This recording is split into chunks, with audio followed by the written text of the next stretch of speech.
What's up, champion? Good to see you in this room, bro. Oh, what a couple of days off I've had. Evening, everybody. Hope everybody's well. Big Money Sean in the building. It's good to see my boy in the building. Hooking him up more in a couple of weeks. You know what I'm saying? Good to see my man in the building. There he is, my boy in the building. My favorite people, folks. He is the best insider in the business, bro.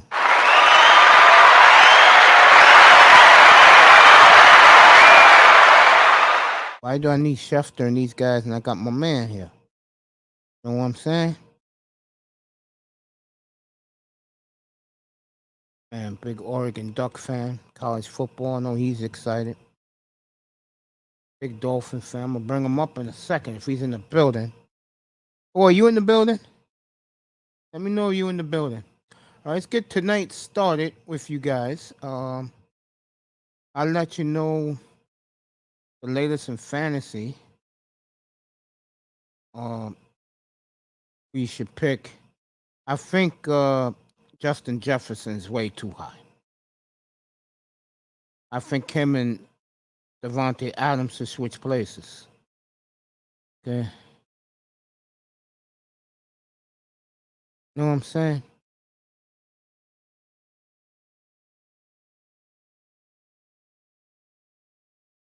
All right, let's get to what I want to talk about tonight. Got a good night tonight. Very easy going. I'll take you to 11:30 tonight. Let's see. Couple of exhibition games coming up this week. I'm very curious to look at. Very curious to look at. Trey Lance going home to Minnesota. I don't think you'll see Cousins this week at all. Buffalo is hosting the Broncos. That's Russ versus Josh Allen. This is the name of couple. And of course, the game I am curious to see for a first half. Miami versus the Raiders.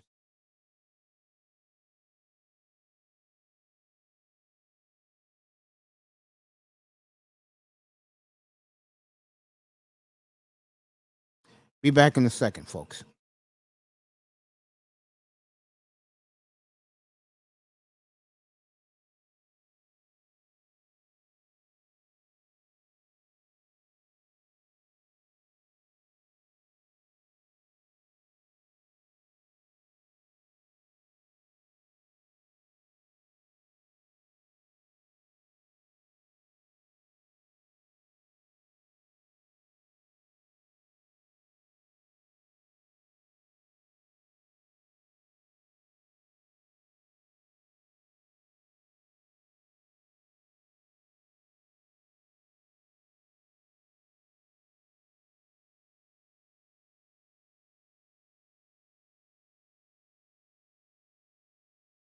Like I was saying, I want to see for a half Devontae Adams go up against Xavier Howard and that Dolphin pass rush against Derek Carr. Should be interesting. Now, some of the games are interesting this week. Dallas goes to the Chargers, so you'll see Dak Prescott and uh, Justin Herbert for a half. Let me see who else is a marquee, a good matchup. Uh, Saints and Packers for me personally, because Aaron's not going to take a snap in preseason, so I want to see if Jordan Love can redeem himself for a half against a very, very tough Saint defense. Um, Davis Mills in LA against the Ram defense. See what else. Uh,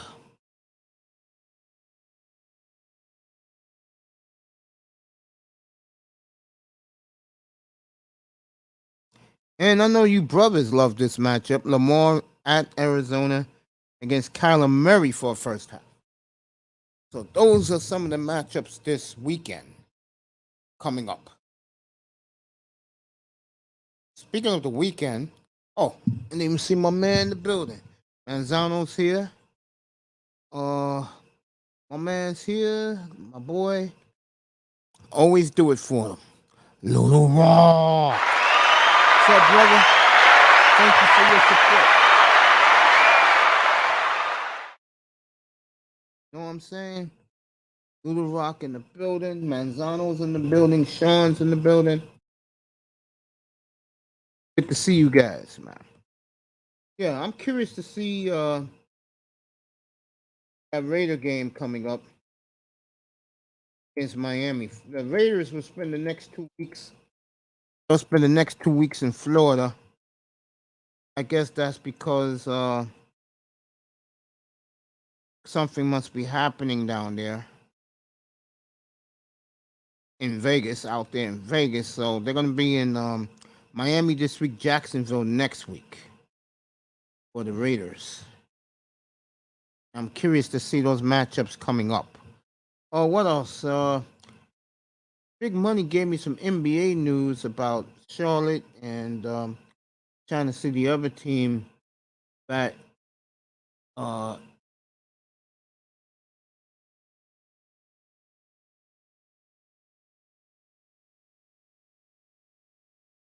who's this girl interview now? Taylor Rooks. Got Mark Cuban this week.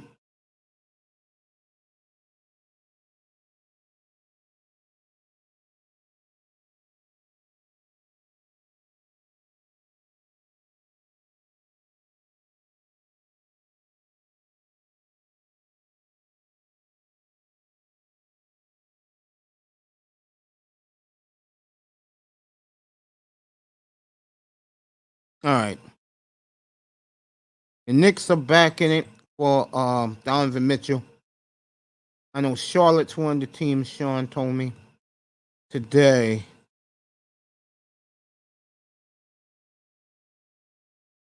And the Wizards. There you go. Knicks, Wizards, and Hornets for Donovan Mitchell. I can see that.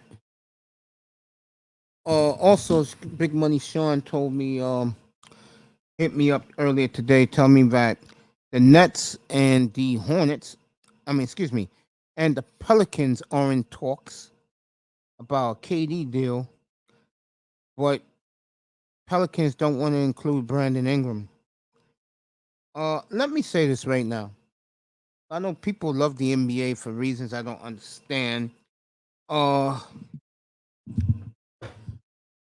How can I put this? If you're the Pelicans and you make that trade to get KD, you automatically elevate yourself to a top 3 contender in the Western Conference. Automatic. I don't know why you wouldn't do that.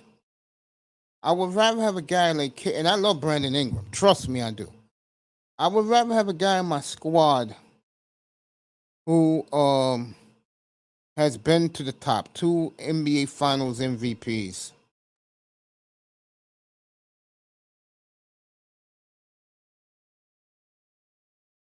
And if Ingram and a bunch of young guys who you can, draft picks who you can easily give back to the Brooklyn Nets, is what they're asking for. Make the goddamn. I'm gonna tell you what's gonna happen, Brooklyn. I'm gonna tell you what's gonna happen. You're gonna have no other choice but to get rid of him next June, because I don't see you guys going anywhere. Don't believe the Stephen A. Smith train hype. This team is not there, folks. Not even close. And the reason is you see it every night, especially in the playoffs. They can't play defense. They can't stop nobody. Boston ripped you this year.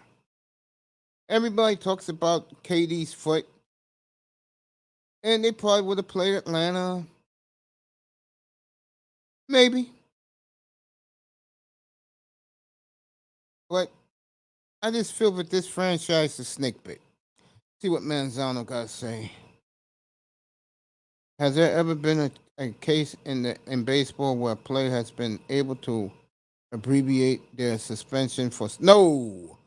Once you suspend it, you're suspended. Baseball don't play no games with that steroids, Manzano.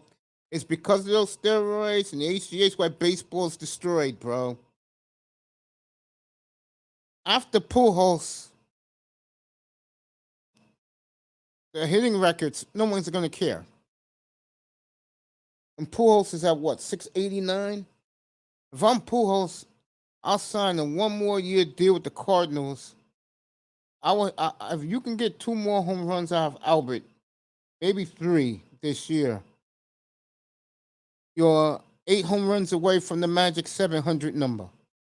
And it's a legit 700 number. His numbers are not a joke, folks. They're not. Albert Pujols is as a legit of a Hall of Fame megastar than you have ever seen in front of you. Now, I know the last 10 years in California and the Dodgers were bad, but goddamn, the player was a walking hitting machine for 11 years.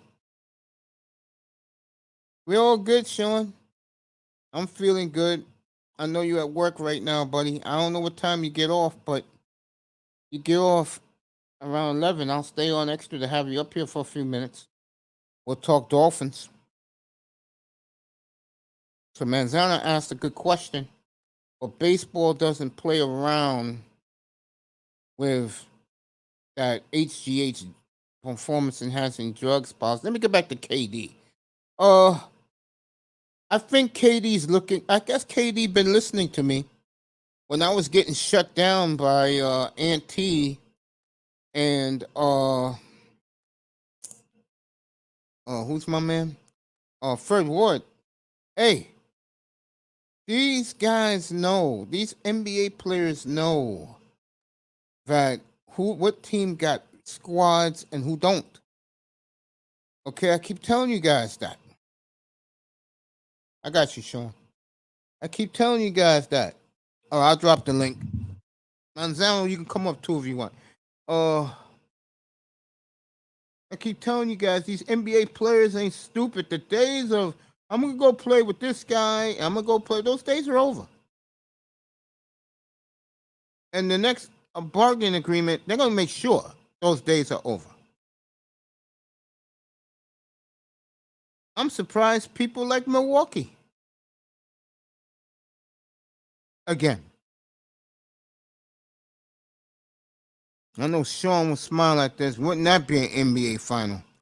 Denver, Milwaukee, the last 4 MVPs on the 2 big men of those teams.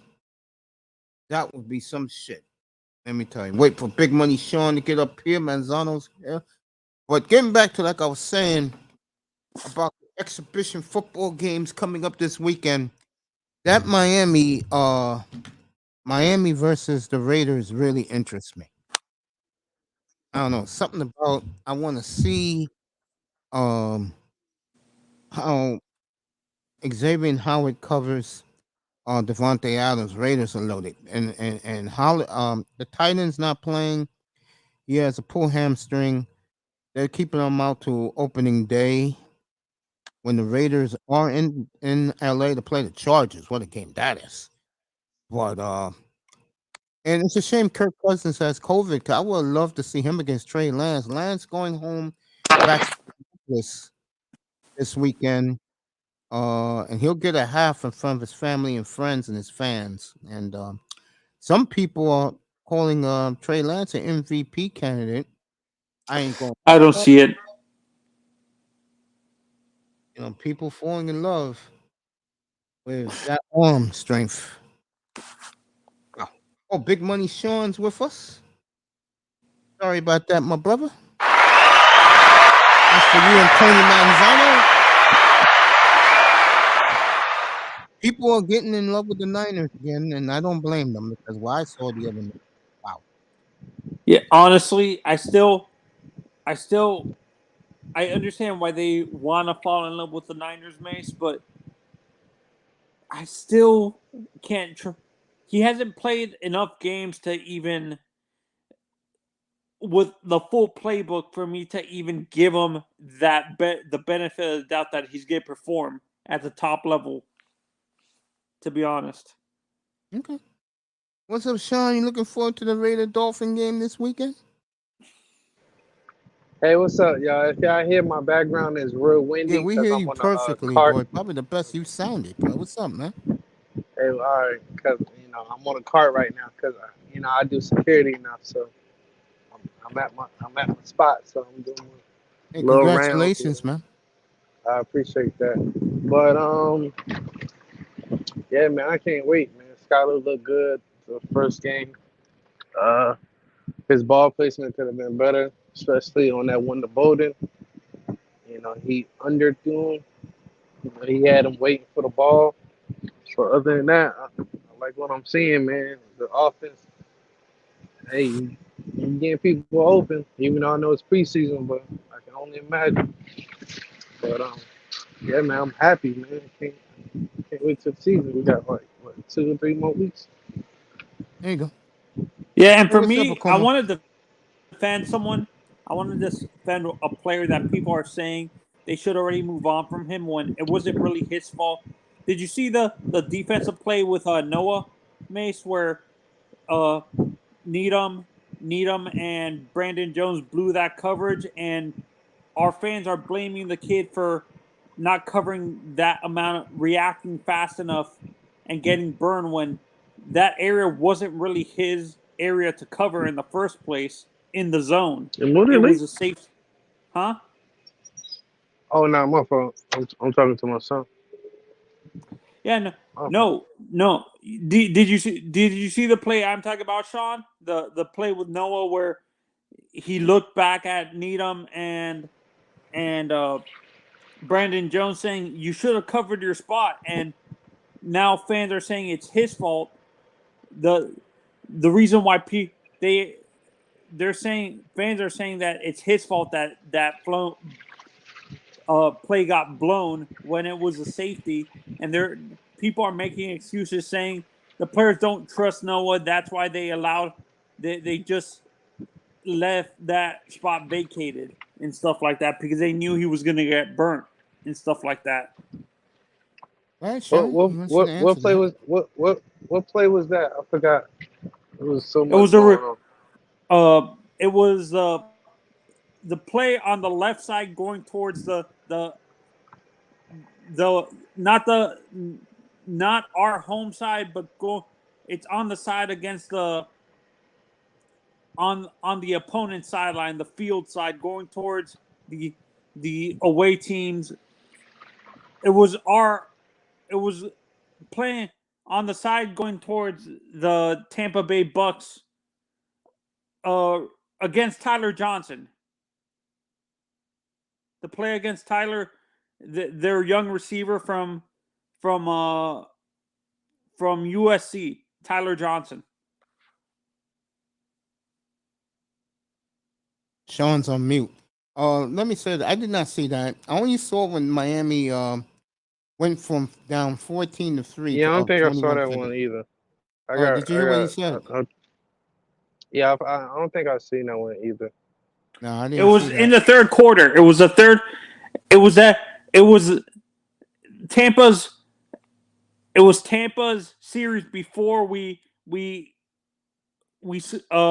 we scored the second field goal in the third quarter.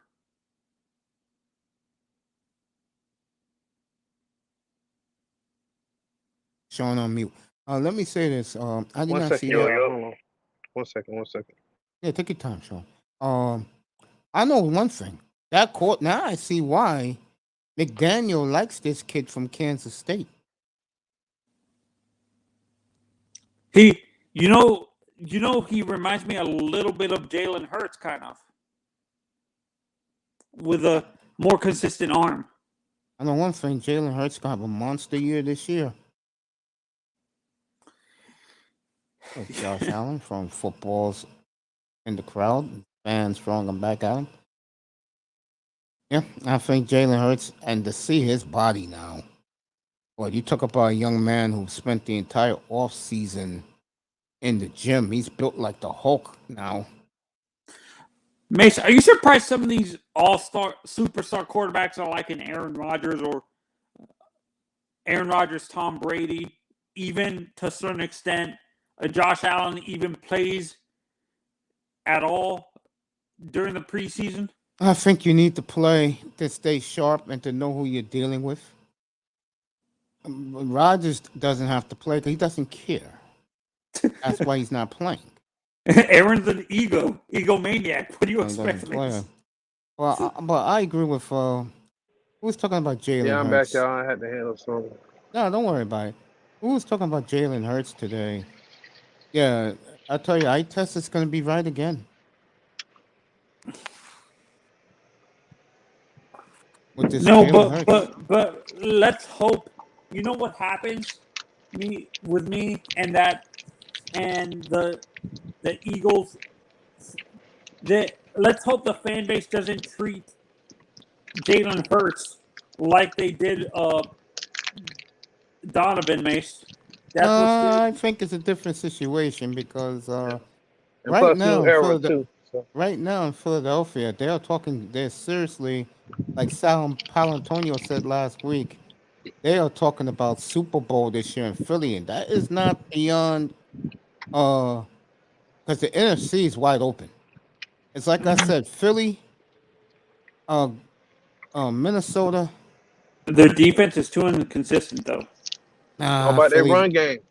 Philly, I think Philly's gonna win 12 games. Philly, Green Bay, Minnesota, whoever wins that, I think it's gonna be Minnesota. Wait. So Mason, are you more realistic with Minnesota? Where I'm not Colin Cowherd, bro. Come on. Colin Cowherd got them 14-3, bro. That's not me.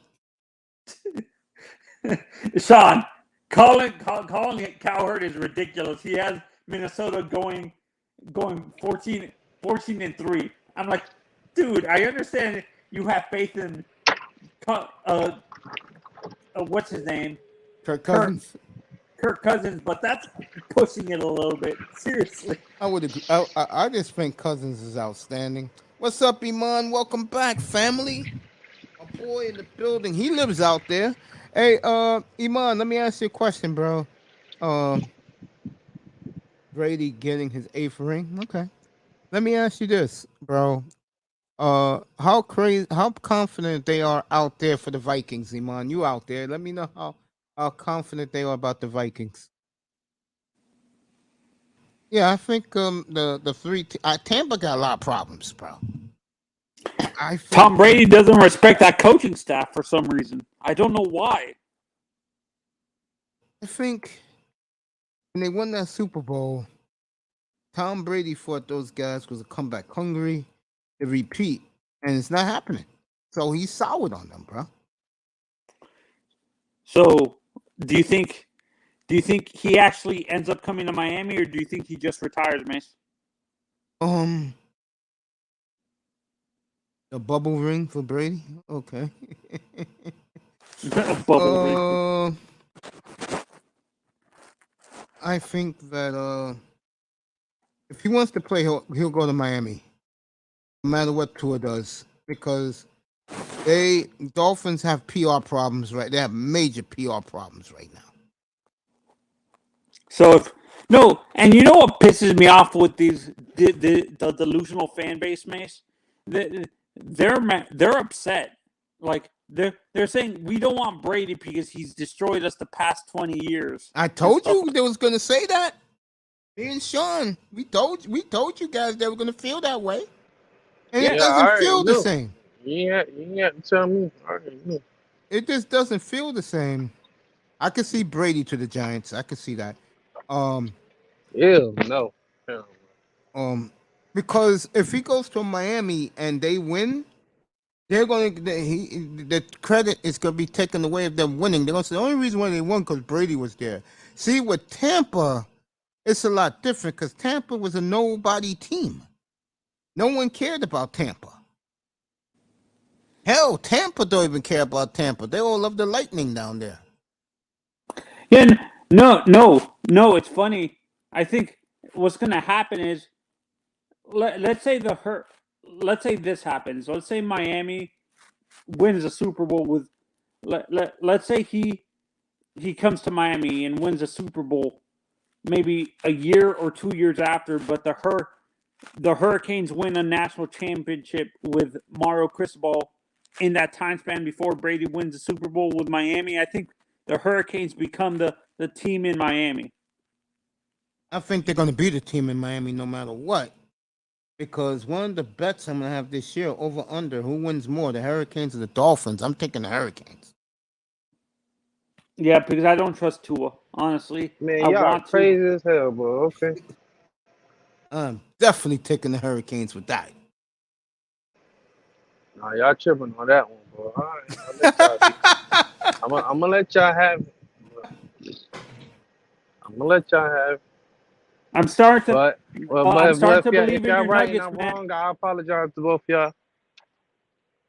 I'm starting to believe in your Nuggets now, Sean. To About be time. honest, You better. they're the favorites in the Western Conference. To be honest, Trying to tell you. I'm trying to tell all these people out there.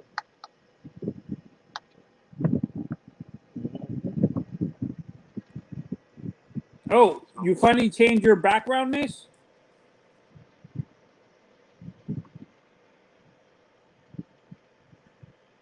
Do y'all Mace, hear noise in my background? not really. The wind is gone. Okay.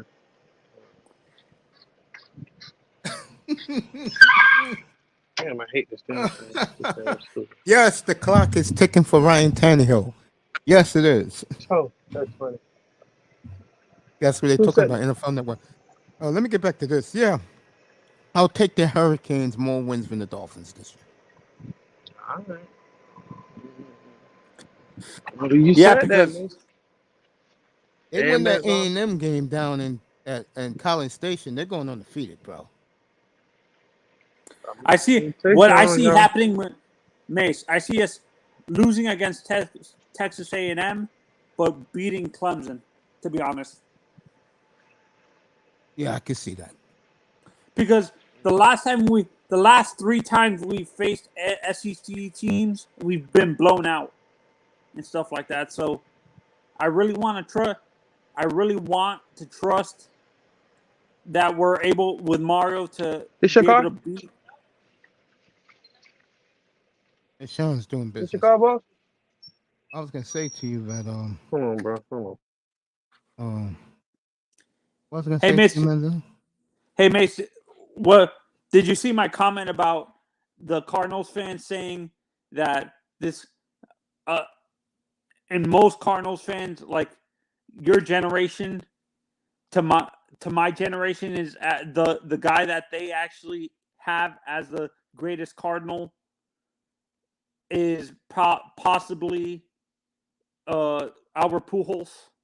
I agree with that. I totally agree with that. Because no one was able to see Stan Musial play.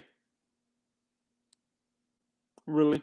And very cool pulls on Sunday, hitting 2 home runs. Minnesota fans always dreaming. Very high on the Vikings this year, folks. Not Super Bowl high, but I'm high on. See, I wanna. Kirk tends to choke in big moments, though, Mace. That's why I wanna have faith in the. In he tends to very like freeze up in the big moments and stuff like that. Kirk. We're gonna find out. That's the beautiful thing about the NFL this year. I go by strength of schedule. And that's why I like both the Eagles and I like the Eagles and I like Minnesota. What was your Mace? What did you say when you heard Aaron say he was bragging about the receivers he has? If you love them so much, Aaron, why don't you go out there and play with them? Why don't you go play against New Orleans on Friday night instead of Jordan Love getting 3 quarters? No, I love that, but But Aaron, you love him, so let's go out and play with him. For me, I think Aaron likes to hear himself talk a little bit too much. Of course he does. It's Aaron Rodgers. Mace, who did he learn? Who did he learn that from? Brett Favre, of course, his mentor, a guy who couldn't stand him at first. Don't forget Brett. Jordan or Aaron Rodgers' rookie year. I ain't teaching him anything. Let him learn his damn self. To be honest, this is why I kind of hoped we had a good veteran in front of Tua, not Ryan Fitzpatrick, to be honest. I think you got a bad one with Teddy Bridgewater, man. Teddy? Teddy wants that job, bro. But I get the feeling if they go off to an 0-4 start, a 1-3, 1-4, that Skyler is going to get the job. And they'll cut Bridgewater. Brady? Nah, Iman, I don't see him to the Giants, to be honest. You know what I can see happening? Maybe him trying to go back home to be around his family. He ain't gonna play. He ain't gonna. The Niners ain't taking him over Trey Lance.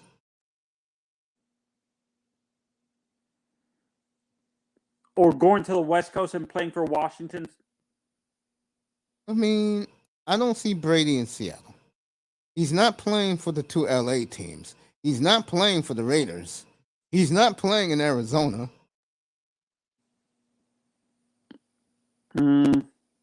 Any of the... And he ain't playing for Denver either. Oh, yeah. That's not happening. How about Chicago? Can you see him playing in Chicago? No. I think for Brady, I can see him with the Giants. I definitely see him in Miami. Let me say something about this since I'm thinking about it. I was watching the Steeler Seahawks game on Saturday night. Probably one of the best exhibition games I've ever seen. And the reason was those 5 quarterbacks, the 3 for Pittsburgh and the 2 in Seattle, all played brilliantly into the end of the game. And you know what happened. And this is why a lot of people are not crazy about Drew Lock. Okay. What's up, Mr. Saint? Got some hope there, bro. How you doing? Hey. Doing all right. Good, man. Good. Brady's team is all banged up. I like Jameis at quarterback in New Orleans. I love their defense down there. I don't know what's happening with Kamara. No news about him. 6 games at least. 6 games? That's a damn shit. Yeah, I'm looking at 6. And who did they drafted? Damn. You're gonna see a lot of Tony Jones. Okay. He's just behind Ingram. He's a undrafted free agent from Notre Dame from last year. He stuck around, and and who else do we have? Dwayne Washington. It's not the best running core, but Mark Ingram has gotten a second life ever since he came back from the Texans. I can really say that. I was honestly surprised by that because I never was a Mark Ingram fan in the first place. But he showed me something this past year. I think, let me say this about Justin Fields real quick. I think that new GM did that boy no favors. And I know the brother wants to play company man with the Bears, the GM. But I think the brother made a drastic mistake telling the ownership, I'm not hiring Jim Caldwell, I'm hiring this defensive guy from Indianapolis. And the reason why, I'm glad Iman brought that question up. And the reason why I said that because he said on the record he doesn't care about the quarterback. He believes in bear football, power football, and a championship defense out there. So, and remember, this new GM didn't draft him. Wow. So, how has that fallen to work for him in the past smart years? The Bears football. Work? How is that? What does that look like? What is Bears football? Because I think that the '85 Bears has is so I'm massive with you. I'm that with you, bro. people it's synonymous. I get the Bears football. Everybody thinks about the 85 Bears. That's a once in a lifetime defense. Are you stupid? It'll be Like, get with the 70. times. If they do what I think they're going to do the Fields, that'll be 79 years that the Chicago Bears haven't had a quarterback. And this is the most talented one they've had. Hell, Jay Cutler was an asshole, but he was talented. But he couldn't even hold a candle to this guy.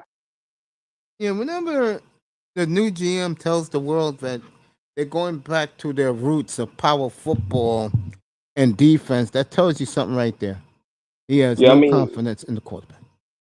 it shows that the ownership.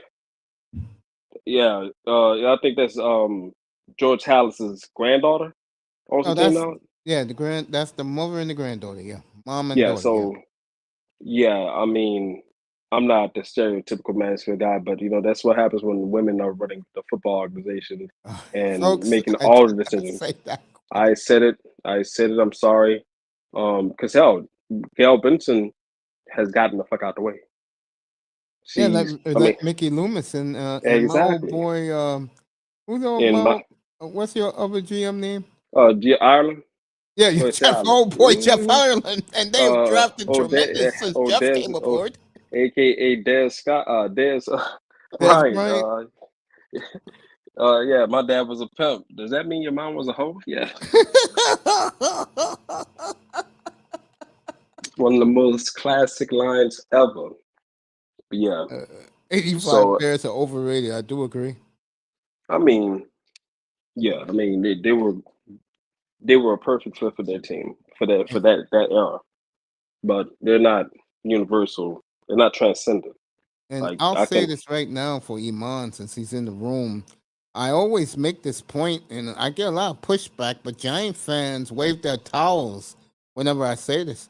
You can argue the Giants' front four with those guys who beat Brady twice in the Super Bowl. You can argue they're right behind the steel curtain as the greatest defensive front in the history of the game. You can argue that.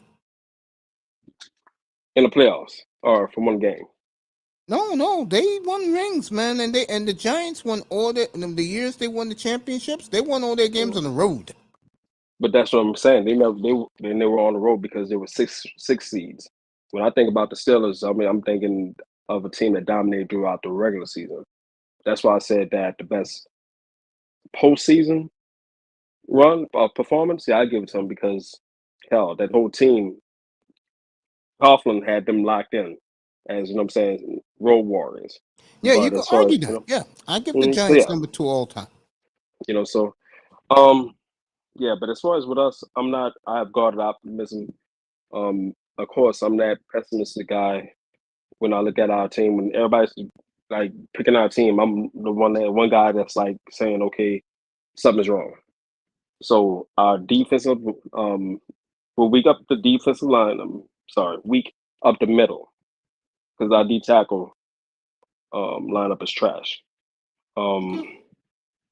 Yeah, I mean, besides David, well, I can't even pronounce the guy's name. Amano, whatever, number 93. Besides him, we don't have anybody, and that's gonna be a problem. We don't have a guy, So, our pass defense. I mean, our back seven that might be the best in the league. Pilson, a Debo is going to probably be like the breakout cornerback, the next breakout cornerback. 6'1", 200 pounds. We got him in the third round, and he was already starting.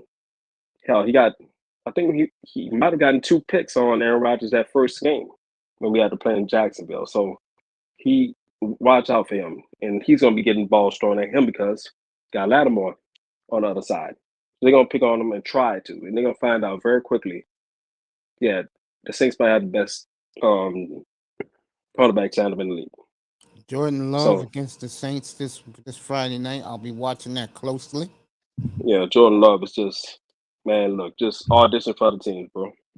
That's what you gotta do, baby. You gotta get some run somewhere. You know me. Hey, I'll support that boy till he's out of the league. You know that. listen, he's also signed by my favorite agent, David. I'm gonna stop. No. I keep on plugging Say it, dude. please. Tell me what you're just saying. David Mutagata, best damn agent. He is the fucking Rich Paul of the NFL. If you He'll ever get find love time, somewhere. I'm telling you right now, Love will find somewhere where he could start next year. And yeah. I hope I get the feeling if Brady quits. I get the feeling if Brady retires, I can see him a good fit in Miami. You I know me, think if he's that there, you'll never hear the end of it from me up here. I tell you that. hell, I think that if his best bet might be to get a trade this year because from what I'm hearing, the the quarterback class for next year is deep coming out of college. You know what I'm saying? Very deep. So yeah, Yeah, so but I mean, I did this the other night. You're absolutely right. I'm gonna let you continue. yeah, Only 9 teams need quarterbacks, and there's only 7 of them next year's draft. right, you're right. I mean, but it's about those other 2 teams that don't, land and get their quote unquote guy. Are they willing to go out there and make a trade with? For they got to fall in love with Jordan, Jordan anyway. I forgot his damn name that quick, but Jordan Love, yeah, Jordan Love. They're gonna have to fall in love with him too, because I mean, shit, not that hard I to haven't do. I'll seen tell you much. that. I mean, I I love the mean, boy since junior year in college. yeah, he's raw and a lot of athletic talent, but I just wonder, like, Yeah, I hope Green they were Bay is schooling holding him. him back, and he needs to go. Yeah, I mean, that's just like, I mean, his years are wasting. He's wasting his years down now. I mean, up there. So Isn't it a shame that that great talent like him you don't see on the field? You see no, that rocket not at all. touchdown he threw the other day? Yeah, and it's sad because it's like it's hell. Maybe 10 other quarterbacks can be able to do that, and Yeah, one of them just happens to be in the same damn quarterback room with him. you ain't lying. I mean, that was a Being an laser asshole. beam he threw to that rookie, 40-yard touchdown rope. Yeah, so I mean, I'm excited for the season to start up. You should be. Um, I think you guys will win 11, 12 games yeah, I think that Julio is going to make a resurgence with in Tampa Tampa. Bay. Yeah, Yeah, but I that don't whole think that he offensive will ever be line. Atlanta. Yeah, but that whole offensive line is banged up, and their center's Yeah, out for the year. that was what killed him. People don't realize how important the center is to Brady because Brady doesn't drop deep in the pocket. Yeah, Like he and needs a pocket, and the center is the perfect. Is the most important person yeah, for protecting Brady Manzano at the asked me a middle. question about 20 minutes ago, and I said the problem with with the Buccaneers is Brady expected those guys to come back hungry last year, Right? and they didn't. Hell no, they got that 1 year. I mean, but like this isn't the Lakers. This is the NBA. I mean, you can't just run it back. This is the NFL. It's a different sport. People get injured. Let I me ask. remember. I'm glad you Yeah, segued to that. Big Money Sean's with us. I'm glad you segued to that. I'm very high on your team in the NBA down there, and uh, Big Money Sean sent me a report about 3 hours ago that the Nets are talking to the Pelicans about KD going down there for Ingram, a couple of your bench players, and uh, the Pelicans said they're not trading Ingram. I think that's a mistake. um, I it's because they want to hold on to Ingram. I came on your panel a couple weeks ago and I said, hell, throw Ingram. What's the use of having a poor man's Kevin Garnett when you get the real one? So, um, I agree with you. Like, Uh, I don't uh, know if it's an issue of team chemistry or whatnot. I don't know if it's a relationship inside the building, but on the floor, come on, no. Meaning Ingram has been. I know the Lakers cry every time they see Ingram doing what he does. But I, no, I think I would him. ship him out. I think. I think you put KD with a highly motivated Zion and McCollum. They're easily a top 3 team in the West with Golden State and Denver. They can win it all this year. I really believe that. You get him, you're must see TV every night. You agree with that? All right, we lost the audio.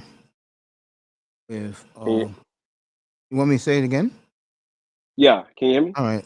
I said that if you do make that trade and you get Durant, your top three in the West automatic. You can easily win the NBA championship this year. You could build a dynasty down there. You'll be with Denver and the Golden State Warriors, top three in the West. And I think 6 teams could come out of the West and win the title. But you get him, New Orleans. I already got New Orleans winning 55 games. You add him there, and I really think the dynamic changes for your whole franchise.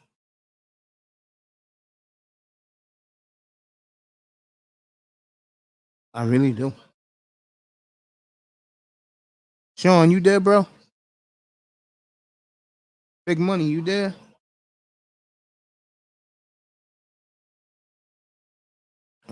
Gets back. Mary's having some audio problems. Talking New Orleans Pelicans basketball with him. Back to the NFL.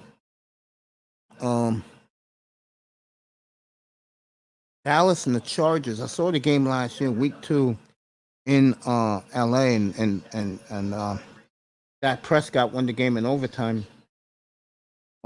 Dak is looking awesome, they say. Sean, you there, bro? Dak Prescott's looking awesome, folks. We'll see him Saturday night. The whole country will see him at the Chargers Saturday night. That's the late game, 10 o'clock Eastern.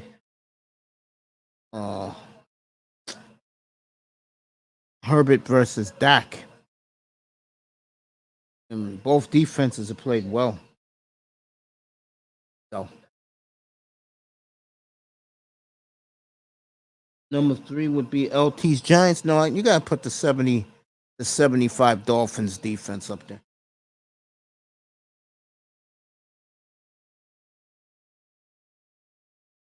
Doomsday's defense. You gotta put them up there too.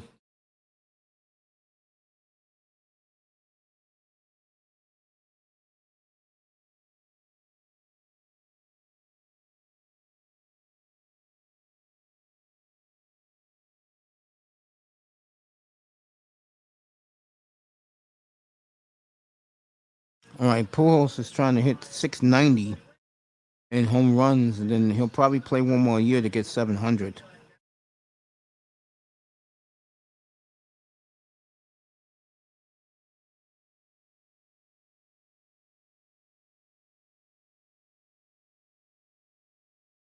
So if you like NFL football, folks, this is the week to watch your favorite team. Ravens in the building. Yeah, he did say that. Iman did say that, yeah. So, watch the games this week. You want to see your favorite quarterbacks, your favorite receivers, your defense. And if you play fantasy, this is a good week to scout the games and see who you want to pick. Raven Knights in the building. Sean is doing his job.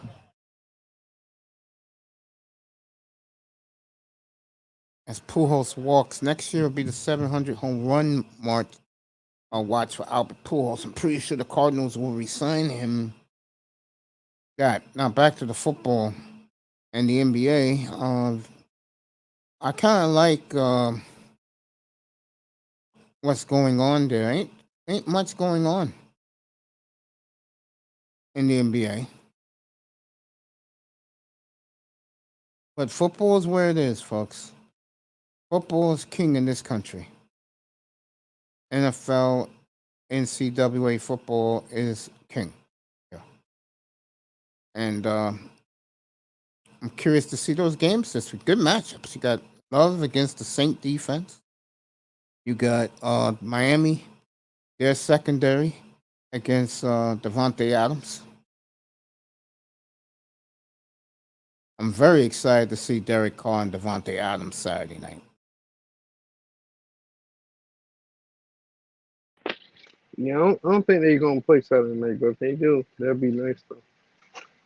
Yeah, get him on the field sooner or later, man. Just to get the timing down. Is Miami playing Tua this week?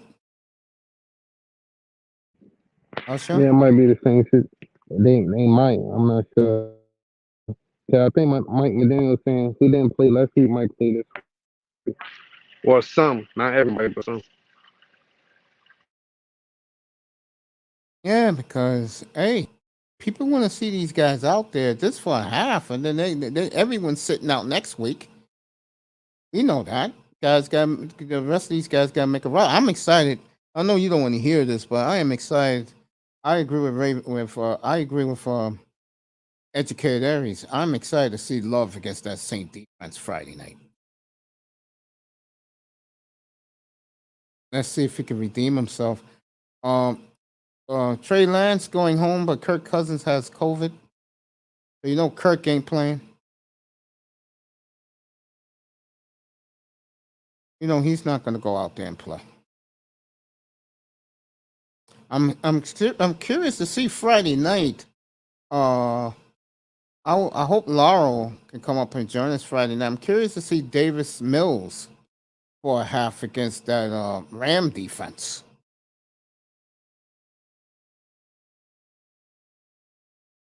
That will be interesting. Raven says, cut, fired, gutting the Cowboys roster one dumb F at a time.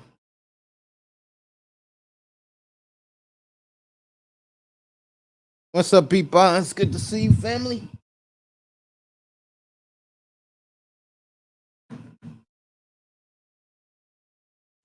Good to see Beat Bonds in the building.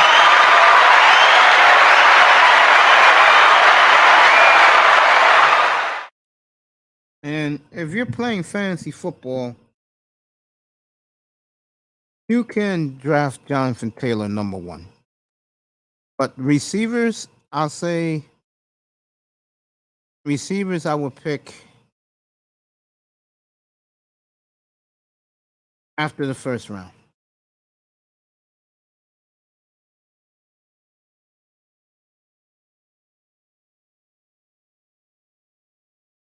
That's what I would do as a fantasy player. Thanking Beat Bars for coming.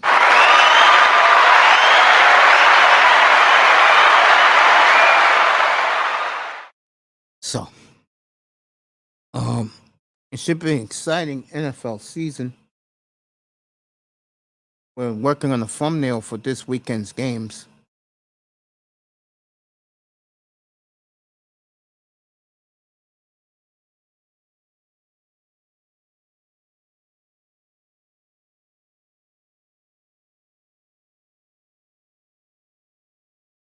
I mean, how could you not get excited for this NFL season? A lot of questions. Thank you, Beat Boss. A lot of questions going to the NFL this year.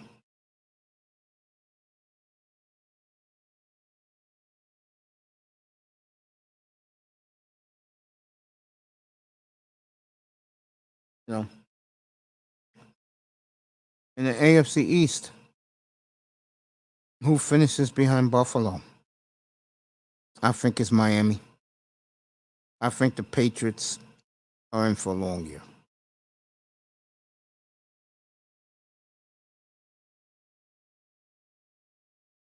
And as you have Bozo the Clown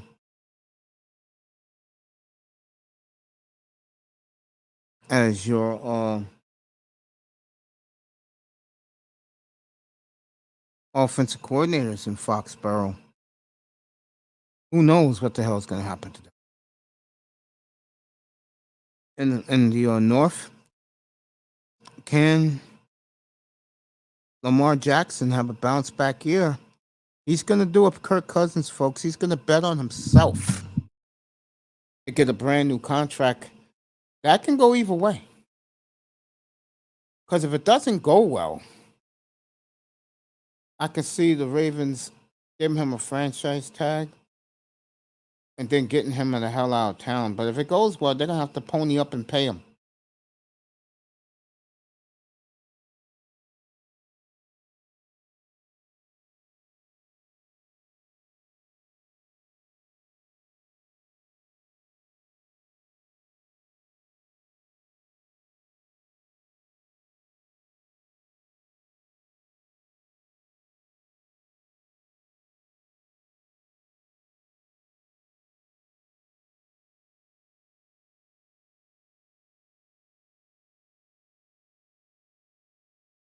So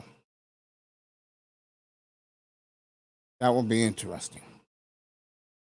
Lamar Jackson could be the one. I think Deshaun, Deshaun,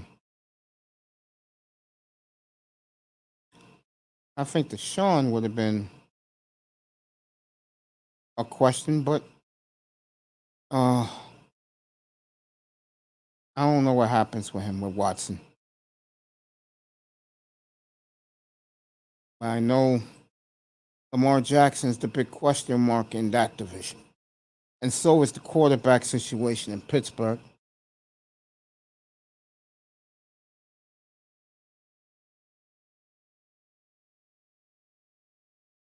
That's right. Always bet on yourself. You're right about that. Don't be surprised if the Patriots are not beating Buffalo. Cut it out, Iman. Stop that.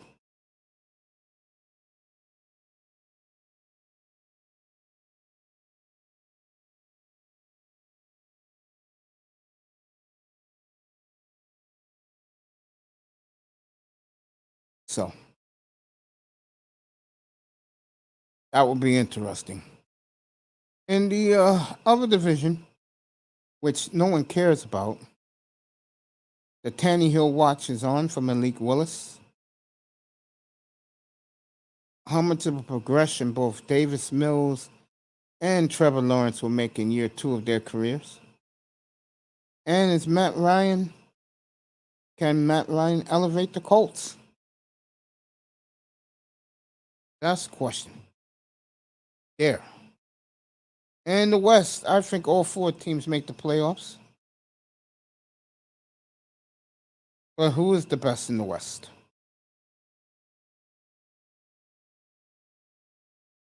I'm going to stick with my pick to go to the Super Bowl. I'm sticking with the Raiders as the team to beat in the West. And the team to beat in the AFC.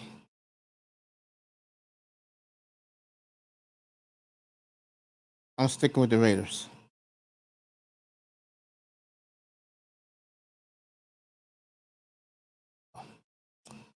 And the NFC is simple. I love Philly in the East. And Raven Knight blew it the other night when I was last on. He was very upset about his Cowboys. I told him, calm down. It's only an exhibition game. I think the whole goddamn white man media should calm down, knowing that it's just an exhibition game with 3rd and 4th stringers playing. My Lord. You thought it was World War V at Dallas had 17 penalties. Good test this week for the Cowboys. They are in LA to play the Chargers. The only good thing about it for Dallas is that's a home game for the Cowboys. You'll get about 40 to 50,000 Cowboy fans at SoFi for the Charger game. I'm not joking about that.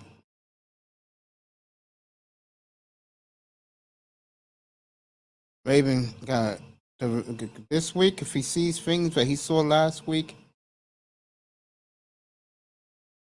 Brady pays bribes. Gonna be a long year for Brady with that offensive line banged up. Speaking of banged up, let's do that division first before I'll save Minnesota and Green Bay for last. And that division is simple. Is Tampa motivated? I don't think they are. And I'm going to get deeper into Tampa Bay when I do my division picks coming up this week on Anchor, and I'll download them here.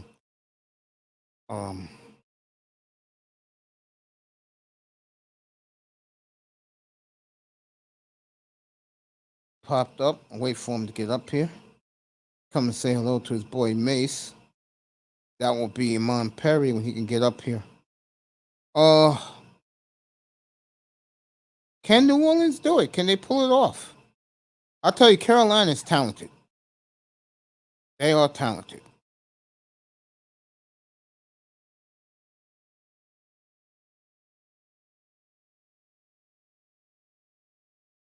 Carolina is talented.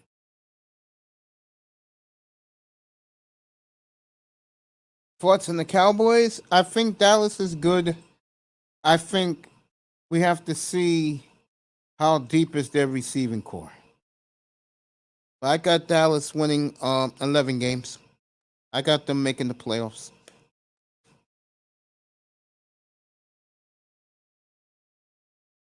I think Dak's going to have another big year. Keep saying it. Prescott gets better and better each year.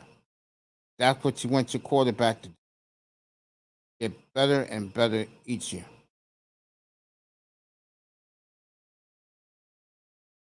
Just keep getting better.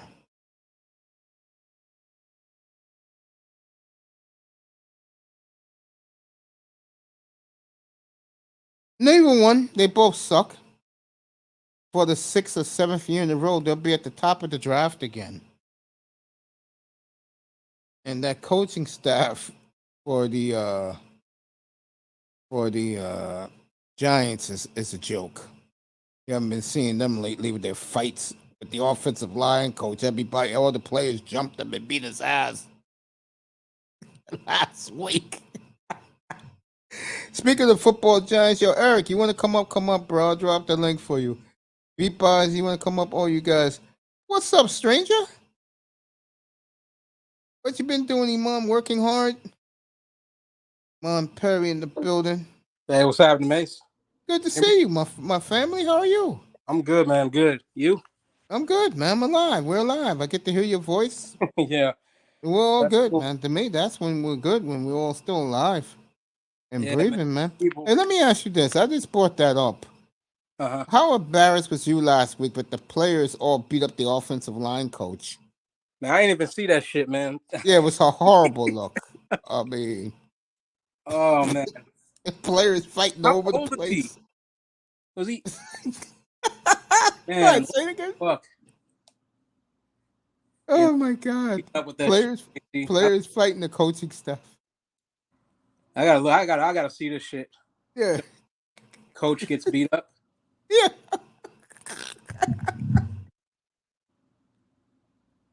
Damn. Oh shit! Yeah, Eric, come up when you wind up, man. Yeah, man. I don't know what to say about that team, bro. I really don't, man.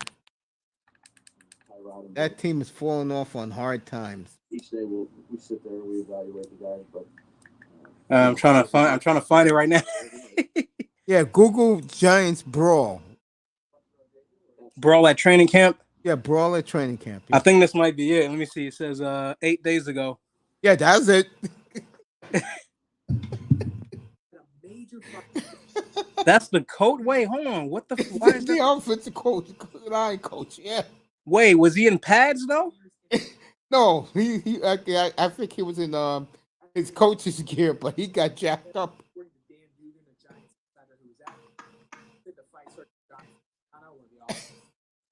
They blocking it out. Come on, man. What the hell? They put this dude. They put this guy's tweet over the damn video. What the fuck? Boy, Let me see if I can get it. I'll pull it up on the screen if I get it, man. Oh man, you can't make this stuff up, folks. Man, Daniel Jones is garbage, man. Fuck, he's done, man. They got to get Brady in there. They can get Brady. I do believe that. I know his wife would like it.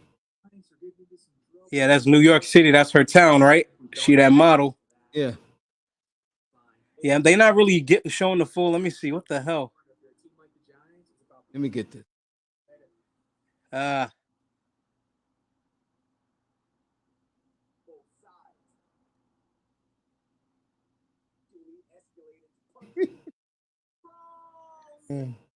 So did he get accidentally hit, or did they beat him up intentionally? Beat his ass, man. What the fuck he do? What the? Oh. No, Daniel Jones is done. Yo. Okay, I got it, bro. Give me a second. Oh man.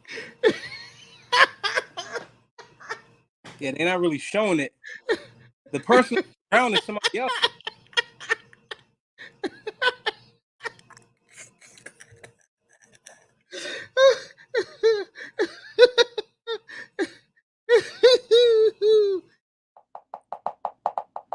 All right, Daniel Jones was also fighting against Logan Ryan. Logan Ryan? Oh, Yeah, him too. Didn't he play for the Patriots for a long time? Yeah. What the fuck? Yo, man. This shit never happened with Tom Coughlin. What the hell? Boy, I'm laughing so hard. Oh, shit. Let me roll this for you, man. Oh, man. Oh, you can't make this shit up.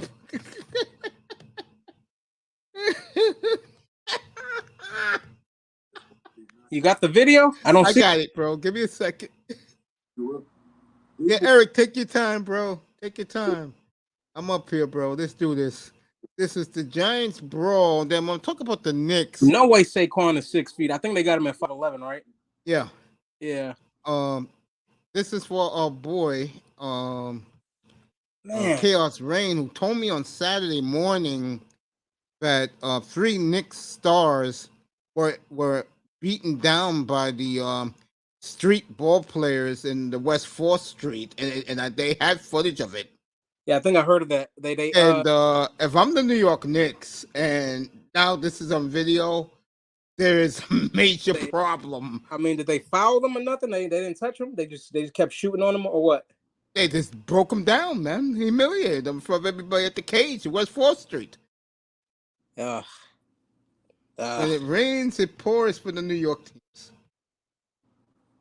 Let's get this giant brawl. The coaches. New York is a wild town, man. Sure is. Medium, bigger than that, maybe a large is better for you. I'm 6 foot 2. What happens in training camps when it's hot, things get physical, and players get tired of going up against the same dudes play after video. Practice after practice. Camp brawls! Yeah, I'm hearing it. At Giants camp Tuesday as tempers flared through 4 straight plays and eventually escalated to punches being thrown on both sides. Now, various reports. Mace, I don't see it. On a run play during a team right, period. Yeah, hold on. I know you don't see. I know why. Just give me a second. Shoulder on a run and knocked over corner. What happens at NFL training camp? Oh man, this shit is hysterical. Oh, did you swing on one of the players? Were you talking? I'm gonna put it up. I'm gonna put the fight up in 2 seconds. Damn. Here you go. Come on, man. This is Giants brawl at training camp last week. You can't make this shit up. Yeah, this was the video I was looking at. I couldn't see. They didn't. Well, when it's hot, things get physical. This is the one you was looking at? And players get tired of going up against the same let me try and get a better one for you. Play after play, practice after practice. Camp brawls! So a fight broke out at Giants camp Tuesday as tempers flared through 4 straight plays and eventually escalated to punches being thrown on both sides. Now, various reports say it all started on a run play during a team period when Saquon Barkley lowered his shoulder on a run and knocked over cornerback Aaron Robinson. On the next play, a massive scrum went down. Center John Feliciano, man, we don't see anything. Where's the fight? Popped things off with punches thrown after Brown dragged Let me try and find another angle. out of the pile. Another fight. And Feliciano threw the punch. The offensive line coach Bobby Johnson was also seen pushing Brown. After the skirmish was separated, head coach Brian Dable gathered the team on the field for a team meeting. And what do you think his message was?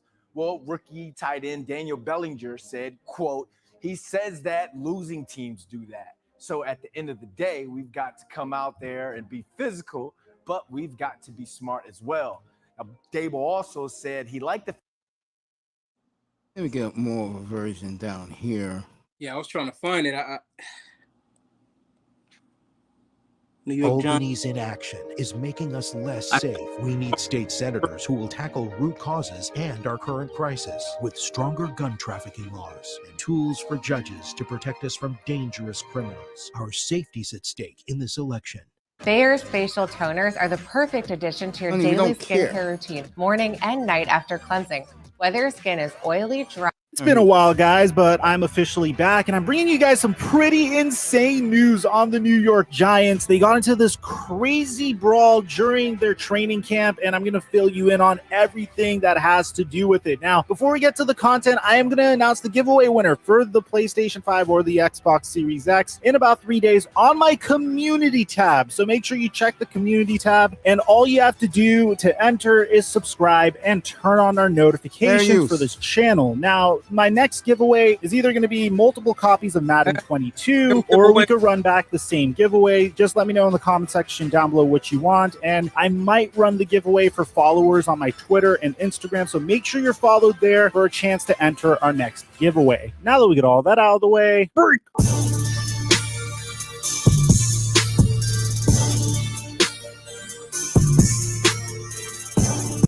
is because Earl Thomas was very much used to being a free Sox. The Baltimore Ravens didn't want him to do that. And we're going to take you through what he says first before we take you to the ESPN article. And according to Ralph, a full team brawl at New York Giants camp with quarterback Daniel Jones somehow at the bottom of the pile. Joe Judge is absolutely livid. He's got the players lined up now, ready to run. Now, this is very significant because... What the hell is this footage of this brawl? It looked like the coach kind of went in the middle of it. Wait, I think they were about to show it. Maybe you can go back. See, I don't know. Was it over? It looked like I can get back to it. Yeah, because it looked like the coach kind of came in the middle of the run after they were almost done with the run.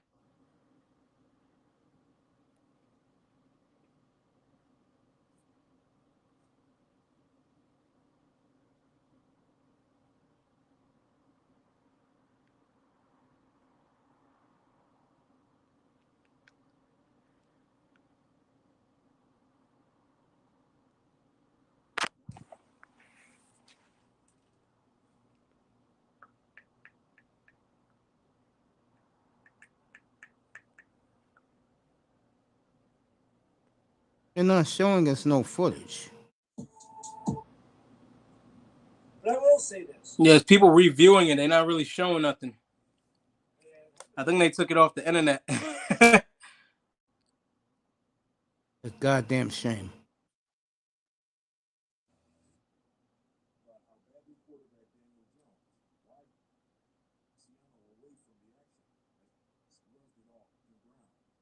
Yeah, that's what it looks like.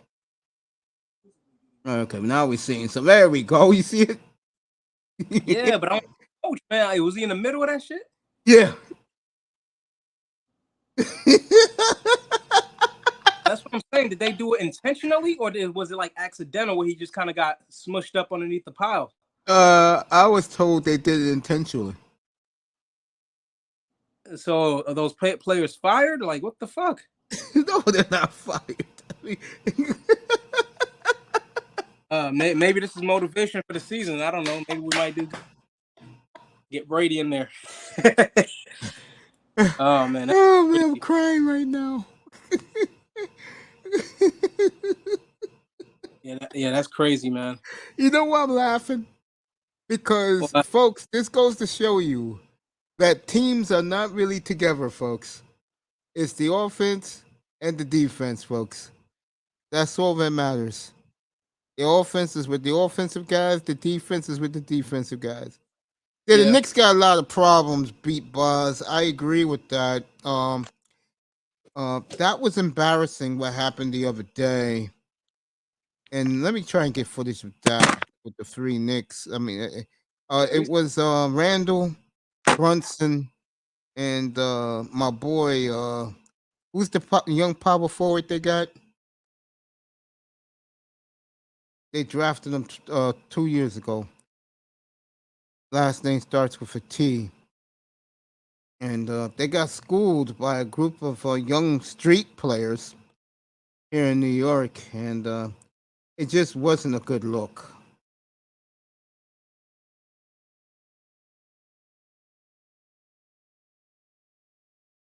Just wasn't a good. Yeah, here it is. Knicks pickup game. This was embarrassing. And if I'm the Knicks organization, I'm just not happy with this. There's the footage of it. Let me show it to you guys. They got embarrassed by a bunch of young street guys who love the street ball in New York. Again, not a good look for the New York Knicks. Shout out to our boy Chaos Rain. Wish he was in here. This happened over the weekend here in New York.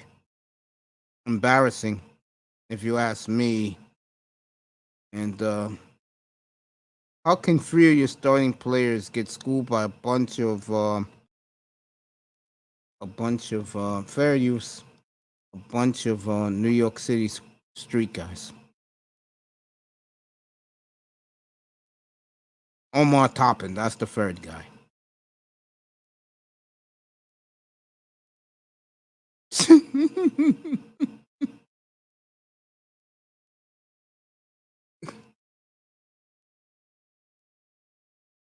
All right, this is the Knicks Cam Radish who was in this game. It looks like the players were taking it easy on them.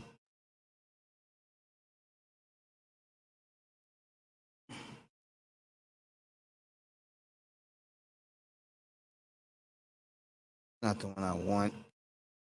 Let me get it. Oh, it's like I thought they was outside, like in a street park or something, man. No, this is Cam Reddish. I gotta get the one with the what you call it. I'll get that one right now. Go back to that was Cam Reddish one.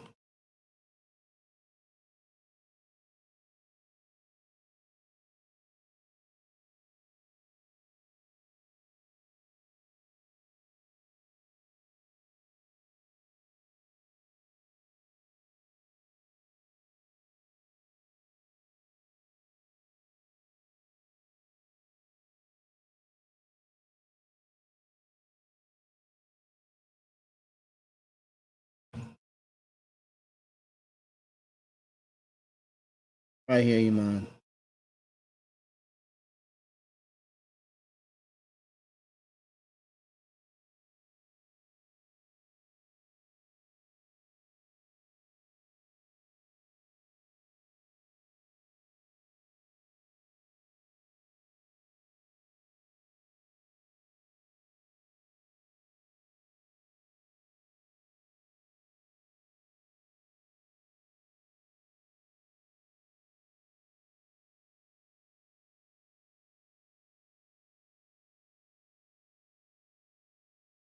Let me try and find it this way.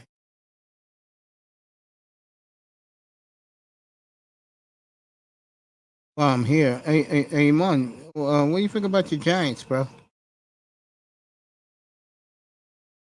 Huh, Iman? Oh, sorry about that. Yeah. What do you think about your Giants? What's up, Darkness? I mean, it's been worse, man. I mean, What up? What up? What up? What up? hey, what's Are you here, happening? Man, Sean? work Yeah, I know crazy, you're working, man. brother. Oh, yeah.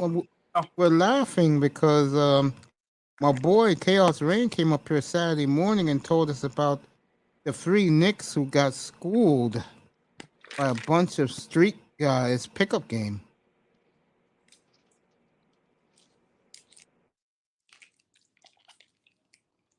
I had it on Saturday morning. I told him to come back. He didn't come back Saturday night. I wanted to show that for everybody. So, what, it happened in the park or something? I believe so, yeah. I'm going to find the footage. Okay. All right, the Christmas Day games. Philly's at the Knicks. Milwaukee's at Boston. Lakers at the Mavs.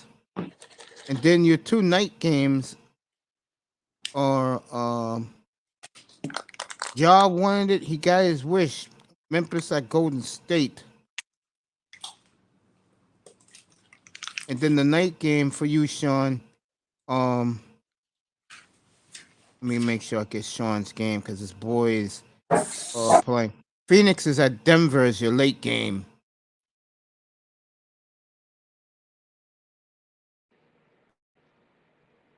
Obi Toppin's at the. I heard about that. Hey, hold on, miss. Hold on. Go ahead. Trying to find this.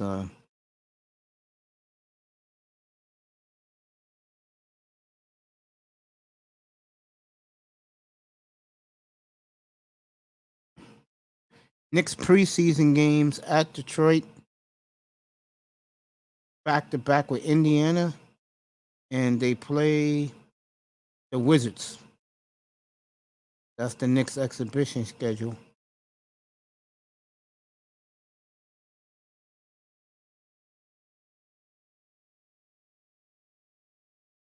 Tell you, Knicks are putting that up everywhere.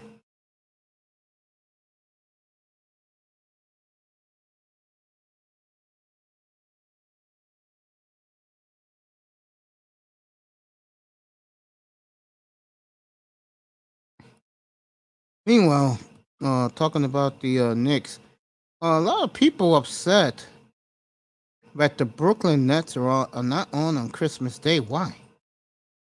All right, I got the footage you want, my friend.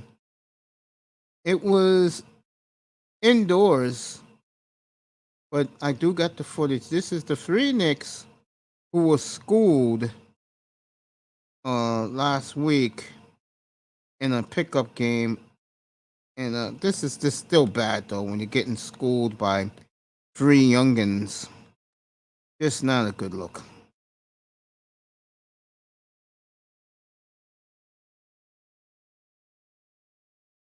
Make this bigger for you guys. Got it right here. I got the footage right here.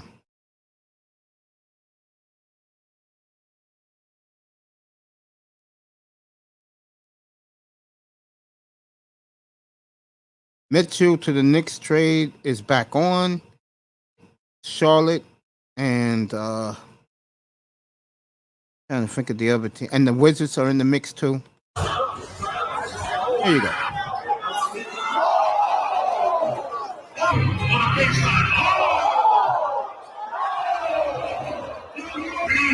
Take that goal.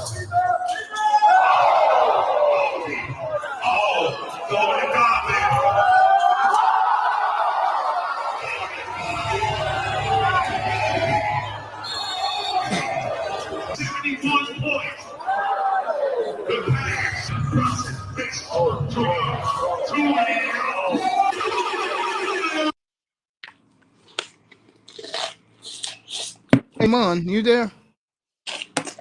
Yeah, I'm here. What do you think about that?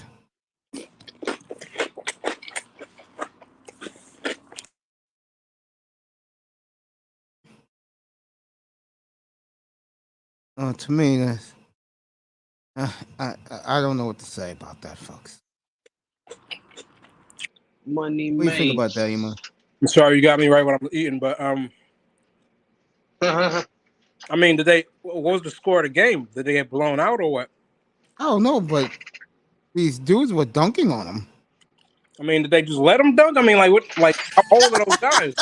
I don't know, man. Sean's cracking up too, man. That look like I ain't laughing. Tapes, man. Chill, hold You remember that, right? Those N1s? Yeah. Yeah, that's what it looked like. Oh my God. I'm gonna say this right now. I know those three guys are NBA pros. Okay, I'll excuse that. I'm dead serious. Sean, let me ask you a question. You there, Sean? What up, bro? I'm listening. If that was Murray, MPJ, and Gordon letting three youngins do that to him, how upset would you be? I'd be disappointed. But Murray, not too much because he just came from his injury. But Gordon, definitely. Oh my goodness. That team's got. He probably got the most ups on the team. Yeah, I think the Knicks would be a good team this year, believe it or not.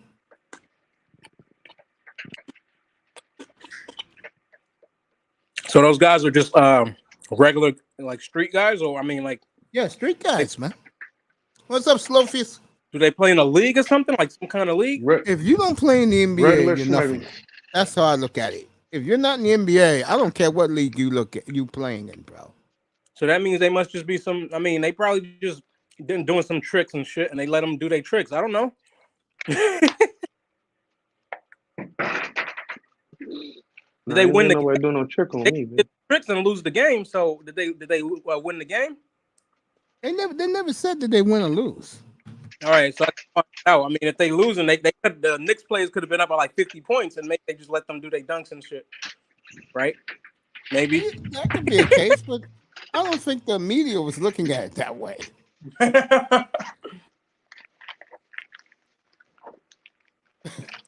Knicks, do yourself a favor. Go get your shooting guard right now. He's available. You got the draft picks. Oh, you talking about Donovan Mitchell? How long I'll be on tonight? Yeah. How long I'll be on? No, I I'll said be on for a Donovan while Mitchell. tonight, Sophius. Just come on up. Say again. Come on, Donovan Mitchell. Yeah, let's go get him. The talks are back on now. Knicks, Charlotte, and the Wizards. You gave me the report, bro. Mm-hmm. So, and KD and the Pelicans are on hold because the Pelicans do not want to give up Brandon Ingram.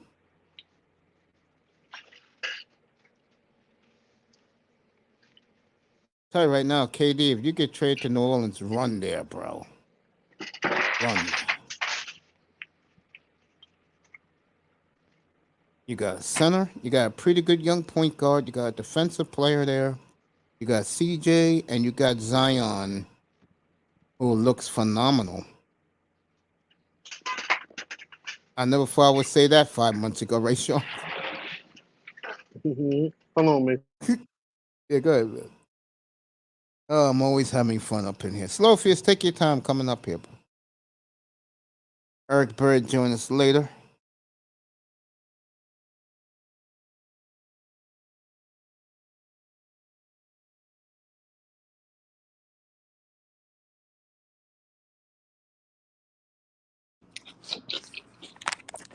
So you say you got the Raiders coming out of the West, man? Really? Yeah, I do. I got the Raiders coming out of the AFC. Out of the AFC? Nah. Yeah. I think Derek Carr lays a big egg, against the Broncos in the AFC title game. Well, you know, I love the Broncos, but I don't know. I'm worried about them. Why? I don't know. Something tells me that. Something tells me that. No, they love each other there. Russell got that under control. Yeah, no, they way too much. It's too much talent. If they don't do nothing, Russell's, yeah, I'm gonna lose all respect for him. Or his points are gonna go down. Well, you know me, I'm pulling for him. Let me see what the guy's jersey. Got more talent now, offensively and defensively. I do agree with that. I'll be up there for a while, Darth. Take your time, brother.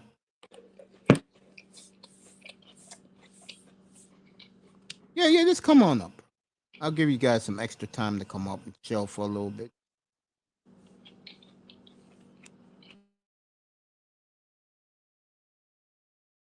What do I want to look at? Oh. And never say never, man, with the AFC East. Never say never. I think the Patriots can win it, man. What's up, Grant? What's going on? Oh, good, bro. Grinder. What's good? What's up? The homie Grinder. What up, homie? I ain't hear from you in a little minute. Man, I've been grinding, man. Good, OG. It's been grinding. Grinders, all in the name, baby. I've been grinding, man. Check out my channel. I dropped 2 videos, man. So grinding. I've been grinding. I've You been don't doing know about man. that. Been doing it. You don't know about that. Grinding. Right? Yeah, of course I know about that, man. But you know Yeah, what? I see. So that was the Knicks was practicing. Yeah, there was in a pickup game. Yeah, Okay, but I like Cam Reddish, man. I like Cam. I hope he plays well. Because I think the Knicks is one of these teams that the more the merrier for them. They need as much young guys who can ball. But, all right, but Mace, we've been through this. You know how I feel. Yeah. And I don't want to be sound like a broken record. But that coach is not going to change, man. You ain't lying about that. The only way these young people gonna play, they need they need a new coach. They need I mean, yeah, defense is good, but the NBA is all about running. You're right about that. People could run now and then just go, come on. Nah, I ain't gonna. I'm gonna say one thing and I'm gonna let it like this. Through the month, I don't know, last February or last March. I mean, this year, They 1 month they blew 4 games. They blew a 20-point lead going into 5 minutes in the game.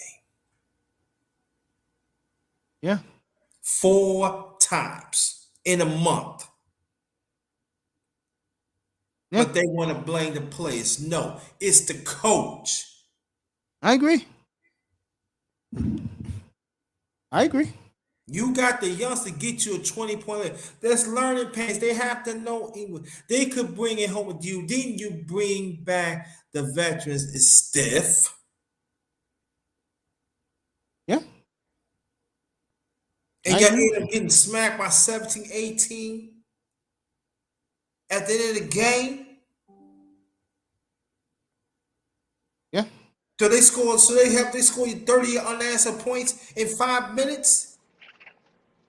So I like, that's all. Oh yeah, Grinder. How you feel about your quarterback injury, man? I've been meaning to ask you that. It's gonna be all right, man. I mean, y'all gonna be all right with Joe Flacco, be all man? Right. All I just want to is bring them back slowly. Everything's gonna be all right. All right, now y'all season gonna be all right because Joe Flacco gonna be all right. Like, listen, come on. He on and off like lights. Look. This gonna be all right. You know what I'm saying? It's gonna be all right.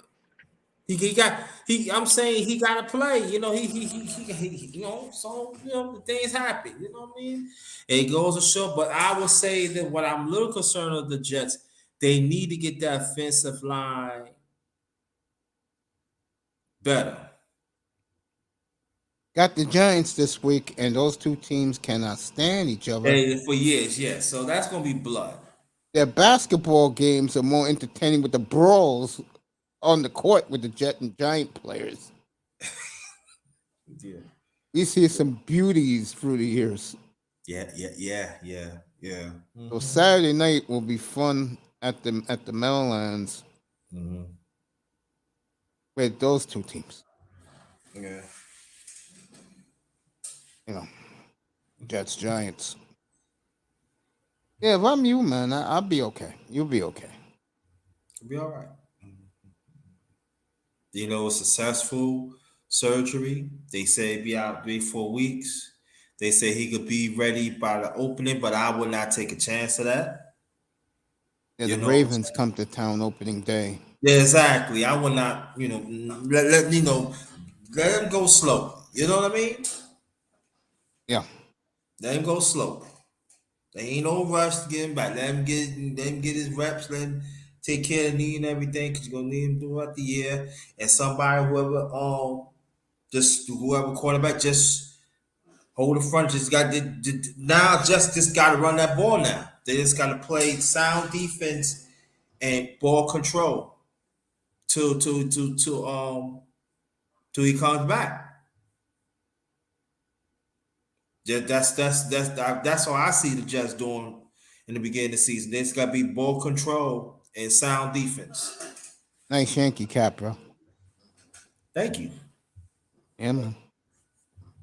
Yeah, the Jets. I think to me, the team in that division that's in trouble is New England. Mm-hmm. I just don't see it for them. But I'm gonna say, look Trouble? at Kraft. Kraft is not happy. No, he's not. He's not happy.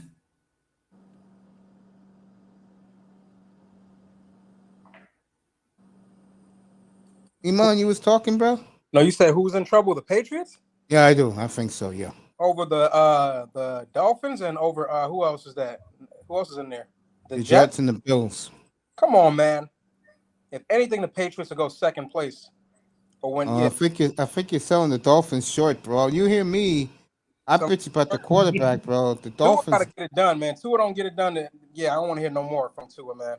Hey, that's the Tua fans. That's not me. Yeah, Tua got to get it done. He ain't got no damn excuse now. Look. This is the thing. But I'm talking as sports critic now. What I'm looking at Miami, they got the receivers. That pineapple cannot push it past 30 yards. Man, if he can't, I need to get in the NFL, man. Fuck that shit. I saw Jordan Love Jordan Love Friday night. Bro, a beautiful 40-yard rope. You don't need grinder. You don't need, all you gotta do is throw dink and dunk Tom Brady. Hey, look. Sean's up here. 10-yard passes, bro. That's it. Look, I'm gonna be honest here, okay? He's either gonna sink or swim. No in the middle. He's playing for a contract extension. He's either gonna sink or swim. Hey, I just let him. I can't swim. And I just let him. And I just let him. I just let it play out. And you know what, Brother Mason? We gotta throw this in too. We know these receivers now are divas. If they don't get they touch, they riffing. You ain't lying. And we all know Tyreek can woof. Yes, exactly. So Tyreek go to a hook deep, he don't, and it's not there. You know me. That's what I was about to be intercepted. That's what I was saying. Hey, Sean, you there, bro? I'm just saying, like I was saying on Mace channel, Mace, you could back. Well, I said last month when Miami had a chance to get a quarterback, they should have got Matt. I would have grabbed Matt Ryan quick. Yeah, and you're gonna give it one more year, and I don't know what's gonna happen. A big part of me wants a new quarterback there next year. We may have him on the roster with this kid they got from Kansas State who looked very good. So what they just playing then? Give him some rap. See what he could do. I think they're gonna let Tua hang himself. Like I said, one way or another for Tua. If you ask me, I'm not jumping all in. Sean, you there? Yo, Sean. I want to ask Sean, how do you feel that his boy Jalen Waddle was the 67th best player in the league? I was shocked by that. Voted by the players. Wow, you're gonna have something to prove. Yeah. They ain't gonna, but they ain't gonna hurt his stats because they ain't gonna hurt his status because he got that pineapple. Yeah. Not his fault. Yeah. But it's not gonna hurt him that much either. I agree. And the other receivers too. Yeah. I agree with that. I totally agree with that.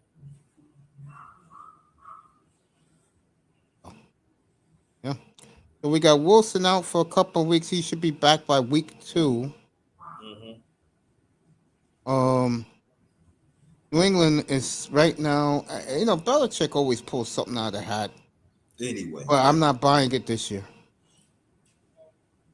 And then Miami has the complete total package. But the biggest question mark in the NFL is that quarterback.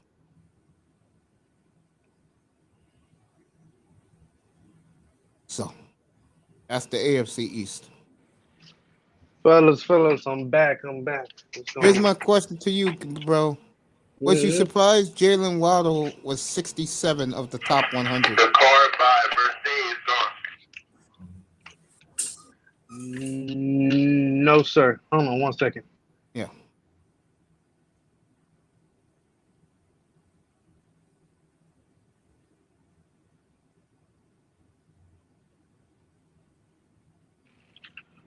I ain't gonna lie. When I seen it pop up, I think I was on Twitter. It shocked me. But then again, it's like he was balling last year. You feel me? And then X was on there, so X was Yeah. like at 57. Yeah, they have him at 67. Yeah, wow. No, 57. We're talking about X. Oh, they dropped him down? Yeah, I guess so. Because last year he was 16. You know that, right? Yeah, I think that's he balled out, ain't it? Yeah. He balled out Yeah. last year. He ain't really, Yeah. Tell you Not one like thing, that folks. though, but I'm talking about like the year before. Yeah, he was. Yeah, 2020. He was a He monster. was still good. I agree. Saturday night, you're gonna see something, folks, down in Miami. I'm gonna get the NFL Plus just to watch it. Yeah, you getting that too? Yeah, I want to see. Yeah, I'm gonna get it too. I'm gonna see X against Devontae Adams Saturday night. Yeah, I think it's like what is it? $10 a month? Hold on, right quick. Oh, $4.99. Or what? NFL Plus. Really? Yep. It goes on your phone or your pad. Oh, okay. Yeah. For sure. So, yeah, man. Yeah. I'm pumped up for that game Saturday night. There's a couple of games. I like Trey Lance going home to Minnesota to play the Vikings. Oh yeah, I would want to see that. You know, I want to see that Saturday night. Friday night is the night I'll be up here watching Davis Mills, the Texan quarterback, against Aaron Donald and the Ram defense for a half. Jalen Ramsey and company.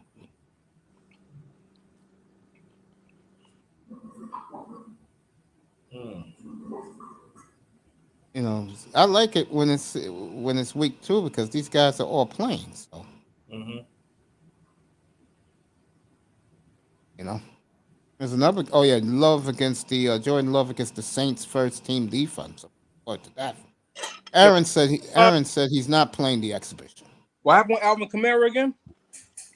I think he beat up somebody bad in Vegas. Yeah, I remember the story. He beat somebody up, him and his homies, because he came. Yeah, he get 6 weeks. I had educate Aries up here earlier. That dude's a dumbass, man. Remember the ex IG model he was dating? That he didn't have nothing down there. Shout out to Jay the Black. When he got beat up, he beat the guy up because of the girl. I think so. Man, what the? These niggas, man. God damn. You talking about that P juice is that wicked? Yeah, man. These are black men. Remember, we're all brothers, and you know what brothers like more than anything else. That's good because again, he's a running back. He needs the time. He needs the reps. Well, he's in camp right now, but they're waiting for his sentence. 6 games is a long time. That's what I'm saying. So wait, hold on. So they're suspending him for 6 games? That's what Aries told me. All right, so he's getting 6 game suspension. What about legally? Is he's not going to jail, right? Oh, I don't know that yet. Because they said that he almost beat the guy like almost to Beat death. him to death, yeah. That's criminal charges, man. What the fuck, bro? Yeah. Because if he go to jail, yeah, bro. That's bad, bro. What city did that happen in again? Vegas. Oh, that's not a good look. It's not a good look. It's not a good look. And the other dude from the freaking Raiders, man, that receiver that rode the Lamborghini and killed like a few people, right? Or that Henry Ruggs, the third. Man, these niggas do and not. He was having a good year last year too. He ruined his career. Yeah. What up, party people? What's up, Sean? Back in the building. These dudes do not know what to do with money, man. Well, money. If you was in DS1 Ross's room today, he talked about that. Yeah, sure did. Shout out to the big man. Ross? Rules. Yeah, Sleep Stay Sleep TV. I missed it yesterday because I was So that's good. So at least I know now not to pick Alvin Kamara in fantasy. Oh, do you listen to my fantasy report? No, what happened? I gave it on Friday and on Saturday. Oh, I was looking at it tonight, matter of fact. To me, Justin Jefferson is too high. Too high? Got Why? him at 3, man. He ain't the best receiver in football. But maybe he's projected to do a Cooper lot. Kupp is, bro. Cooper, man, get the hell out of here with Cooper Kupp. Cooper Kupp had one good year. That's it, man. What the hell? Hey, dude, Cooper Kupp has had a hell of a career, bro. No, he's had one good year. He's had one good year. That's it. All right, let me do Cooper Kupp for you. I'll tell you right now. He's never going to duplicate that again, ever. All right, do Cooper Kupp's career. He's never going to duplicate that again. Look at his career. It's been what, average? Or maybe damn, man, you really underestimate my brother, bro. No, I'm not underestimating him. I'm estimating him just right. There we go. I'm back. There you go, Sean. For only Sean a few moments. Sean pumped up for Saturday night. I am too. Yeah. What you think about the quarterback? Our quarterback, the backup, right? Yep, sir. Yeah, that kid is nice, bro. All right, look. All right, Mace. Look, I got his stats pulled up. Year 1, 869 yards, 5 touchdowns. That's not good, bro. Who's that? Come on, man. Cooper Kupp. He even hit 1,000. Come on, bro. Stop. And then year 2, regression. I'm looking at right here. 8 games. That was last year. 566 yards, 6 touchdowns. And then year 2019, year 3, 1,161 yards, 10 touchdowns. And last year, before this season, he broke out 974 yards, 3 touchdowns. Come on, man. Then he finally gets 1,900 yards in 1947, and then 16 touchdowns. He's not doing that again. Dude. I never say he was doing it again, but all those numbers you read, bro, those are great numbers, bro. Great? Yes. Which era? Right now, he got 40 touchdowns in 5 years. That's 8 touchdowns. Who you talking about? Cooper Kupp. He thinks most Cooper of the touchdowns came last year. That's what I'm saying. Because he had a better quarterback. He had Stafford, bro. All right, Stafford. All right, without Stafford, Calvin Johnson was shitting out numbers like that easily. I'm looking at 2019, bro. Man. 10 touchdowns, bro. He's not doing that again, man. And I'll give you this. He'll come back with 1,200 yards. How's that? 1,200 yards, 8 touchdowns. Yeah, but that's his. But what you're missing, my brother, is that that's his career. If he gets 8 touchdowns, 1,200 yards, to the rest of the world, that's an off year. But to me, that's what he is. Yeah, you're making him sound like a bum. See, but that's the argument. You said Jefferson was ranked too high. No, Jefferson is ranked just right. What so you telling me Jefferson? Bro, back up. You telling me Jefferson's better than Devontae Adams? Is he better? No. Is he better than Devontae Adams? Yeah. He has the potential to be better than him. He's had a better start to his career. So right now, the last few years, because Adams been in for a while, so Adams, in career-wise, he has it better. But Jefferson has a better start to his career. If Jefferson keeps the same pace for the next maybe, let's say, 6-7 years, he's going to be better than, I would say he's better than Adams. We'll see after this year. Right now, though. Again, he's projected to do way better because remember, his first year he had 1,400 yards, and the second year he had 15 or 16. He did better his second year. So his third year, they're projecting. Player, that's my man. But bro, I'm just being honest. I don't know how you could put him over Devontae Adams, bro. We'll see. Over my man from Buffalo. Your man from Buffalo, who what's his name? Diggs? Yeah, bro. He's better than Diggs, bro. What? He's better than Diggs. Have you seen him and Jamar Chase are better than Diggs, bro? Come on, man, stop it. Who had a better year? Diggs from 2020 or Jefferson? 2020. Let me see. Hold on. You're gonna lose this argument. Why? Because is he up by what 1 yard or something? I don't think he's up by 1 yard, bro. You gotta look at his numbers. What he did in Buffalo in 2020, bro. Well, last year was 2021, so I don't know what you're talking about. 2020. I'm talking 2020. Because he was a rookie. He was a rookie 2020. I don't care about him being a rookie. I'm looking at Diggs. 2020 Diggs had 1,500 yards. All right, 8 touchdowns, and Justin Jefferson had what? No, I'm 14 not saying, dude. 7 When touchdowns.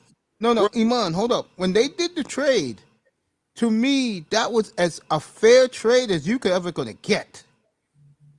Jefferson is younger. Yeah. But I'm just He's saying, playing you making it dome. sound like Diggs is a bum. No, he's not a bum. I said he was better. I just said Jefferson is better. That doesn't mean the other guy's a bum, right? All right, who's better? Man, I'm gonna give Jefferson over CeeDee Lamb. I'll definitely do that. I think CeeDee come Lamb on. is. No. You see this now. You go into people in his own peer class, of course. But then you try to use veterans to go up against the rookie or the second. No. I think hold on. I just think he's ranked too high. That's just me. When it comes to fantasy, I think Justin Jefferson is a monster, bro. Remember, Mace, it's fantasy, right? We go Yes, year it by is. year. So You got me they there. have. All right. Do you think Jonathan Taylor is better than Derrick Henry? No, But why? Because Derrick Henry got hurt. Yep, you're Thanks right. to fantasy. So they And have. when you look they at have it in reality, bro, he's going to be the Colts offense. That's what. Yes, and if I'm picking fantasy, which I need to do, that reminds me, I need to join the fantasy league. But Me and you got to talk, bro. I'll hook you up with some advice, bro. Yeah, I need to join. Talking to a fantasy 7-time champion here, bro. Like I've never gotten. You said how many time champion? 7. 7 years in a row. No. I can tell you the years right now: 95, 99, 2002, 2005, 2007, 2009. When I first started, like my first fantasy league ever, when I was in college, that was the first time I joined my freshman year of college. I won. Yeah. There you go. Yeah, I won. So I don't have to give. I'll give you some tips then. You know how to win. I'll give you some tips. Grinder, you play fantasy, bro? But yeah, You do? no, that was me, not Grinder. No, Grinder, you play fantasy? He probably stepped away. Yeah. Yeah, I'm gonna have a whole. Yeah, I'm gonna do a fantasy show. Probably Labor Day night. I'll do it. In terms of fantasy, yes, I would rank Justin Jefferson higher than Devontae Adams. But in terms of just a career, no, Adams has done more. Well, Iman, you be off that day. I'll do it that Sunday night. How's that? That'll be fair. Sunday night? Yeah, the Sunday night of Labor Day weekend. That's Labor Day Sunday. weekend. All right. Yeah, because you're not working. Then yeah, come up and me and you will hash this and let people have fun with it. He's like back then. Well, for a long time, right? It was Adrian Peterson, right? Mm-hmm. And when Peterson went down, right? Who else? Who was left? Who? Tomlinson. No, not that was before Peterson. No, yeah, Tomlinson was number one for a long time, and then Peterson came in. Even though at the time, Tomlinson was better, but I still got Tomlinson ranked higher. But at the time, Tomlinson was still the best running back, but Peterson was putting. That's it. You just go with whoever is the hot hand. So that's how they do fantasy. So in terms of fantasy, I wouldn't say Jefferson is ranked too high. Let me tell you something. The greatest running back in fantasy football history. Besides Barry Sanders, definitely Priest Holmes, bro. Oh, Priest, yeah, man, Priest, man, god damn, Priest, that dude, man, Priest Holmes, man. Priest Holmes, bro, had a 20-year career in like 4 or 5 years, man. Bro, 2002. Yeah, Priest Holmes was a beast, man. I had 2003. I had Priest Holmes and fucking LaDainian Tomlinson, bro. Whoa, how the fuck you get that? Guys, back then, guys were picking those quarterbacks, bro. Yo, man, that's stupid. Yeah, definitely would win with that. Oh yeah, Grind is taking care of his business. Sean is doing his work. Yeah, it was a guy in one fantasy league I was in that won. Yeah. I think it was my second year playing fantasy football. Yeah. That was the year Adrian Peterson had the ACL injury, right? And he was coming back from that surgery. Nobody picked him up in that first round. We were drafting. I think it was like 12 of us. 12 of us. And then the first round went. Nobody picked him up. Arian Foster was still playing. One guy, he drafted Arian Foster. Nobody touched Adrian Peterson. Second round, he drafted Adrian Peterson. Peterson had 2,000 yards that year, and Foster had like 1,600 yards that year. Yeah, I like that Foster. Foster was a beast, though. Yeah, he was another dude, man. He got injured too early, man. Yeah, For a Which career, guy? man. Foster, Arian Foster. We had him Oh on the team, yeah, but we had yeah, him at yeah, his bro. later years when he was about to retire and stuff. But Oh, I fell he in love was with a him, bro. Yeah, I like he the was he was a monster, Hell bro. yeah, Sean, you play fantasy football, bro? Are you No, coming I up don't here do that. I tonight? don't do all Let me that. see what he's saying in the chat room. Man, I'm in 3 leagues, bro. I know I got one draft on September like it's late at night, man. He's a cocksucker. So you coming up here tonight, bro? Yeah, he loves Emmitt Smith. Does Mr. Miami? OJ Anderson's gonna get his. Hey, Iman, he's you a you hard on live right now? You huh? like that they're gonna retire? They're gonna put him in the Ring of Honor and retire his number, bro? Anderson? Yeah, Yeah, he won that was that the second Super Bowl, right? yeah. The second one, the year that Ran Buffalo hard, choked. yeah. Like those old Super Bowls, Mace. I'll download those and like kind of go back and watch them. Yeah, man, he was a hard runner. He was, My nigga, bro, that no one talks about, but I'm glad they're gonna retire his number 2, yeah. Rodney Hampton. Uh-huh. Who was that coach after Parcells? Who's the coach after him? I'm trying to remember. Shit. It He wasn't wore doofy glasses. fuck. Let me see. Damn, I Bill forgot that dude loves Rodney Hampton. Parcells. It was after Parcells. My Cram man got the job. or Because the late George Young hated Belichick. Oh man, I'm still laughing, bro. I forgot his name, man. My man loved him some Rodney Hampton. Running game. We gotta do the running game. Oh man, that shit, man. Bringing back some great memories. Oh man. So let me ask you this: you got the number 1 pick. Who you picking? who me? Yeah. If I had it in fantasy, you talking about? Yes. Yeah. Yeah. What's his name? Yeah. Taylor, man. You always Okay. go with a running back. Okay. Not me, Because bro. I go receivers in my draft, bro. receivers. Nah, I mean that's what I used to do. I did it because of Calvin Johnson. That was it, bro. That was the only dude I would go number 1 overall with. If Calvin was off the board, I probably would go with a running back in the first round. But yeah, a nice solid running back, man. So Jonathan Taylor can run, he can catch, he does it all. So and he's not injured. So yeah, I would go with Jonathan Taylor, and then a receiver. Yeah, I like Jonathan maybe Taylor. That boy a beast. maybe Jefferson or Chase. Because Chase, I think Chase gonna have a monster year, man. I got him number 6, last by the way. they got him at number 6. So who's Yeah. number 5? Another running back. I forgot who it was. Number Derrick 3 Henry? is Jefferson. Number 4 is Cup. Number 5 is a running back. Number 6 What a is beast. Chase, and number Who's number 7 is That Henry. was a beast. Number 2. I think there was a motherfucking bee up in here. Let me see. You said fantasy running, right? Yeah.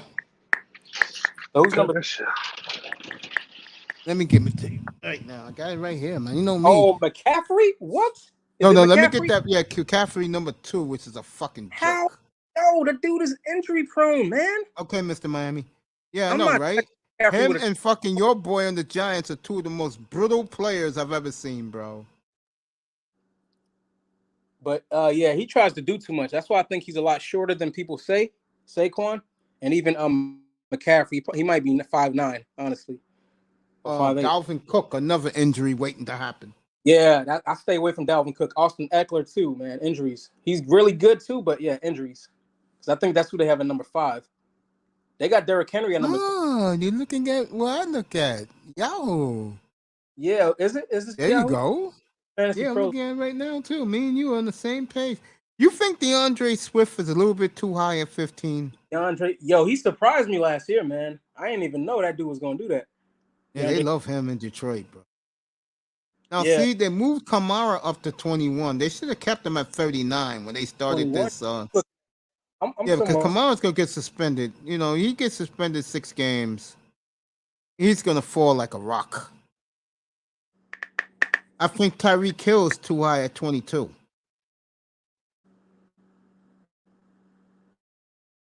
Yeah, who I fantasy wouldn't. rank? Yeah, I wouldn't touch him at 22.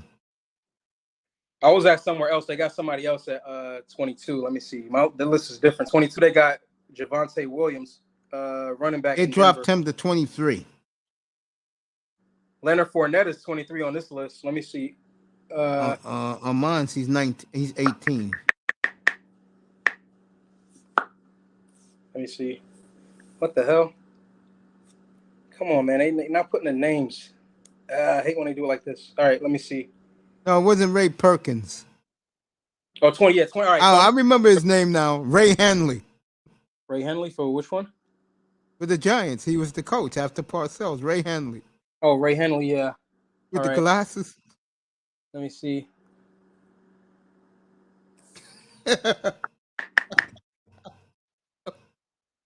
Oh, man. Only in New York you get this shit. Grinder's doing his thing. We'll get to him about his Jets.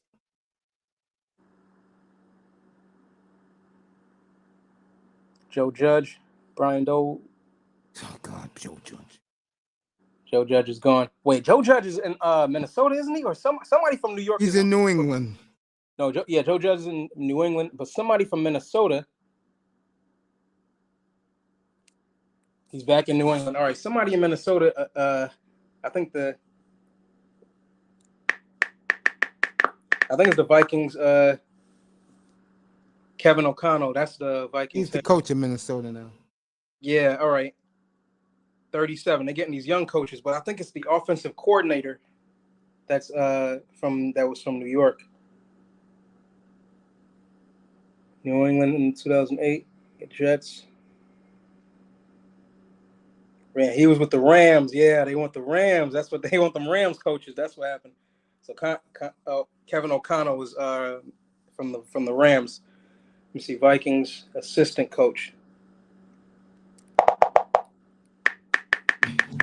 Yeah, Xavier Howard, number 56. I think that's way too low.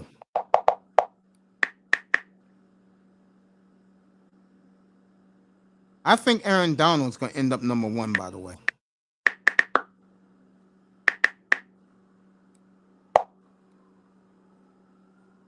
Yeah, so Saturday night, folks, we'll have a big night. Quarterbacks, more the receivers. You got Howard versus Devontae Adams Saturday night. You got Trey Lance going back home to play the Vikings. Davis Mills will go to LA to take on Aaron Donald. My game will be Jordan Love taking on the number ones for New Orleans on their defense, and Love will play with the ones on the Packer offense. So that should be very interesting. It's Friday night. Yeah, see, they got mostly running backs in the top 10. Let me see. Najee Harris. I don't know, man. Najee Harris. They got him at 10 now on mine. Hey, look, I saw the Steelers Saturday night, and their offensive line looks very improved. Yo, he had a nice game. Yo, he had a nice rookie year. 1,207 touchdowns. On a shitty team with a shitty offensive line. Damn. Clam Chowders, you waiting for September 11th, Mr. Miami? Yeah, Najee Harris might do something there. They might have something over there. He's 6'2". Yeah. All right, I'm going to keep an eye on him. Yeah, it's Akuma asked me the other night when I was doing the fantasy, would he pick Najee Harris? I said, yeah, take him.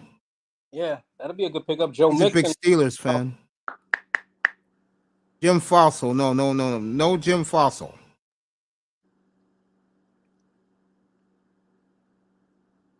Year 5. Joe Mixon is how old? Yeah, Mixon can still go. Mixon, he all right. His rookie season, he was going off. It's actually last season was his best season because they had a better offensive line and he had Joe Burrow, excuse me. So he had 1,213 rushing touchdowns and he had some receiving yards too and some touchdowns. So he did pretty damn good last year.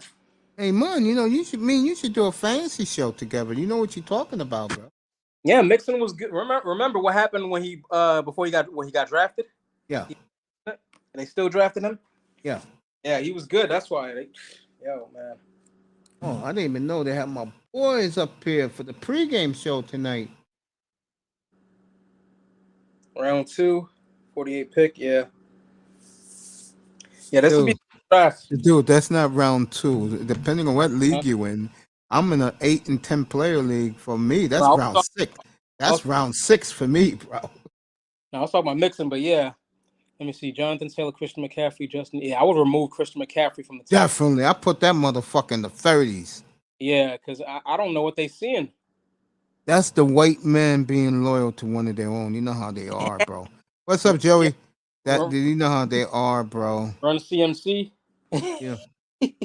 I would go Jonathan Taylor, then I would go Derrick Henry. I think Henry could still put up at least 1,400 yards. I agree with that.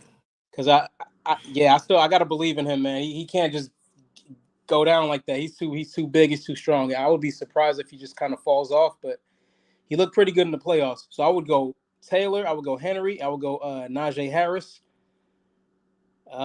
Justin Jefferson, Jamar Chase. Damn, CD Lamb is kind of high. I would go Adams. Yeah. Aaron Jones. Nah, Aaron Jones is another one. Injury prone, man.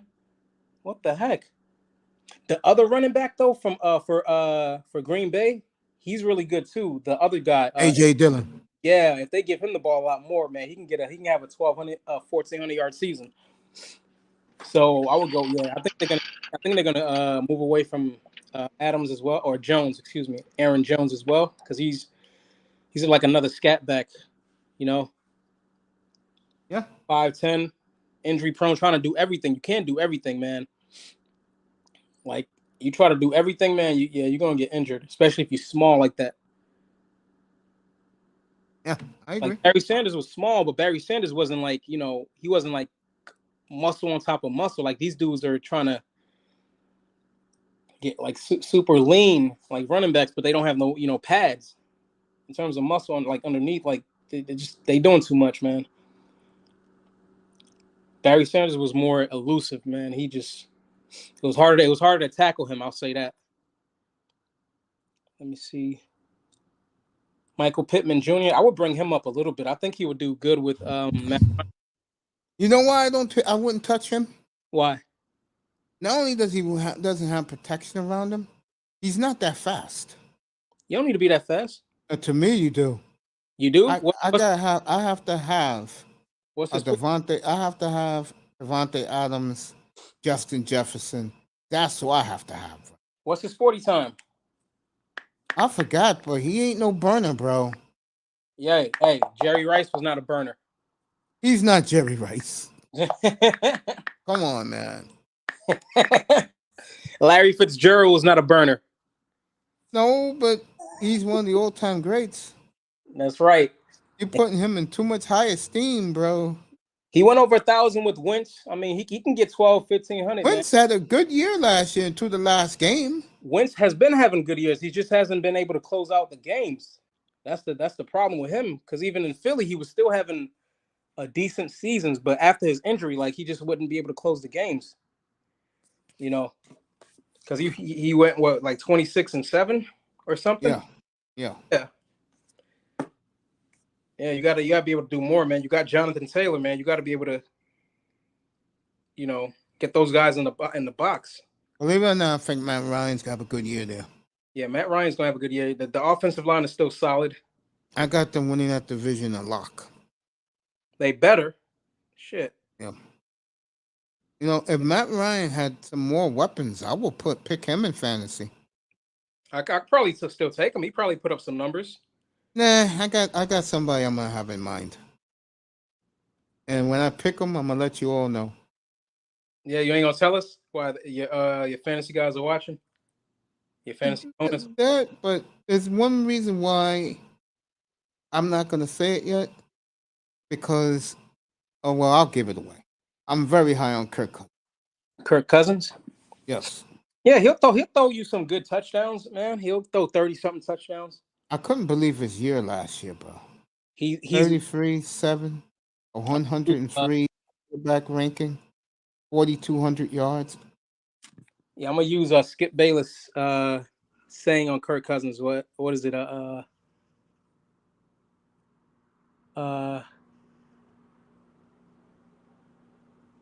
What is it? Overachieving, underachieving, overachiever, overachieving, underachiever, something like that. He's got the stats, man. That's it. He's got the stats like Stafford had. Have you? Yeah, since you watch Fox, right? Have you been hearing the stuff Colin Cowherd's been saying about the Vikings, man? About them being good and all that. 14-3, bro. 14-3. Yeah. I don't know. Maybe he's got some inside information. I tell my guys up here, I love the Vikings. I've been loving them since the draft, but I ain't going no 14-3. That's what I'm saying. Like with Cousins, his stats is stats, man. Like he went 8-7 that year, and then 10-5, 7-9, 8-8. 35 touchdowns the year before, 33 touchdowns Miami's last. crazy. Yeah, man, he just don't close out the games. You get like the stats are good, but you gotta win games, man. And I think some of those some of that stat is garbage yards, like Dak Prescott. Honestly, Well, you on Doc, but I like Prescott. them trying to play catch up. Oh, Dallas won 11 games, 12 games last year, man. Yeah, well, those are bad teams. Wow. You hard on the boys, man. I'm extra hard on the boys. I'm a Giants fan. Oh, I forgot. Yeah, that's right. Yeah. Nah, I keep forgetting you love the Giants, but you live in Minneapolis now. Yeah, they got talent over there in Dallas. Dallas has always had good talent, man. Even with the days of Romo and T.O., like they've always had good talent. They just didn't know what to do with it. Jerry wants to be the coach and the GM. Yeah. Yeah, Kirk Cousins is he's a stat guy. But he got the stats in the wrong column. He's great for fantasy. That's why I said high on him. Yeah, for fantasy, yeah. But I need Justin Jefferson, man. And unless I'm picking in the top 3, yeah. I'll tell you right now, bro, if I get the number 1 pick, I'm taking him, bro. You taking who, Justin Jefferson? No, hell yeah. Yeah, hell yeah. So then now he's not ranked too high, right? Yeah, you know why I'm saying that. Now you know. Me and you on the same wavelength. Got my man. Either him or Jamar Chase. I think Chase will come down a little bit this year. Come down? What? Yeah, I do. Chase? Yeah, I do. I do. What's your reasoning? What's your I think a team like the Bengals, I think they take a step back, but next year, watch out. With Joe Burrow. Yeah. Cool Joe. Yeah. Throwing 500 yards 2 times in a season. His hatred for the Ravens and Lamar Jackson. Oh, does he hate Lamar Jackson? Oh, man. Come on, man. Yo, they ain't. Come on, man. I think Lamar's going to have a big year. I think Lamar's going to have a big year. I do. Say who? Lamar Jackson. I think he's playing for his money. By the way, Sunday night, no, he's got that. For you brothers, Fox will have the game Lamar versus Kyler Murray Sunday night, 8:00 Eastern on Fox. Mace, Lamar already earned his money. Unanimous. I don't think the Ravens think so. No, they're gonna have to pay him. Yo, they paid Joe Flacco. Remember that? That was but Flacco got the bowl done. He got the job done. Hey, Lamar, Mace, bro, I'm gonna talk to you later, brother. Lamar, right up there. All right, brother. I love you, man. Money. I love you too, big bro. Get home safe, kid. Because if they don't give him that money, they're gonna be in a world of hurt. Imagine. I just think when players have their mothers as their representative, he does. Yeah. Zion Williamson's mother did a good job telling his boy, sign the goddamn extension. Forget New York. Sign the extension. You're getting $214 million. And no more fried chicken. Yeah, good on her. Yes. Yeah, man. Jefferson, I like. I would take him number 1 if it was me. See, I'm one of these guys, but I'm taking Jonathan Taylor, man. I have a plan, bro, and I go by my plan. If I don't get my plan, then I go to a different direction. That's just me, man. I just have a philosophy, man. I stick to it. Yeah. Oh yeah, man. Justin Jefferson. Oh, stop, man. Damn. He already had 3,000 yards, 2 years, man. 17 touchdowns. He's no joke, bro. Yeah, that's what I'm saying. 1,400 yards is for rookie year, then 1,600 yards last year. Come on, man. Yeah, that's why they got him high, because he should get at least If not, he should match 1,600. But I can see him getting 1,800 yards this season. 1,800 yards, 15 to 18 touchdowns. Yeah. So, Knicks. Thanks, Grinder, for coming up. Knicks, Hornets, and Wizards all in the Donovan Mitchell chase. I think Knicks gets them because the Knicks got the draft picks. And they can give them one or two young players. KD to the Pelicans on hold because the Pelicans do not want to trade Brandon Ingram.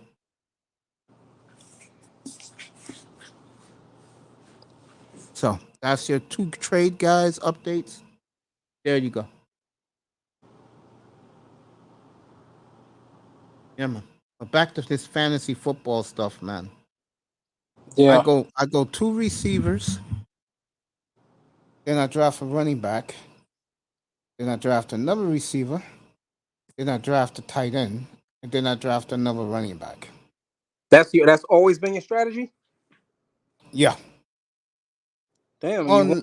Unless there's a quarterback I'm in love with, I'll take him as early as I can, bro. Mahomes? Mahomes, all boy in Green Bay. Yay. Believe it or not, I used to be a huge Aaron Rodgers fan, bro. Yeah. I don't hate Rodgers. I think he's tremendous, bro. I got no problems with Aaron Rodgers at all. I just think sometimes he could be a little goofy. Yeah, it comes with the talent. He came in again today. If you didn't see Aaron in training camp like Nicolas Cage, he did it again today. He's still growing his hair. Yeah, I've seen that meme of him being Nicolas Cage, looking like Nicolas Cage from what is that, Con Air? Con Air. When he was in the air. Yeah, everybody laughing at it today on N.F.L. Network. That's one of my favorite movies, or favorite Nicolas Cage movies. Yeah, you know me, I'm a big fan of Mr. Rogers' Neighborhood. That's why I get on him like I do.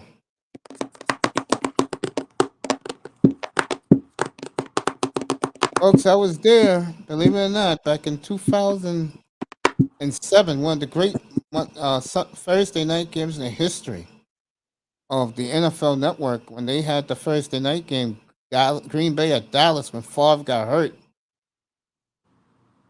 And Rodgers came in and right away looked phenomenal. And I was in that bar. It's a packed bar. Yeah. I said, "Oh, you know the Sheraton, 53rd and 6th." Yeah. I said, "Oh, Green Bay man found something." Yeah, you can always tell. You can see some glimpses of it. Yeah. I love Mahomes. People thought I was nuts. I said, this kid's going to be a superstar. You thought look what happened. I saw him the year before he became a starter. He threw an 80-yard rope to Tyreek Hill. Yeah. And I said, if that doesn't convince you guys how good this kid's going to be in the future, I don't know what to tell you. Mm-hmm. Yeah. Yeah, man. But I will not be picking them in fantasy.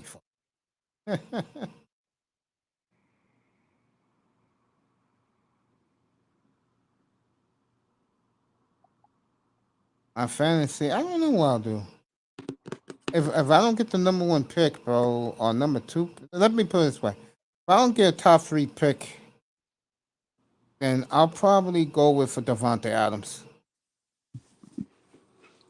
The only thing is I don't trust Derek Carr with Devontae Adams, so I don't know. We'll see. That division gonna be tough, man. You got Patrick Surtain, all right? Who else you got in there? Who else they got? The Chiefs. The Chiefs, you can blow them out the park. You got Asante Samuel Jr. Asante Samuel Jr. Yeah, and the guy from New England. Who's that? AJ Jackson. Yeah, yeah, that'd be a good one. So other than those two teams, I mean, let me see who else is in the division. The Raiders, they don't got no DB. No, the Raiders, the Broncos. Come on, Mason. Let Zion eat mama's fried chicken. Right, baby. Jordan Love, baby. I'll see him Friday night. I'll be watching that on NFL Plus. The only thing I don't like about NFL Plus, they should let fans see their out of town team like you, Iman. Yeah. If you got that, they should let you watch the Giant games all year long. Yeah. Me is the Dolphins. That's not the package deal? No, you only get to see your home team. But in exhibition, you can see everybody. Oh, all right. That's why I'm getting it. I'm getting it for Friday night. I can watch Jordan Love against the Saints' first team defense.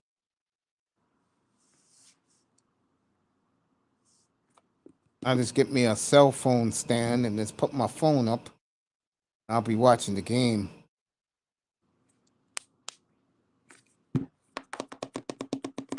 Yeah. Talking to my boy Iman Perry. Back in the mix. Mr. Miami's in the chat. He says give him another week. Give who another week? Mr. Miami before he comes back up here with his surgery to his teeth and his mouth. Oh, man. I hope that goes well, man. Who are you looking at quarterback, bro? For who? For Fantasy, Aaron? If I was the first quarterback I would take if I had a chance at a quarterback? Yeah. So you gotta... You know where they got Aaron ranked, right? What, they got him what, high? 106. 106? Yeah, go look at it. You got the thing right in front of you. Respect. I would go Mahomes. Let me see. I'm trying to see. That division's gonna be tough, but yeah, Mahomes just got. I think Mahomes will still do good. I either go Mahomes or Herbert. Man, Herbert almost threw 5,000 yards last year. Man, they got to do fucking good this year. Man, they have to. They got a third place schedule too. Yeah, they got to. Man, he got a 35 to 40 touchdowns, maybe 10. Hopefully, cuts down on the interceptions. 7 interceptions, and then he's got to throw like 45 to 5,000 yards. He's got to have a good year, and they got to win 10 plus games. No other way. If they don't make the playoffs this year, that coach got to get out of there, bro. Oh, his job is on the line, bro. Yeah, he's done. They should have never got rid of the other coach. Of course, our boy, man, Anthony, what's he call it, bro? They should have never got rid of him. Because he got Phillip Rivers in the playoffs, right? Like 2 times. Yeah. Fucking politics, man. Racism, of course. White man gotta feel comfortable. You don't have to look too far in Miami. I was telling the guys about you last week. Or was it 2? Yeah, last week when you said when we showed the Miami coach, you said in the chat, that ain't no nigga. Oh man, I was like, oh shit. I fell on the floor when I read that, man. Shout out to the beautiful Kareen. She goes, oh, he's cute. And I said, typical. Oh, man. That shit was funny, bro. That shit was funny. I was laughing my ass off when you said that, bro. You say he ain't no nigga.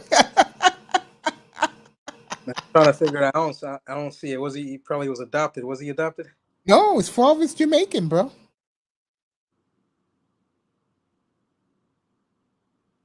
To me, he's a good coach. I was watching him the other night. Yale University, huh? Yeah. Ivy League guy. All right. Yeah. We're pulling up some smart plays for you guys. Hey, look what he did for San Francisco in the running game. Yeah. He was the OC, right? Yeah. Yeah, I would take and they got DJ Moore, Metcalf. Let's see, where's Josh Jacobs, Lamar Jackson. He can't where they got Lamar Jackson? I'm curious. Lamar Jackson on yours, the Yahoo one, it says 47. Okay. And he's right after was that AJ Dillon, so I'm guessing AJ Brown. No, he's done. Whoa, I think he might be the first quarterback in position. Cam Akers, nah. No, Josh Allen is. He's in the 20s. Where's Josh Allen? I didn't even see him. He's in the 20s. Nick Chubb, Alvin Kamara, Tyreek Hill. He is. I don't see him. They dropped him? Yeah, I don't see it because I'm on your Yahoo one, right? Because last week he was like 26. Because I see Nick Chubb at 20. Alvin All right, let Kamara me do this. I'm right there with you. I'm there right now. 23. Michael Pittman Jr. 24. Mark Andrews 25. Debo Samuels 26. T. Higgins at 27. Ezekiel Elliott at 28. Josh Allen's like 31, 32. 32. Yeah, he's at 32 now. So, yeah, man, that's how it happens. That got him the first quarterback taken. First quarterback. I wouldn't do it. Yeah, I wouldn't do it either. Let me see. Josh Allen at 32. Brees Lee. So I'm looking. Bryce Lee of the Jets. So the next quarterback is Lamar. Then Justin Herbert. Whoa. No Mahomes. Yeah, Mahomes at 52. Russell Wilson, I know, is in his 70s. 70s? Wow. Yeah, I'm thinking, I mean, I would Lamar ahead of Mahomes, but I would. Dude, I'm you, bro. I'll take Aaron in the 6th, 7th round, bro. He'll be there, bro. Yeah, Rodgers still got a lot left in the tank, man. I know. People are selling them. They're crazy, bro. Juju. Shit, I may take Rodgers, bro. I'll wait a couple of rounds. I may take Rodgers. Let's see. This will be interesting. You know Juju, right? Smith-Schuster? Yeah. At Kansas City now. So I would like to see this. You cannot tell me that Aaron Rodgers is the 106th best player in fantasy football. Yeah, Hells to the fucking no. They got him at 105 here. It's still bad. Was one bad. more higher than where I saw him at? Lazard. Yeah, that's crazy, but that's good for us, man. Keep him down there. We'll get him later. Hell yeah. Keep him in the hip pocket. See, know what else I do? That's why I like Cousins a lot. Know what else I do? They did that. I'll build my team up first, then get the quarterback.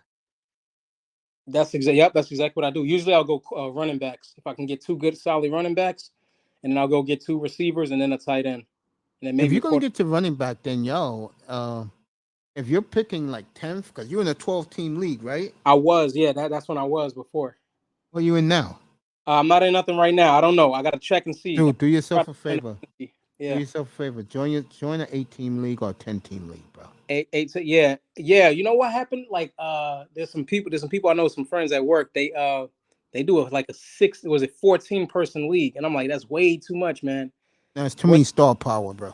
Yeah, when you go to like 8 people, or that's a challenge right there, bro. Both is a challenge because that one is hard, man. Because you got a lot of good. You're gonna have a lot of good. Yo, in my main league, right? Yeah, this is gonna freak you out, bro. They draft defense first, bro. Really? I'm not lying. The first 3 or 4 rounds is all defensive players, bro. Oh, what kind of league are you in? Are you in like a individual defensive player league where you get Yeah. Yeah, I don't do those kind of leagues. I usually don't. Yeah, Aaron Donald, the guy informed us Aaron Donald will be the number 1 pick in the draft. Damn. I don't know if Aaron Donald could still do it, man. We'll see. I don't know. We'll see if he falls off, man. I can't do that, bro. Yeah. I mean, I laugh at these guys too. I say, okay, go ahead, pick defense, bro. You know me in the third round. The third round, just to keep them honest, I pick a defensive stud, bro. Yeah, last year he had a hard time, right? Aaron Donald had a hard time getting sacks and stuff. Yeah, man. But the guy informed us that he's going number 1. Then the chick behind him said she's taking Chandler Jones number 2. Chandler Jones, is he even playing? Yeah, for the Raiders. Let me see. Yeah, and Max Crosby together. This ain't the same Aaron Donald, man. 20 is probably the highest he's gotten, and then what is that? Well, tackles for loss. I guess you can count those. Those are good. Yeah. He led the league in tackles for loss like 2 years in a row. Then he went 12 and a half, 13, 12 and a half again. Yeah, my other league, they do it normally. And a lot of the league and the other 2 leagues I play in, they go by what Yahoo says. That's why I'm pissed off, bro. Yeah. Shit, I find out I got the number 2 pick in the draft, bro. You want to see how quickly I put my card up there for Justin Jefferson, bro? Word. Ain't lying, bro. I'm keeping it real. But the draft that goes defense, you know what's cool about it? Yeah. We go to somebody's house to do it every year. Mm-hmm. Like next year, be here at my house, bro. All right. I gotta find me a fine looking hottie to be my hostess, bro. Hey, It makes me look good, man. just check around the Black Manosphere. Nah. I like to pick up my girls at the mall, bro. I mean, it's fucking online dating is ridiculous, bro. All right. Yeah, say, honey, be my hostess. Greet the people when they come to the front door. Show them the hors d'oeuvres, the drinks. Ross and this guy's days are numbered, huh, Mr. Miami? I feel you, brother. Yeah, I Ross. feel you, man. Yeah, man. Yeah, but no, yeah, man, it's cool, bro. I'd rather play in a league where you're face to face with people. Yeah. I like those leagues. I don't mind playing Yahoo. I'm in 2 Yahoo leagues, but you wonder, bro. You know what I'm saying? Yeah. Yeah, I'll tell you one thing. When I was in the sporting news league, bro, that shit was the shit. That was 2005, 2007, and 9, bro. Yo, let me tell you. In 2005, right? Mm-hmm. No one knew the Bengals were coming. I did. I had all the Bengals, bro. Yeah, they did good. I had Chad. I had TJ Husazada. I had Carson Palmer. Yeah, that was a good duo, man. Trio right there. I forgot who the running back was. I had Tomlinson and him in my backfield. Cedric Benson? No? Was it? Who was the running back in 2005? I think it was Benson. Was it? Yeah, I think it was. That's what I'm thinking. I had the whole crew, bro. Won me a title very easily. 2007. You're going to laugh at this. I had Ben Roethlisberger, Heinz Ward. Who else did I have that year? I had Moss won the title. Damn. I'll never forget it. I told the guy who I beat, he had Brady. Running back was Rudy Johnson. Yeah, I have Rudy Johnson, bro. Yep. That's what it was. 1,400 and 1,300. Yep. That's what I have, Rudy Johnson, bro. That was a ridiculous season. Shoot. Sure was, bro. See, one thing I do, I'll tell you some of my secrets, bro. I'll help you in the future because you're younger than me, bro. One of the things I do is I scout ahead. Why you think I'm so high on the Vikings, bro? Yeah. I scout ahead.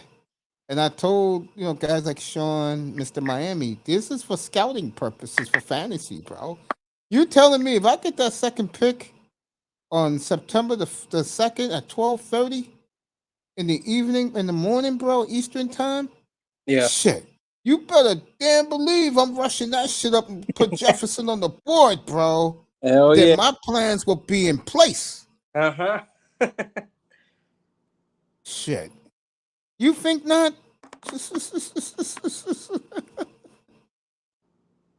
Shit. Remember that song, You Could Dream Weaver, bro? Mm-hmm. Shit. Phelan is now a fucking 8th round pick, bro. Because Adam Thielen was like in the 80s last I checked.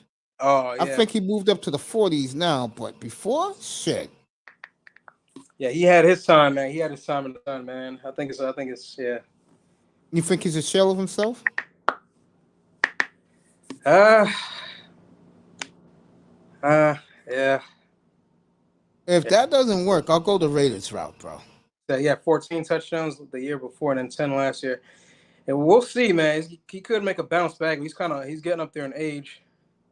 And then you got I'll go the Raiders route. Yeah, Chris Henry, bro. Hell yeah. God bless his soul, man. See, that's what happens when you date chicken heads, bro, with the Daisy Dukes. I know that looked good for a guy like Chris was a thug. But damn, you fighting with your baby mama in the back of a pickup truck, bro? That was 2009 Bengals. Yeah. Yeah, Chris Henry was nice, bro. Tell you folks, this Bengal group, they're not a fluke. Being underrated grinder, underrated darkness. We saw them last year coming.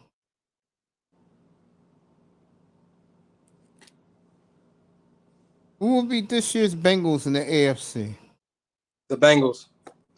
Um, You think they can get back there or at least get to the AFC title game? no, No, really. really. Not even in the AFC title game. Who do I got? The Bengals I better got Raiders, Broncos. Raiders, Broncos. I got Broncos. Could be Raiders. It could be Raiders or the Bengals again. In the NFC, this should be no surprise to you. You know what? I'll make it a surprise for you. In the NFC, 49ers. I'm gonna go Vikings, Niners. Vikings, Niners. I can see that. Or Packers, Niners. I think Brady got too many problems, bro. That's why he took time off. He ain't buying this shit. Brady goes to the Giants? Nah. I can see him going to the Giants now. I really can. That would really stick at the Belichick in New England. And then go undefeated with the Giants. Oh, Iman. Oh, speaking of that, did you hear what Michael Irvin said yesterday? Michael Irvin, no. What do you say? What do you say? To Stephen A. Smith? No, what do you say? He said, quote, if the Cowboys clean up their turnovers, they will go 18-0. 18-0. 19-0. 19-0. They wouldn't make it to the Super Bowl. Yes, they would. They would win the Super Bowl. They would get and then what? All right, 19-0, and then do what in the Super Bowl? 20-0. You're right. 20-0. 20-0. All right. Yeah, because they added an extra game. That's why. So all right. It's crazy. He said that crazy.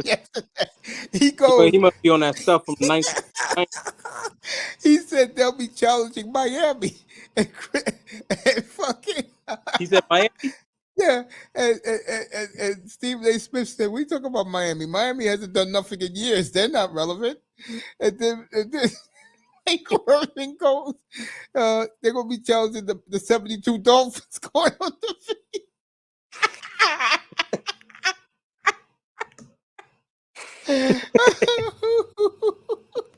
The 70s, man. I'm like, Mike, you said some dumb shit in the past, bro. Yo, if Dallas goes undefeated, I will buy every Cowboy fan a jersey. Man, Dallas ain't going undefeated. Oh my God, they ain't even going 5-0. Yeah, man. Damn. When he said that yesterday, I fell on the floor, bro. I said, you got to be kidding, Mike. When that second he said they'll be challenging Miami, I knew he was going to say they can go undefeated. Fucking Michael Irvin. Oh, Dallas, bro. Dallas. Yeah, that was a waste, man. Waste of talent. I think their window closed, man. Mr. Miami got 49ers beating the Packers in the championship game. Man, I would love to see Rodgers get his second championship, man. He got to get one more before it's all said and done, man.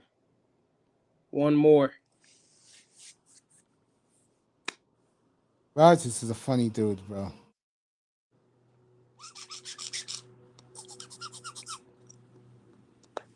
He said last week Jordan Love reminds him of himself. He's a troll. I know.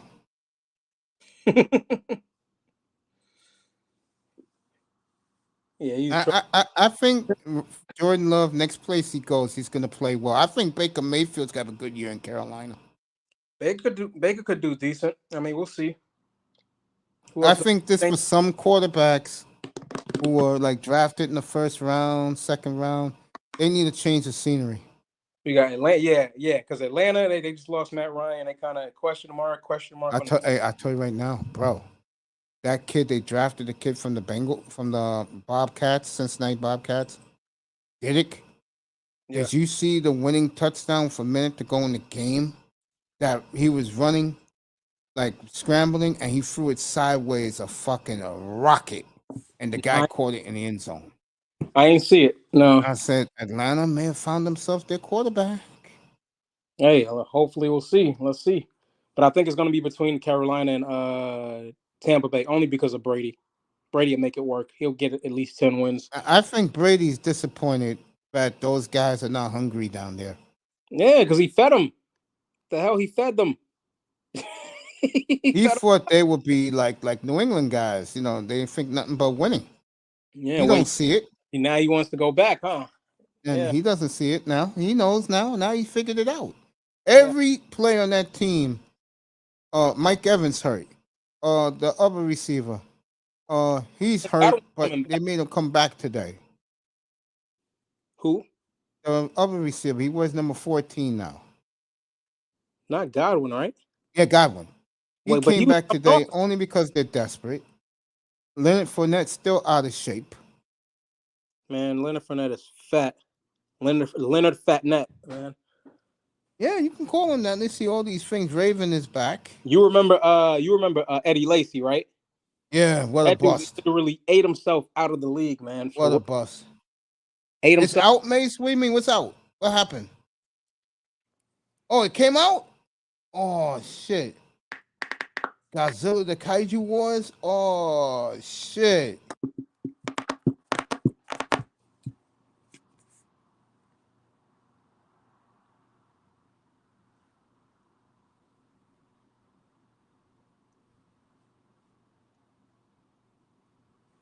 Okay, you keep believing about that Marvel.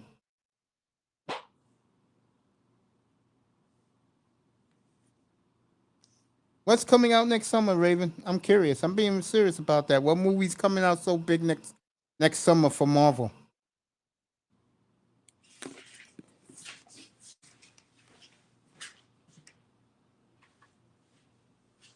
I have to start getting ready for. I'm looking forward to that. Yeah, let me know, Raven.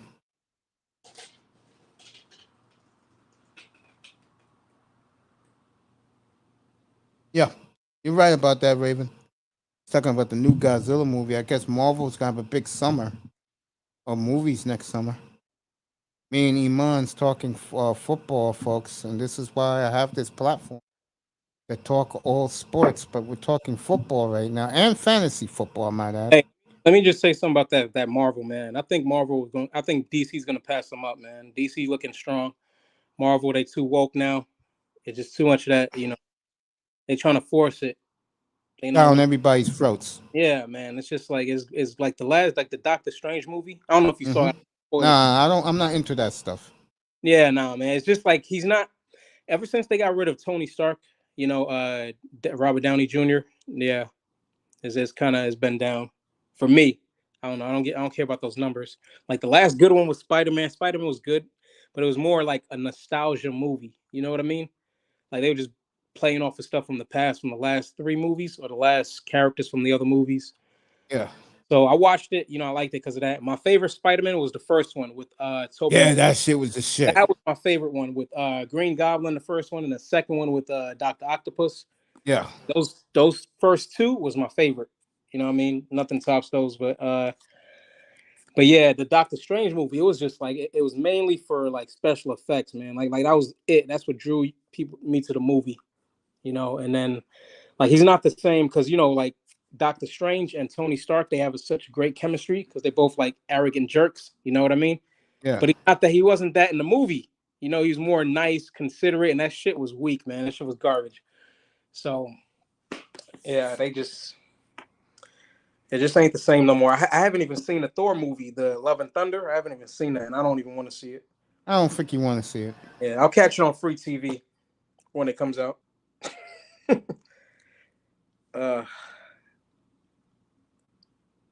But yeah, I seen the Batman movie. The Batman movie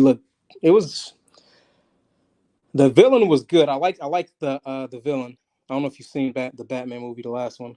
No, not me. I haven't seen Batman movie since the Joker one. The Joker, yeah. Oh, Bane was good too, man. You should have seen Bane was bad, bro. That was my nigga, bro. Hell yeah. They said he was too serious of an actor. Forgetting his name. Forgetting his name. He's in a few movies. I'm forgetting his name, but yeah, I know he's talking about the actual actor. Yeah, forgetting his damn name. Damn, I forget his name. Isn't it Bane? No, you mean the actor, right? The Yeah. actor. Forgetting is the actor's name. Let me look at it real quick. No. Isn't it Kristen Dale? No, Christian Bale is Batman. That's what I'm talking about. Well, that's what you're talking about? Oh. Yeah, Batman. His first 2 movies was the shit. Kristen Bale, yeah. Mr. Freeze, Batman, Mr. Freeze. Tom Hardy. I'm not reading the tidbits, dude. They have already replaced him. Okay. Over on Disney and a shit ton of other studios. We're in a whole new saga now. Move over Infinity Saga. This one is going to get pretty wild. Yeah. Raven would know. Yeah, man. DC's gonna come with the heat, man. They doing good. I think they're doing The Rock next, right? What is it, Adam? Yeah. Black Adam? Black Adam, yeah. Yeah. If they come with that, man, that's a hit, bro. DC coming on the rise, man. It's gonna be this gonna be their decade. 2020 is gonna be DC's decade if they're not careful. Because DC has always been like the dark, like the dark one, and then Marvel family, superhero villain type of one. But Marvel is still good. Yeah, but DC's coming back with a vengeance. And that's good. I like the competition, but you're right, bro. Yes, Tom Hardy. That's the guy that played Bane. A really good actor. Yeah, man. Yeah, they said that Christian Bale was like really intense. Yes, he was. He took himself. Remember when he was killing the stage boy? Yeah, that was insane, bro. You know where I actually heard that clip from? Was Family Guy. They played that clip, bro, on Family Guy. And then they had Peter Griffin in place of the other of the guy that he was yelling at. That was funny.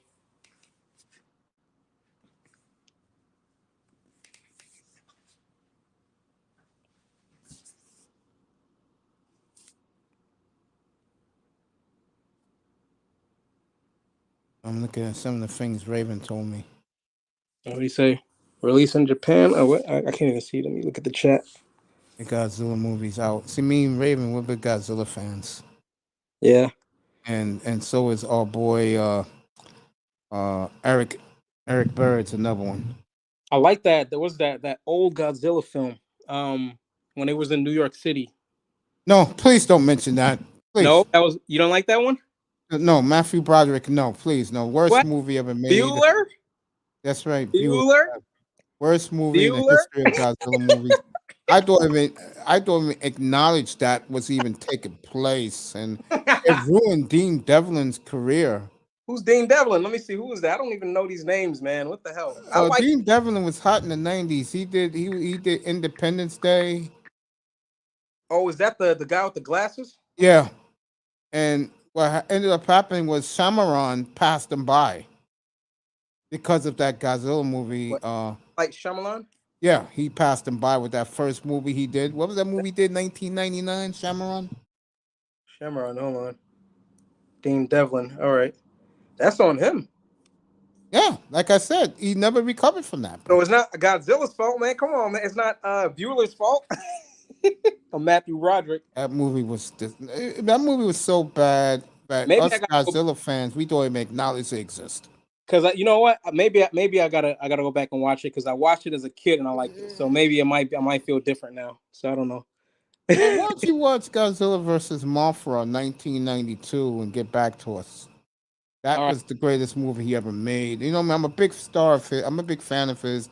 When I go out to LA next spring, I'll make sure that the lovely, who I'm gonna be checking out there, she'll take me to the Walk of Fame in Hollywood. Make sure I take a picture of Godzilla's star, the Walk of Fame. Yeah. Yeah, I know who it is now, Dean Devlin. All right, I see him. Ruined Dean Devlin's career. Did Star Wars ruin those other people's career? Which one? Star Wars, the original one. The only person that recovered or had a good career after that was what's his name? Harrison Ford. Who, Dean Devlin or Shyamalan? Not Dean Devlin. I'm talking about Star Wars. Because you're talking about movies that ruin people's careers. Let me see. Yeah, Dean Devlin did what? Isn't he dead now? Dean Devlin? No, it looked like he's alive. I think he's still alive. Yeah, he's still, yeah. But the Star Wars is doing fine. No, the problem with the Star Wars is the generation gap. These kids don't know what the hell's going on. The original Star Wars, yeah.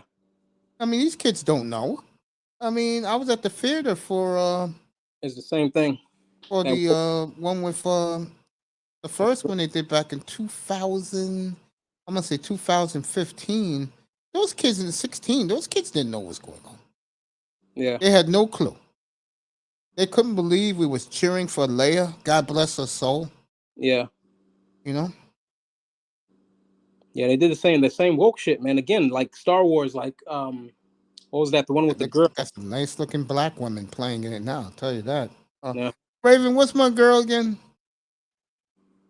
Rosario Dawson? Yeah, she's in Star Wars now. Oh yeah, Rosario was fine. Hell yeah. You got me saying that. No, me, I don't put women on pedestals. I rarely do that. You know. There's few women I do like. Few. I mean, I like that beautiful young thing in the new Star Trek. I think she is gorgeous. What was that? That's Sasha from Walking Dead, right? I guess so. I don't watch Walking Dead, but I know she is gorgeous. She was in there. I forgot what happened with her. I don't know how she died. Yeah, I think she did die. I forgot how she died. I remember now. I'm not gonna say. I remember how she died. But yeah, Sasha from The Walking Dead. Yeah, she was fine. Yeah, you know me. I don't watch these movies unless it's. No, it's a TV show. A zombie TV show. I don't watch much television, man.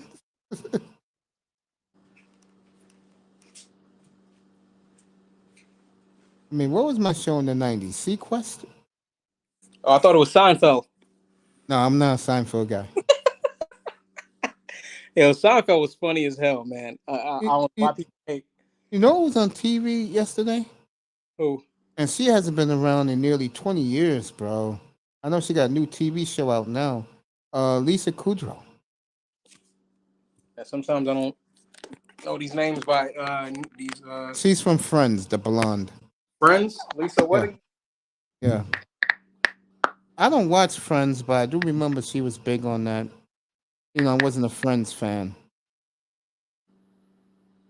Oh, there we go. Lisa Kudrow. Oh, the tall one. Yeah, she was pretty tall. 5'8". Yeah. Yeah. Yeah, I'm not a Friends fan. You know what, matter of fact, I really don't like TV. I really don't like celebrity women. I don't know why. I just don't get into women like that. Time flies. You know me. I'm not a woman guy. See. Come on, Mace. When NBC went all white Thursday night, they sure did. Mr. Miami called Friends trash. I don't know. I never really got into Friends. I like the intro song. That's it. I'll just say that. I like the intro song. Typical white boy music. Hey, like that. Hey, I'm not gonna lie. Those white girls were nice on that show, but that's not my taste. What about Saved by the Bell? Is that white people music too? No, I like Saved by the Bell. That was a good intro. I'll tell you a true story. So I'm out in LA, right? This is about, I'm gonna say 20 years ago. So I'm out in LA, and we were at the AM PM. That would be for people out here in New York. That would be 7-Eleven. Yeah. So I'm in AM PM. I buy me a giant Slurpee, some snacks. And my boy said, "Yo, you know who's driving that car right there that just left?" I said, "No, who the hell's that?" They told me Lark Voorhees, bro. I swear to God, I slammed that Slurpee down, bro. Oh, Lisa Turtle. God damn. Yeah, she was fine back in the day. Yeah, my boys were eating that shit up out there, bro. They were saying this, and yo, man, yo, fat boy, bro. That's when I was 200, 300 pounds back then. They said that bitch is still fine. Well, 20 years later, she's a nut job, folks. If you see Lark Voorhees today, you can tell what happened to her, folks. We won't get into it. Yeah. Let's just say when when a woman gets passed around, folks, as sad as it is true. I grew up with someone that was always passed around, and she lost her mind after a while. I'm dead serious. That's what happens when you can have an ass, ladies, but if guys only like you for your ass, they'll catch up to you. Now, I was gonna say, and that's another reason why I don't go gung ho for women. What's up, Bargo? If you wanna come up, bro. Get up here, Can Daddy. Raven Knights in the building. Walk off, Can Daddy's in the building.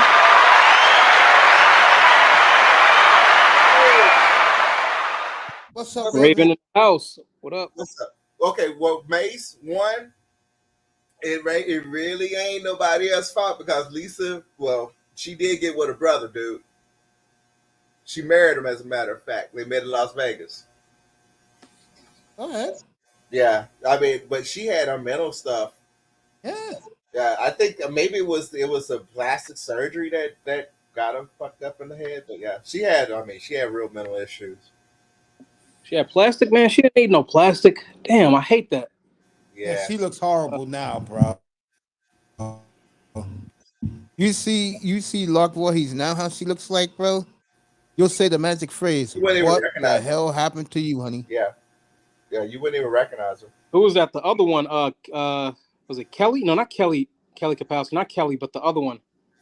She was. I know fine, you're talking the tall about one. the one that was in that stripper movie. Yeah. Elizabeth Berkley. Yeah, her. Yeah, there you go.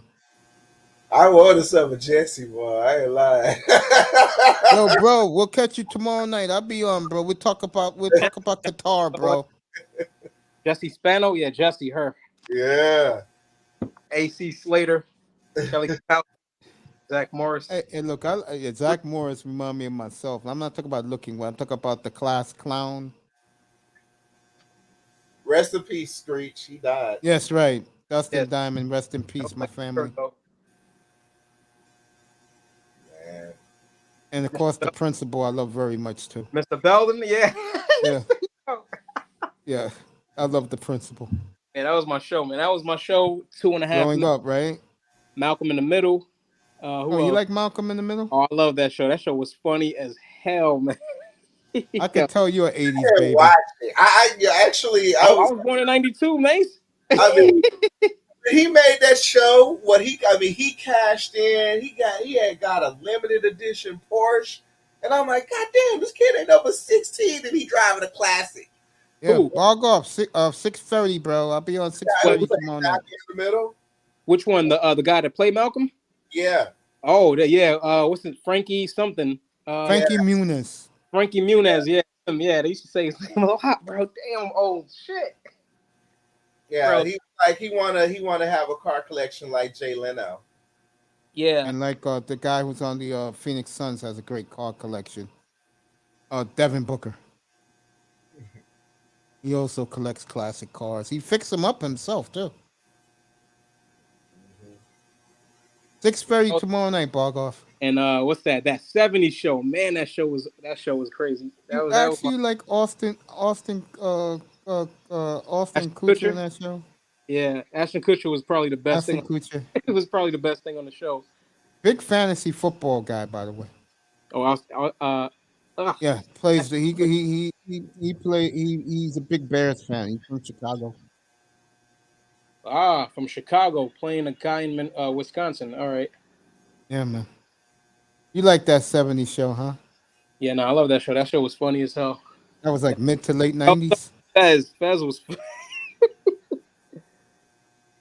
Fez was funny as hell. Saved by the Bell was good. Even I love Saved by the Bell. Yeah, the freaking You know, it's crazy. Like, I think him and what's her name? Meg. She played Meg on Family Guy. Mila Kunis. I thought they were together the whole time, but it seemed like they were perfect for each other. But Yeah. it was just like a few years ago. They actually, I think they got married and stuff. There you go. Mr. Miami will join us next week. He says he's gonna let his mouth rest another month. I mean, another week. You like the A team when the plan comes together? You like that, huh? That's right. He was with me. What's her name? He was with Demi Moore. Yeah. He Yeah, they were married for a while too, back in They were the married for a while. 90s, early 2000s, I think. Yeah, he wanted to have kids, and she was already past. Like she wasn't gonna do no kids. So they went ahead. I mean, he hooked up with Mila. Ain't that what they talk about here? Let's see. I mean, that's what a lot of them old chicks. I mean, they want to go for a younger dude. Oh well, that clock is ticking. He gonna come across somebody in his age group. Whoop. Oh, she's from Ukraine. I didn't even know that. Mila Kunis. I guess the name should say. My nephew loved Family Guy. Oh yeah, Family Guy is funny as fuck, man. God damn, Family Guy, especially like the early years, like 2000, like from 2005 to maybe like 2010, probably the funniest time. Family Guy. No, I'm laughing because can someone please explain Timmy to me from that show? It was in the 90s. What's that show? Explain what? The character named Timmy. From Timmy. What's that show called again? It was from the 90s. The cartoon. It's still on now, I think. Mr. Miami, what's the cartoon from the 90s, bro?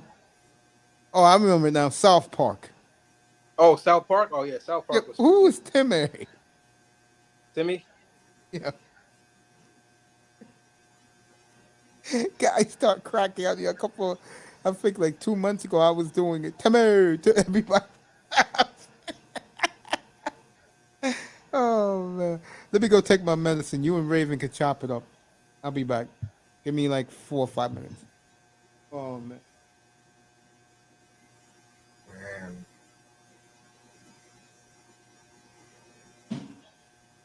Man, that new Godzilla movie, I've already read the plot. I mean, it's basically Toho's just restarting their cinematic universe. Didn't they just make another Godzilla movie like a few years ago? Because I seen one on cable the other day. Was that Godzilla? I'm trying to think. That was Shin Godzilla. That was by an independent guy, and it was a critical hit. He went off and he's made it's Shin Ultraman. Yeah, and that should be coming to the U.S. sometime this year or next year. With the pandemic, that set off a lot of stuff. So it looks like Toho's going to be releasing some stuff over here next year. But yeah, no, he's independent. He was independent of Toho. He had the permission from Toho. It was pretty good too. Because it was a scary version of Godzilla. Godzilla kept transforming and shit. Kept evolving. Damn. Yeah. Yeah. Like that Godzilla, you don't want that one around. No. We had like 5 different forms. Yeah. This new one that they just dropped out. I mean, it just dropped on the 12th in Japan. Starting up their cinematic universe again. And now, we wait for Legendary. Legendary, it seemed like they bought them another right to a monster for this upcoming sequel. So we don't know which monster. It's another monster that's going to be in this movie. So we're waiting for that to leak out. Didn't they do Godzilla and King Kong? Yeah, it's Godzilla versus Kong 2 that they're making right now. They started shooting it now. And I haven't seen that one. You haven't seen GVK? Man, you might want to watch it. All right. Pretty good. I mean, King of the Monsters is our favorite. It's gonna take a lot to replace that one. But GBK was pretty good. Godzilla versus Godzilla. Let me see. 1954. Damn. Is that the original movie? Mm-hmm. Ooh, excuse me. 55, 56, 62.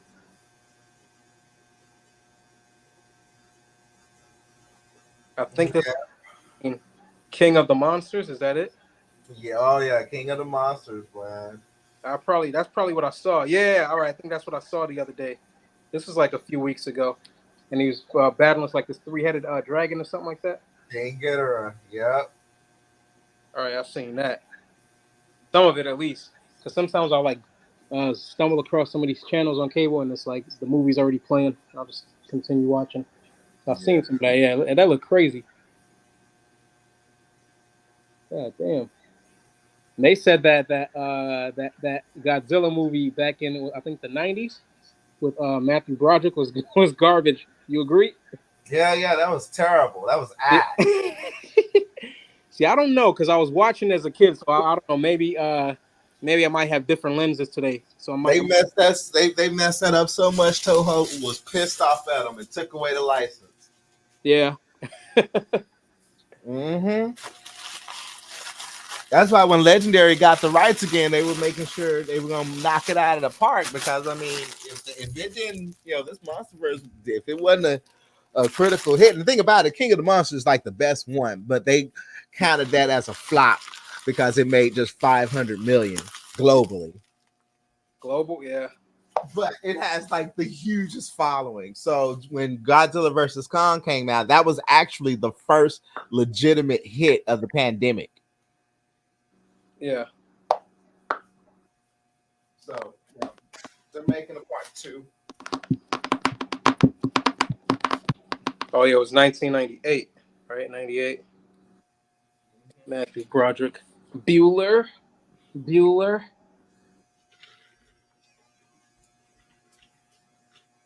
He was ridiculed for that so bad, he don't even want to talk about it. Because we were like, I'm not watching another movie you ever in. Wait, was the Bueller movie was before, right?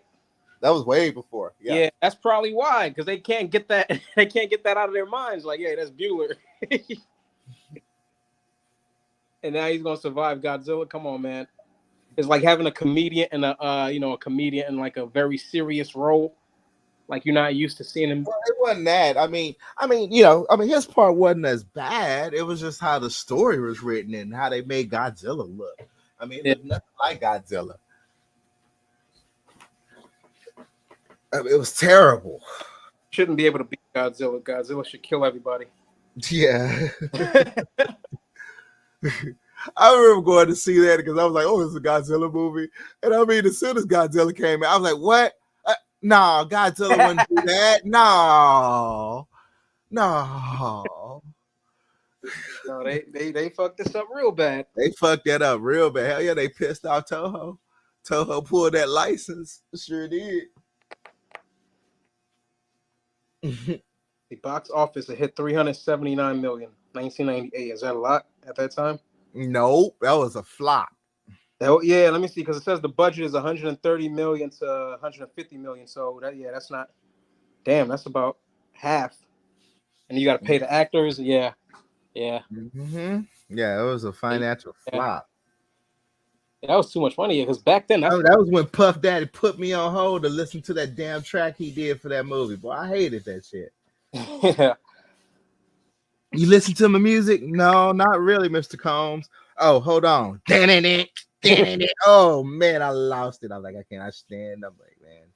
Let's see, Matrix budget.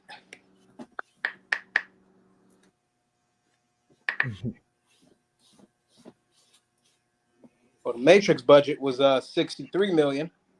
And they grossed what box? I really didn't care too much about this new one that they came out. I was just like, I already knew.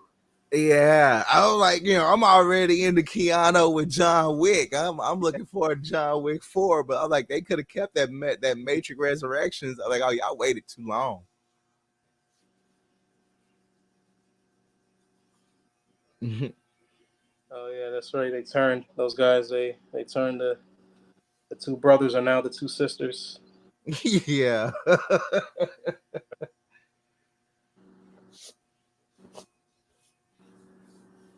And I think it was just one of them that because I'm not sure if the other one is alive. I don't know. Maybe I think the other one killed herself or something, but I don't know. I think it's just one of them that made this other one that came back. Let's see. This one is the one that's 54. That one's alive. Let's see. Look like they both alive. Are they both alive? I think so. They look like they both still alive. Yeah. Yeah, they both alive. Let's see. 57 and 54. Ugh. One was the best one. That's it for me. Yeah, Oh, you like the first one? I was down for the first three. Yeah, that first one, boy. I mean that was a good movie night because I mean everybody was into the Matrix. Yeah, it was the everybody was into the Matrix premiere, man. That shit was good. Yeah. Resurrections? No, let's see. Was it Matrix? Matrix Reloaded. Was that the one with Jada? Yeah. Yeah. Zion, and we're not afraid. Like I didn't even want to see this other one, this last one, because they didn't even have Morpheus in there. They didn't have they did. They didn't have Lawrence Fishburne in there. Well, no, they did because they replaced him. But yeah, he was in it. Yeah, and that made no sense to me, man. It's like, come on, man. Like the best character in the Matrix was Morpheus. Like the Matrix was Morpheus. That's what made the movie so damn good. Mm-hmm. But it's like now we get to see him and Keanu and John Wick. He's in John Wick. All right. Oh yeah, he's in John Wick. He popped up in John Wick 3, as a matter of fact, and he's gonna be in part 4. I'm gonna have to check out John Wick. Yeah, he plays like the underground king.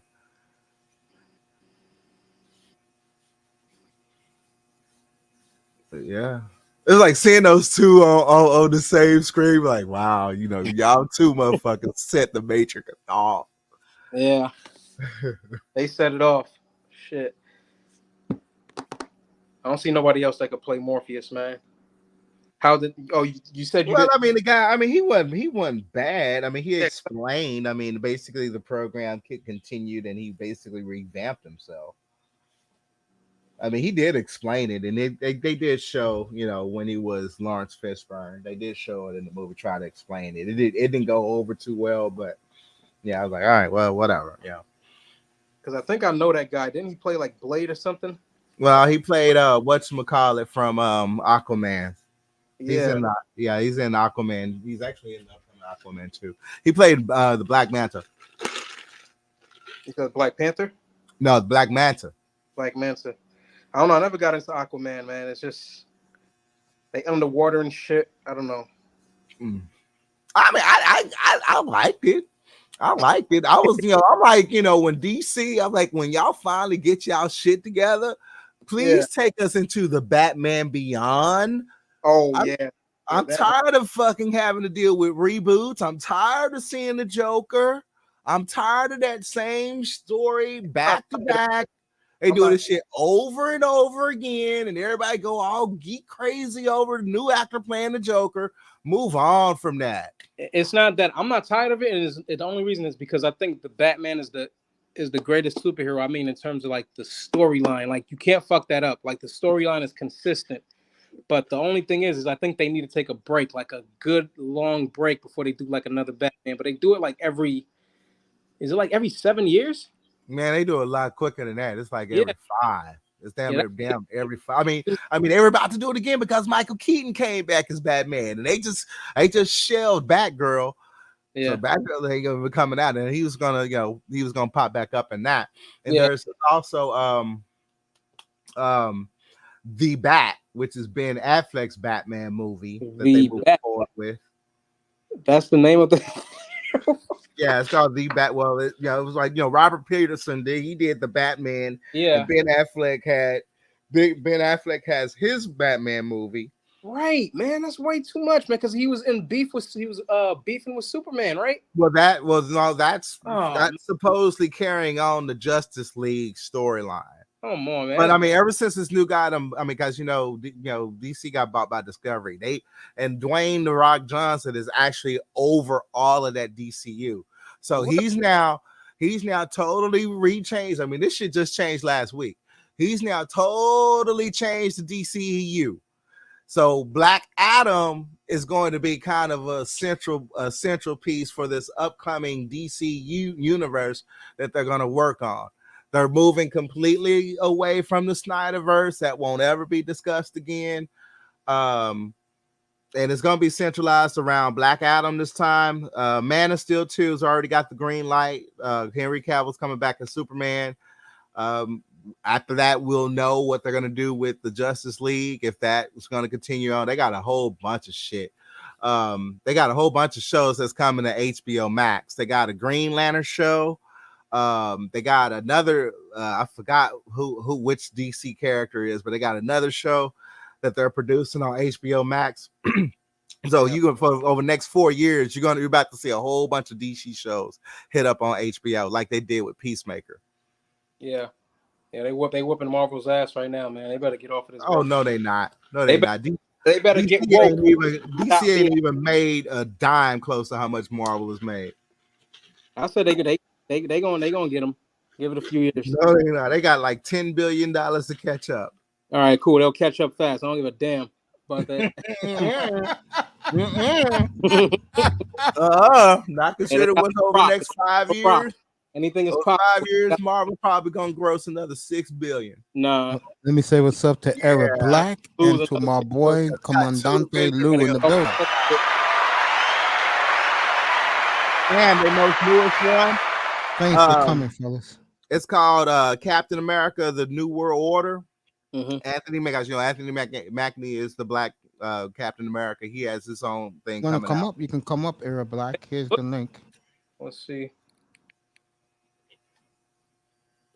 That's the only thing about Marvel. Marvel could keep going, and then they could just do a reset. Now we're messing with the Kang dying, with Kang being in it. Yeah, that's gonna mess with time. So yeah, it's a reboot. Like that whole thing is just it feel like it's just gonna be like another nostalgia thing. It's gonna be, for me it is. I don't know why people keep watching it, bro, because it seems like what they're doing now with Doctor Strange, they basically they can bring any and everybody back. That whole exactly. Yeah, that's how Marvel was. But that's how I don't like that. You know what I mean? That's how Marvel always been. It's been like that for the past 30 years. Characters can die and they can come back. But we got different actors. But this one, they gonna bring back the same actors. Well, I mean, everybody's a whole new cast. The Avengers themselves are already retired.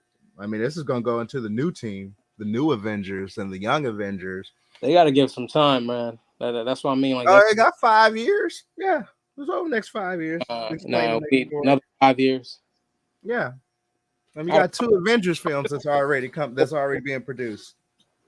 I'm just not into it anymore. I don't know. They gonna have to figure out something else. This upcoming saga is something totally different than the Infinity Saga. Like, move over the Infinity Saga. This is totally different. They getting that next generation. That's what they not getting the adults no more. They getting the little kids and make them think this is good. And this ain't no good stuff, man.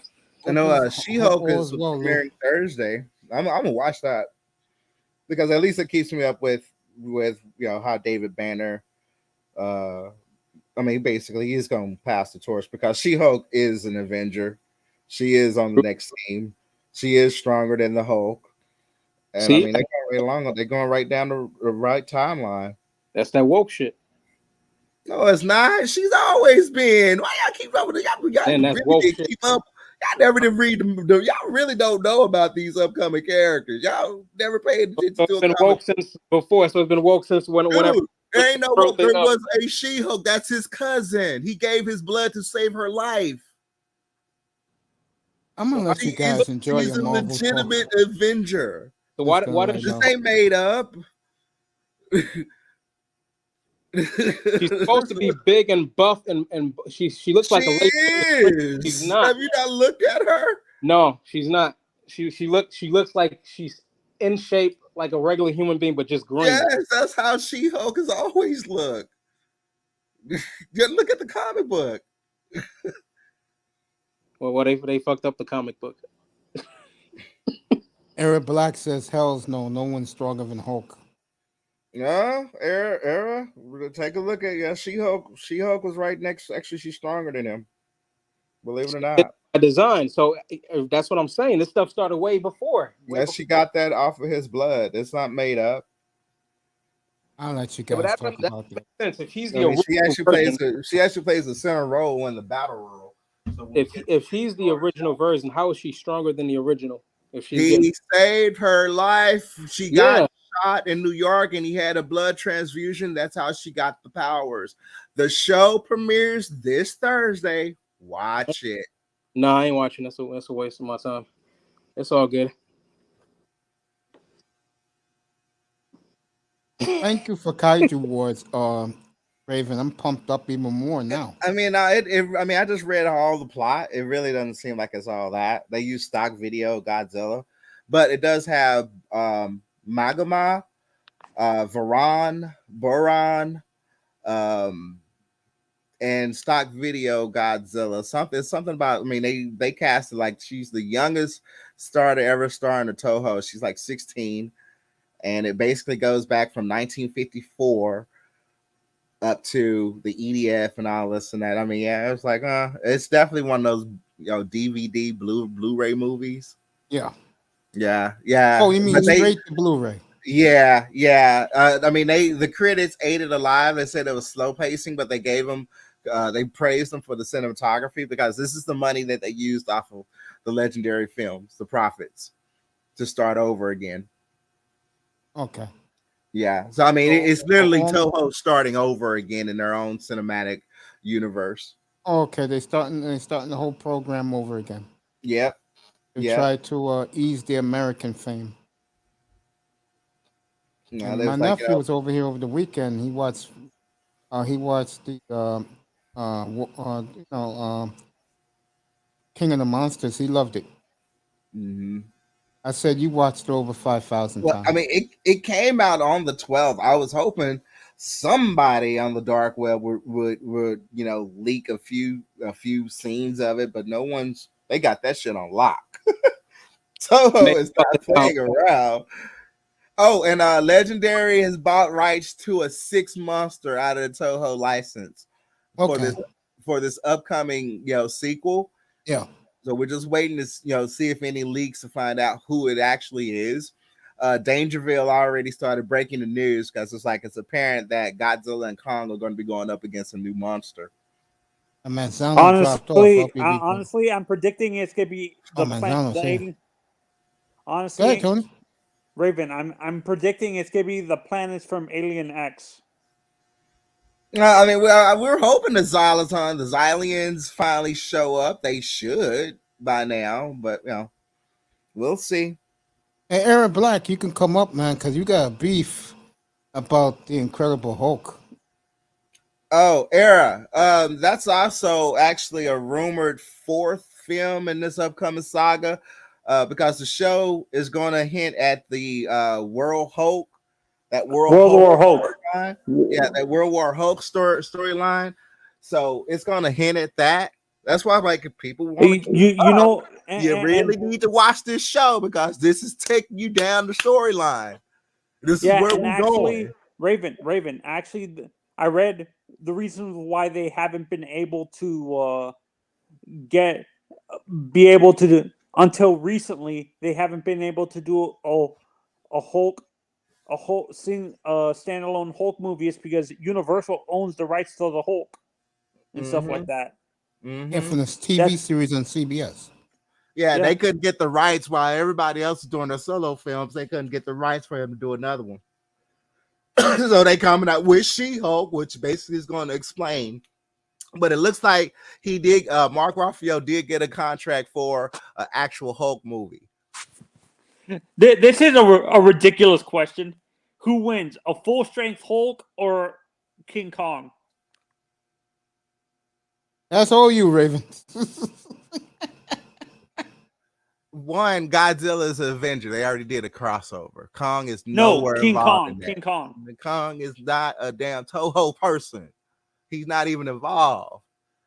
No, he's not talking about Toho. Actually, he's talking Hulk about, will whoop his ass because That's Hulk what went he's up asking. against the car, and I mean, Hulk is not afraid of size. He already, yeah.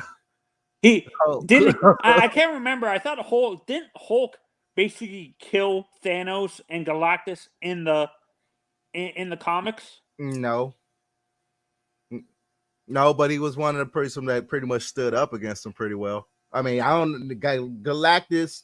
Well, I mean, we are going toward Galactus, and we know when Galactus gets involved, it's Fantastic Four. Period. yes, and I heard That's they're going to do their movies. And they're gonna do that. Yeah, that's what it's gonna hint at. Because I mean, yes, they've already hinted at Galactus on his way. That's what. And if you seen Shang-Chi, that Shang-Chi movie. Oh, Shang-Chi. Yeah, that's what the bracelets are actually calling. They're actually signaling Galactus. For me, I think I think what's gonna happen. I think the Eternal coming out of that celestial coming out of the Earth is what called Galactus, not those. It was the bracelets. They've already did it. They've already explained it. That's what that whole extra scene was. It's actually the bracelets is actually signaling Galactus that something will finally come down, and this gets Galactus eyes because he didn't seen what the Eternals and all that did with the Celestials, because the Celestials and Galactus. Oh yeah, Galactus goes after the Celestials. He kills 4 of them, as a matter of fact. Oh, Raven, what about what Eric Black said? I got it on the screen right now. And he got another question. Yeah. In the 4 Ragnarok, you see Hulk's battling armor for World Breaker Hulk. I read one version of the Infinity Gauntlet where it was whatchamacallit that killed Thanos. Chicken Box Avatar. That's his dog. Go ahead, Raven. Yeah, I had read that it was like Drax that killed Thanos on one reading of that. Yeah, for me, the guy I want to see the most is they hinted at the end of the new Hulk movie, but I kind of wish they bring. The Abomination? No, I kind of hope they bring in all the Greek gods. Hercules. Well, yeah. I mean, Hercules is after Thor now, but they've already brought that up. Yeah, I mean, they ain't gonna go too far with that. I mean, they've already said, due to what they did in the Eternals, it's kind of lazy writing and lack of continuity, because no one's brought up the Eternals and what happened with that Celestial sticking out the planet. We're not even gonna get that. We're probably not even gonna hear a mention of it in Wakanda forever. So they just they kind of just okay, all right. You know what? You know why? I think, I'm not sure if you agree with this. I think the reason why they didn't bring that up is because they haven't brought that up is because, to be honest, I feel that they're gonna bring it up in the second Eternals movie.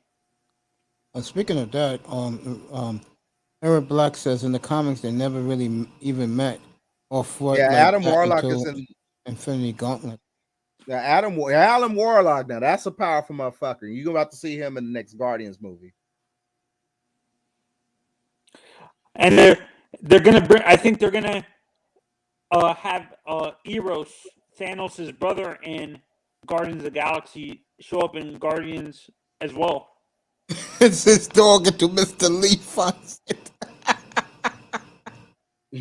Oh man, he's talking about Manzano's avatar. Dude, funny, Lou. Funny. Oh man, look. Oh, Mr. Miami, it's Optimus Prime all the way. Don't you know Optimus Prime even became a combiner set? Did you guys? Hercules is actually in the comic books now. Hell yeah, he's been. And he's busting Hulk's ass in the comic books. Yeah. As a matter of fact, Hercules ended up helping the Avengers out a few times. Yeah, I think honestly, I feel eventually Hercules might replace Thor in the Avengers. Well, I mean, he's already. He is pretty much already done. I don't think he Lee Fonzie. plays a big part in the upcoming stuff anyway. Hey, Yeah. again, you guys can join us up here, Eric Black, if you want, and you guys can. I mean, that last Thor movie, that was my least favorite. No, I think they lent in too much into the comedy. That's what hurt it. Do you agree? Yeah, Taiki Waititi, he fucked that up. Yeah, I want to test the No, Raven. Taika did. The last Thor movie was better. Like his Ragnarok was pretty good. He didn't lean too much. That's what hurt it. He lent into the comedy so much that it affected the story. Stuff like that. They made Gore the God Butcher into a clown, basically. Mm-hmm.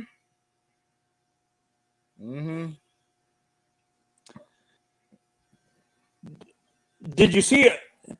Oh, hey, Raven. Why are you talking so loud into your mic? You're screaming. Like I'm turning down my volume. God. No, sorry. Did you see that? Apparently, Giancarlo Esposito wants to play Professor X. Yep. And for me, I kind of like the idea of doing that because it makes no sense to have. It makes no sense to have either Magneto or Professor X be survivors of the Holocaust and stuff like that. They got a long. I mean, in this MCU, they got a big hole to fill in trying to explain all that. I don't know how they're gonna plan on doing it because you still got Wanda running around, and yeah, Wanda will eventually run into Magneto to find out that's her dad and all that, and then you still got all the X-Men stuff to deal with. I don't know how they're gonna do that. I really don't. And they said Miss Marvel is a mutant as well. Yeah, they finally released the contract where they can finally say the word mutant. They called her the first mutant, which is still bullshit. But that's just how they got to write it in now. They call her the first. And I'm like, okay, forget about Apocalypse. I mean, we even had the Eternals. I'm like, I can't believe y'all skipped. I mean, they even kind of mentioned Apocalypse in the Eternals, but oh my god, y'all still skipped over that. But oh well. No, you know what it is? I think for me, I think Kang, the Kang movie, the Avengers Kang movie, is actually a Young Avengers movie. To be honest, I mean, it's the Avengers. Yeah, it's the new team. They're gonna have to go up against them. And we still don't. I mean, every like on the channels, we're still theory crafting what is his main plot because we still don't really know what exactly he's up to. We really how that's going to mix with Fantastic Four. I mean, a lot of stuff is combobulated right now. Yeah, for me, it's going to take 5 years to explain it all. Yeah, and they're saying actually the rumor is that his storyline is he's an adult instead of him being Reed Richards' son. He's gonna be an older version of T'Challa's son. No, because Kang is Nathan Reed's. No, but it doesn't make it for me that unless they're T'Challa. No, but for me it doesn't make sense because wouldn't Kang then have to be because Reed Richards is white in the comics. Yes, and races can skip down generations. No, he is totally the kin of Reed Richards, and that is going to play into it. You'll see. That has nothing to do with T'Challa. You don't think Kevin Feige will rewrite his story? No, God, you guys really need to be going to the sites because they are ready to discuss this. What's up, Eric? Even Kevin Feige to discuss this. How you doing, man? Y'all gotta go. Y'all gotta read up on this stuff. What's up, Eric? He's into the comic books tonight. Phase 5, Eric Black says, and all Asian and mythic beings from any old taste is a moment. How was your day, brother? Everybody, what's up, man? I see you put it in it's called because Disney got that Secret War stuff. That's gonna play on this Creed with a scroll invasion because they're still working through that. I mean, man, it's so much. It's so much. I never did like Kane the Conqueror because his shit expands so freaking much that it's gonna really get crazy. I mean, at least in Guardians 3, we get to see the actual big bad Kang, and we find out what his real plot is. But yeah, I mean, when you start throwing in Adam Warlock, oh man, sit back. You got a long way to go. There's about to be a whole bunch of shit that come out now. I thought Aaron Black has been tremendous tonight. Probably ties into the Kree dynasty and the Skrulls. Yeah, after Kang is Secret Wars. Oh, yours, man. You know, me and Eric, me and Eric, we could talk like we did Saturday, which was mad cool, Eric. Appreciate you on Saturday afternoon, brother. I appreciate Yeah, you. I mean, after Wakanda, because Wakanda for Lost Eric's audio. I mean, not Eric's, Raven's audio. Hope he gets it back. You back, Raven? Yeah, man. My Yeah, go ahead, Eric. Yeah, my day was all right though. Yeah, I was off today. I had a doctor's appointment. You know, I went to LaGuardia Community College because I'm trying to sign up. I'm trying to get in for fall classes. So yeah, man, it was crazy. It was a crazy day, man. Yo, you know what's funny though? I'm not an advocate for SYSBM. SYSBM. Yeah. Yeah, thank you. And Traveling Bros, but I see what they talking about. Oh man, these women out here something else. And you know what's funny? It's not even the sisters, man. This other nationalities on that goofy shit too. I did that on. I was speaking about that while I chatted. I did a super chat on MOT about that, man. I forgot you love MOT. I like MOT. Again, I didn't like that situation with him and Kuda going at Kuda and again and stuff like that. I know Ed Anderson was talking a little slicker thing about Kuda, but I'm like, Ed Anderson's up in overseas. You know what I'm saying? So yeah, with Anderson, bro. Yeah, he making stuff hot. I'm like, this dude just do every day, every 2 live streams. I'm like, come on, dude. But now Ed Anderson, he getting a little big for his bridges. Now he's talking down about because I was saying on MOT stream the other day, he's like, yo, him and other cats they don't because I'm like, yeah, because MOT would agree. Like a lot of people in the space, they don't share that blue collar workers now. Now they throw that, oh, you ain't got a passport, you're nobody. Like anybody get a passport, right, Mace? You go to the That's post right, office, bro. get a passport. Hell yeah, anybody can get one. Now, once you have your identification, your birth certificate, you in. Yeah, I'm like, you get a passport and you can get an expedited one. Like, I think we'll pay like $30, $40, or $50, get an expedited. Like, yo, so they ain't saying that anybody get a passport. No dudes ain't saying nothing, man. You know what's funny about all this? Well, I laugh at these clowns on both sides, bro. Because these losers are a bunch of elitist fucking assholes who can't get no ass in the United States. They should all be ashamed of themselves. Exactly. The only dude I respect though is when that's the teacher. Like, cause he does talk about money and other things, and then he's like telling dudes this what to do. But he don't be looking on his high horse. The only thing I agree with him though, he's like, yo, man, he's like, it's not a math problem just to get a woman out here. It's true though, because it's like, especially in New York, it's like you gotta basically be a magician just to get some pull something like. But all right, again, baby. you know what I'm saying? Salute, Ray. My fault, Ray. But yeah, but one master teacher, he chose because he's like, yo, man, it's like, yo, but he said you could go and stay out here and get prostitution, but that's what dudes are doing over there. I'm not knocking them, but like, come on, exactly. Everybody's seeing that. But Sean James got an ass show. Sean James did a good show. Even Sean James was talking about that. Sean James said, "Thank you, Era Black." Yeah, Eric, keep talking, man. Nah, you know what I'm saying? I'm just saying, yeah, because even Sean James was saying, like, yo, man, if you on your purpose, you ain't gotta worry about it. That's what I'm saying. I'm signing up for school, so I couldn't care less if a chick feeling me or not. You know what I mean? The chick Hey, you guys gotta take my I didn't attitude, man. bother. I told these guys it's just forever. like I'm like, yo, because I'm old. I guess I'm getting older. I'm be 40 next month, so it's like I'm not chasing you, man. This is not 1999. I'm not 18. I'm not 25. I'm tired of chasing females. You know what I'm saying? I got a photo shoot on Sunday. You know what I'm saying? I'm focused on that. Like, you know what I'm saying? Gotta stay on your purpose, man. Yeah. And the women. Ain't nothing wrong going overseas. And O'Shea, he's stirring the pot up. I'm like, come on, dude. Like you. And the funny thing about SYBN, like what's his name, Atunde, OT, they have problems with O'Shea. A lot of dudes behind the scenes have problems with O'Shea. O'Shea just the agent of chaos. No disrespect. I love O'Shea. Again, I love O'Shea. That's my brother. But yeah, man, he just stirring the pot up. Everybody else is. That's what MOT was talking about. Everybody just and I'm like, you making it mainstream. Number one, that's what happened to MGTOW. MGTOW went mainstream. Now it's a hate group. You know what I'm saying? Even Tito was. I said it to Tito. So to him, like, yo, they're gonna make the Mansphere. That's why the Passport Bros a hate group. Keep it up. They're going for more than this ass. Some of them, but era, most of them are going for ass, bro.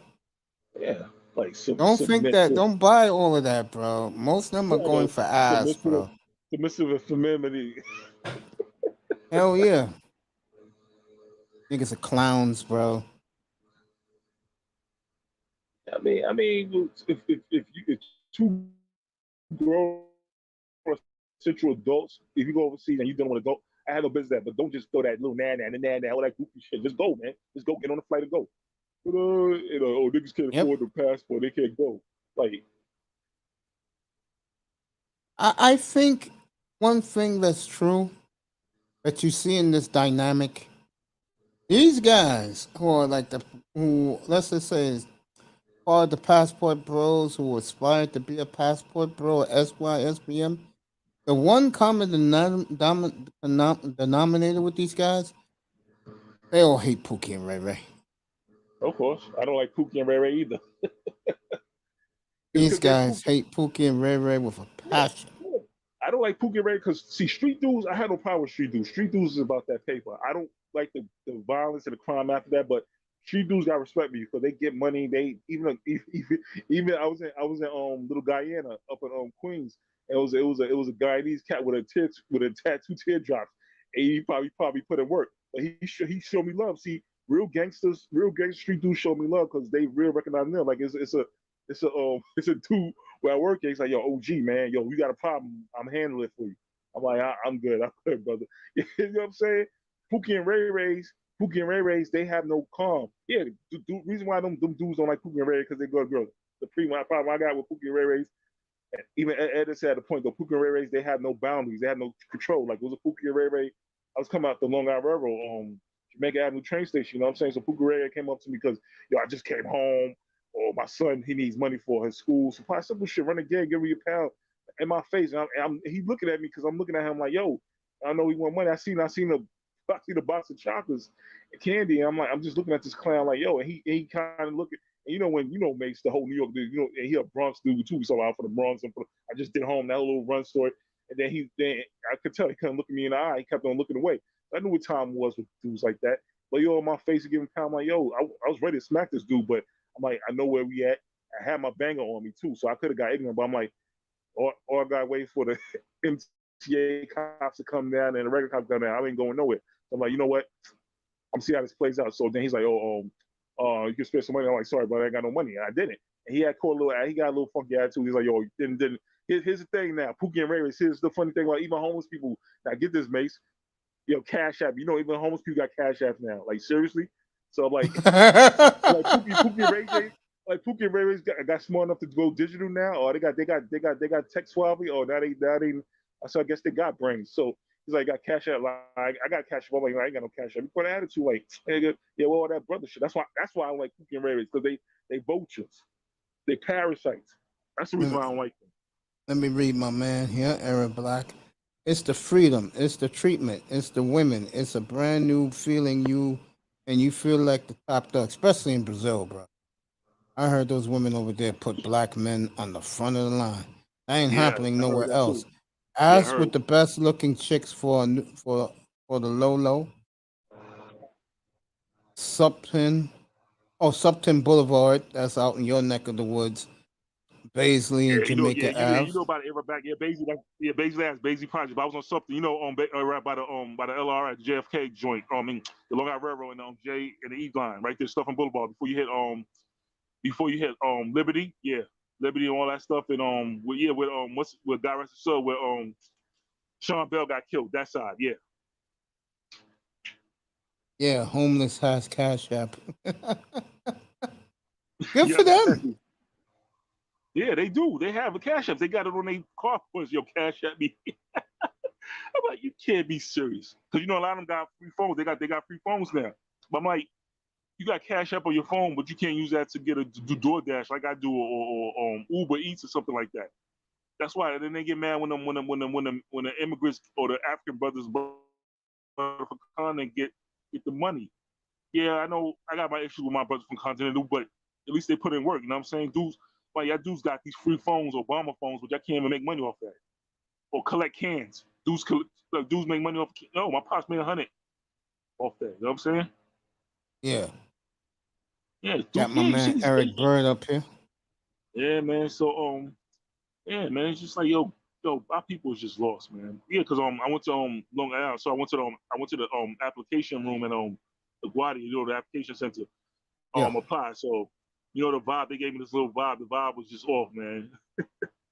Yeah, but these young girls though, even it's not even the sisters. It's these white girls too. These white girls, yo, a lot of these white girls will start talking like black girls. You know what I'm saying? It been like that though. We all know it been like, yeah, it was this big goofy, yeah, like some linebacker chick or white girl, man.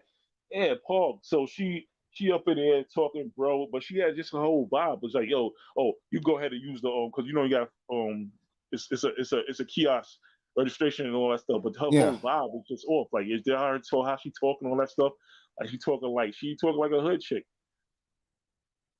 I don't know, man. It's always good, in my opinion, to leave women alone. It's just you don't have to put up with anything.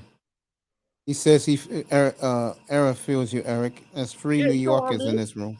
Yeah, it's New York stuff. So yeah, I was in Queens too, because everybody know Queens chicks was Queens was the way everybody knows. Like that's where everybody go. Brooklyn and Harlem chicks. We deal with Queens chicks. Like, well, mostly uptown cats deal with Brooklyn chicks. I don't fuck with Brooklyn chicks. So yeah, but it's like, yo, it's just the whole vibe. Like I'm like, yo, I'm looking at all these young girls. I mean, like these 20-year-old somethings in college. The whole vibe was like, look at me, I'm better than you. It's like that whole city girl hot girl summer shit. I'm like, yo, and the funny thing about, and I'm seeing it now. I think Hardcore Tito made a good point about that. Yo, they think every brother is a mandingo or sexual deviant type of nigga. You know what I'm saying? Like every brother's not a nigga or a Pookie or Ray or wannabe lame rapper. You know what I'm saying? Yeah, because even that's why I give it to them. Like even goofball Edward Anderson and Tito said this too. Like, yo, yeah, everybody hates black men, but they like us at the same time. Like, yo, they think every dude is yeah. Because I had my polo shirt and I had my polo jeans, Ralph Lauren jeans, and I had my KDs. I was blued out. You know what I'm saying? But it's just like I'm here to handle business, and that's when women feel you when you handling business. Yeah. Like when you out and about chilling. But because my former friend, he said that, and even some young cat on Facebook, he made a point. He's like, yo, when you got stuff to do, when you making moves, you're on the purpose, or you got something to do, that's what women want you. But when you got time on your hand, when you want to holler at them, it's like they want. But even shout out to Sean James, Elder Sean James said the same thing. Yo, because he's talking about that bullshit article. He was basically everybody saying it's the incels, but I don't like to use that word because you know what I'm saying, like Kuda said, a married man could be an incel. You know what I'm saying? It's true. You know what I'm saying? True. Yeah, because Sean James did a good. He did a good video. I know a lot of people don't like Sean James, but I rock with him though, man. Because yeah, he was talking about that. He's like, yeah, because he said the same thing. Purpose, like dudes that's doing stuff, they ain't worrying about that. Like, yeah, because he's like, a lot of dudes is sort of porn like X or spank bank X. Yeah, Sean James is a nut, man. But he's right though. I mean, I watch porn, and when I tell him, I got I'm on my bed right now. I got books from the library about photography, how to start a business, stuff like that. You know what I'm saying? I just need the money for one that put on. I want to get an LLC. You know what I'm saying? And because I applied for GQ for the photography position, but they ain't hit me up yet. So my homegirl, she was like, "Yo, just call them." I'm like, I'm doing all that stuff. I want to. I mean, if it happens, because I'm trying to apply for Fashion Week because they hiring for videographers and photographers.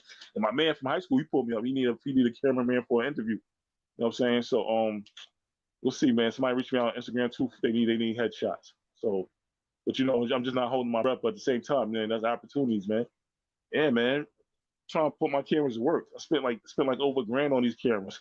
You know what I'm saying? Which camera you got? I got a Vixia G20 Canon. It's nice. A camcorder. It does take digital photos. Yeah. I want to get something in 4K, but they say you don't need like I know Ringo said you don't really need 4K. You could 1080 is fine, but I don't know. I just like to look at 4K because I told you I did a couple of movies with that camera on here. They're on YouTube, so I'll send you links. And I got a Canon EOS D50D. I use that for like street photography or when I'm on a hobby, and then I got it for my professional gigs.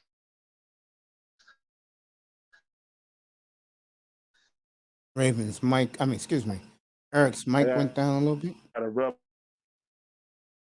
A little bit more. Move a little bit more around.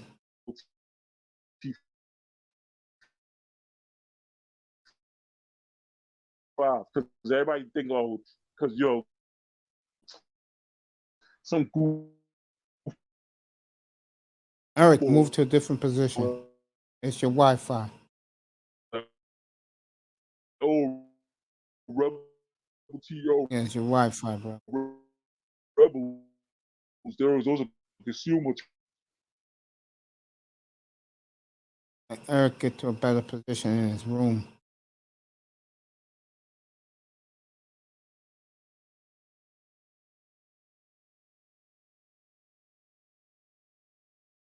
So, while we're waiting for Raven to waiting for Eric, get his Wi-Fi fixed.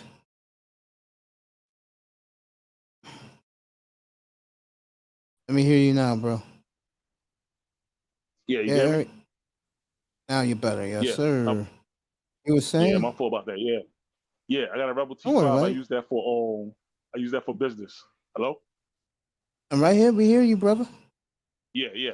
I got a Rebel T5 There you events go, like Eric. weddings. Yeah. Yeah, Raven wish you luck. He said it's hard to get into that business. Yeah, I'm just praying on it, God willing, man. But yeah, because I got my regular job, so that's what's it. But that's why yeah, man. I'm trying to start school by at least September. I'm trying to get the fourth semester, see what's up. Yeah, because I ran into my coworker, the Asian autistic kid I was telling you about. Yeah, because he works across the street from where I work at. Because he got transferred. He got to it with another cat. Yeah, because he Asian. So, but he think he hood. He one of them spoiled rich kids that think they from the streets because he hung out with a couple of brothers. You know what I mean? And his girlfriend is black, so he think he invited to the cookout. So yeah, I saw him across the I'll street too. leave He's that like, alone. yo, he said your college Invited to supposed the to buy cookout. money. Yeah, you borging Sisters, again, like bro. because It's he your told me she don't Wi-Fi. like black men, but I mean you dating. Yeah, hello. Yeah, Yeah, go ahead. You were saying about his woman don't like black men? yeah. She don't like black men, but you're dating an autistic Asian man. That means you. Yo, dude, Man, that's how they do it, bro. I more than mean, him too. yo, Yeah, that's like I said before, we're man. broke. Like you said, Like I said yeah, we're before. broke. Yeah, go ahead. You was right though, but go ahead, Mace. Yeah. Yeah, like I said, that's why I don't check for black women, bro. Yeah. Yo, Raven, unite, man. Them lenses, the last lens I split it was a 18, I think 18 millimeter. I think it's it's a 250 millimeter. Yeah, it's What's like up, paid like emoji? 900 for it. Yeah. Yeah, that's why I don't fuck with them. She talks to you, bro? Eric. I'm wait till Eric gets fixed.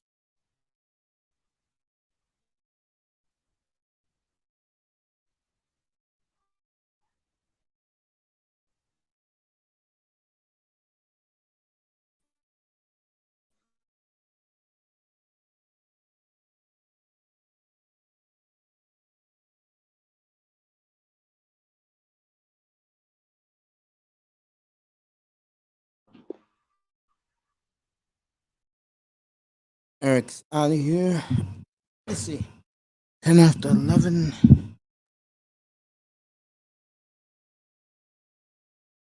Emojis in the building. Eric is back. You guys have been great tonight, by the way. Arab Black has been terrific. You see, yeah, and Yeah, when Mace, you you hear want me? to go, Yeah, crystal clear. My question to you was, does his woman talk to you? No, I never met her. I seen pictures of her. She looks kind of manly. She's tall, and she be having him doing like feminine like poses and stuff like that. Cause he See, the now thing he about doing. black women I really don't like about them. For us, they put extra, like stratosphere standards, but for every other race of dudes, it's nothing. They go down, man. I can't fuck with bitches like that, bro. Yeah, you're right. That's why I stay single all my life. There you go. That shit is Exactly. nice. Look at that beautiful camera, bro. He'll be back with us in a second. Miami likes Cuban women.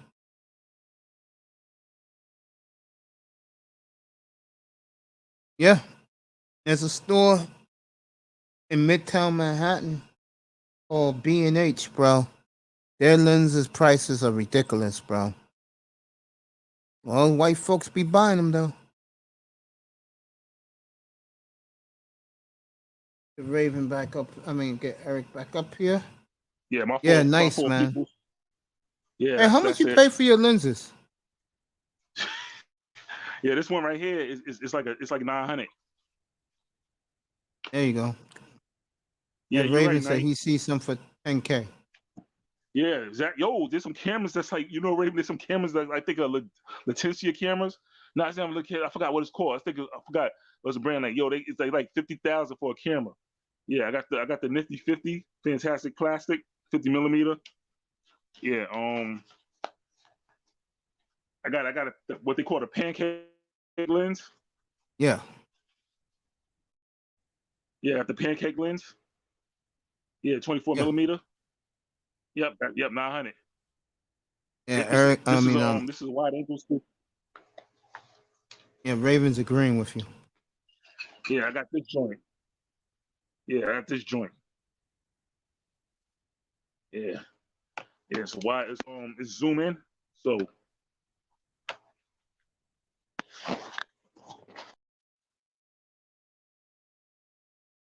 Eric dropped off. He'll be right back with us. Raven said I'm spending 4K on my camera alone. It's a nice hobby to get into. I know my brother was into it.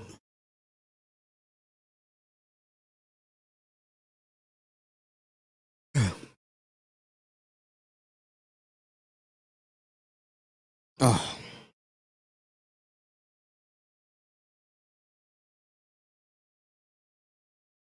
Good to have the people in the clouds. Thank you for joining us. Slow night, as always. Tomorrow, we'll talk about the latest in the news in sports. There you go, Raven. Look at that. yeah, my fault, y'all. That's my other setup. No, that's okay, guys. I'm marveling at your camera, bro. Yeah. Yeah, man. I'm gonna show you my camcorder. I'm gonna show y'all my camcorder real quick. But yeah, bro. I don't know how guys put up with it, man. I do not blame those guys going overseas at all, bro. I don't either. Not to contradict myself. I just don't like. You're taunting brothers. Oh, you can't go, but just do it. See, one master teacher. He's not about that. He's like, yo, he lays the ground. If you go, you don't. It keeps it moving. But he explains why. That's why I be boom, boom, boom. You know what I'm saying? That new and a couple other cats. You know what I'm saying?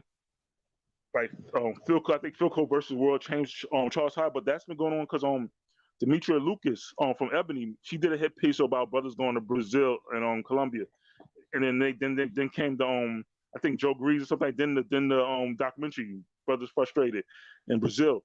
Yeah, so yeah, because Demetria Lucas she did a hit piece about brothers going to Brazil, and she was on that anti-black because Ebony and Essence magazine they've been anti-black male for a minute. Yeah, I just see, and I said this 2 years ago. I got laughed at, but I do see a lot of men, a lot of black men leaving the country, and I see the government trying to stop us from leaving. Yeah. But in general, with the so-called wall and now you got domestic IDs. You got to travel domestic. Like, really? Yeah. Yeah. I'm just glad, bro. You know what? You want to know something? And I'm not afraid to say this for people to know this. In one side of me, I would say 20%, except 25% of me feels sad that this is happening with our culture. But the other 75%, I'm like saying, yo, get the hell out of here. If you can get out of the matrix, do it. Exactly. Keyword matrix. Not everyone can afford $1,000 to $4,000 for equipment, but you can pay attention and hit the links. Thank you, Lou. Appreciate you, bro. Doesn't cost you to hit the button, folks.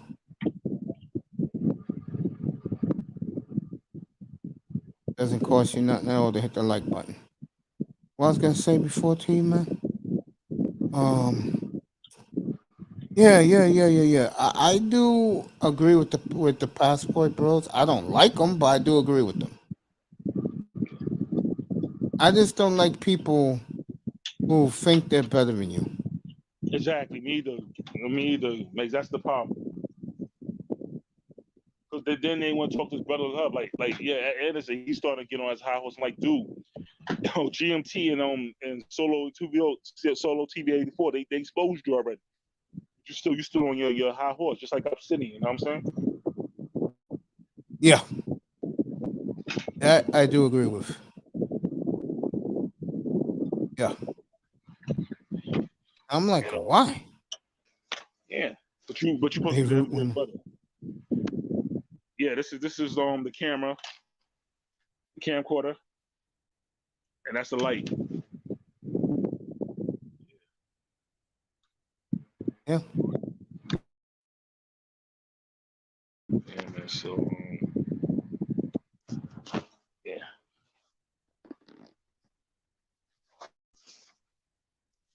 Yeah, if anybody want to y'all can check out my page. I got like 3 of my short films up there if y'all want to look. I'm saying they're not all that great, but it's something, man. I was on a budget, and plus, yeah, they came out of my pocket. Plus, time wise, and the actors, they're not all that great either, but they did what they can. Yeah. Yeah. Yeah, You're man. right about That's why that, when bro. I got on Obsidian. Yeah, because I stepped to Obsidian about that when I was on Cuda, shoot the Cuda. Yeah, when he was still in the States. I'm like, yo, man, everybody, yeah, just because you're a blue collar worker, you're not this so-called white collar dude. AC Star had a point though. I'm saying, yo, yeah. Obsidian throwing shade at the everyday brothers, the real everyday brothers. You know what I'm saying? The working class, you know what I mean? Like I did films and I did photo shoots. Don't make me better than nobody else. I'm just saying. Everybody with a degree is not, you know what I mean, productive. Shout out to AM1, you know what I'm saying? Yeah. Because, you know, in Obsidian eyes, everybody's a pookie. But the same breath, he said that his best friend was a dope boy in Philly. So who's the pookie, you know what I mean?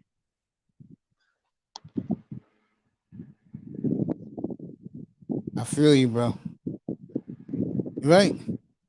Yeah, my fault, mates. How you doing, man? I'm being selfish. How you, man? Forgive me, man. I'm just chilling up here. I'm good, man. Thank you. I just find things fascinating, man. Like you're talking about your boy, got this chick that hates brothers, but yes, he lowers her standards for him. Yeah, he loves black culture, but now he's like, oh, how come black folks love Japanese culture, but I'm like, yo, first of all, we accept y'all, appreciate y'all. Black folks accept everybody. Y'all the ones that had a problem. Y'all love, because I've been to Asian clubs. Y'all dance to our music, y'all just like the whites. Y'all into our music, then y'all don't like us. You know what I'm saying? Yeah. Remember, y'all know y'all love y'all bump to 50 and Jay-Z, but when y'all come to everybody, y'all give us a little dirty looks and stuff like that. Like, It's true, bro. Yeah. That's why I don't fuck with them either.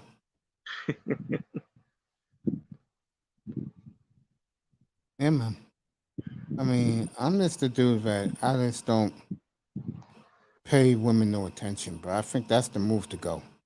Yeah, and they know that. Because Steve the Dean saying like they don't, LaCarter saying they don't care. They don't care for now.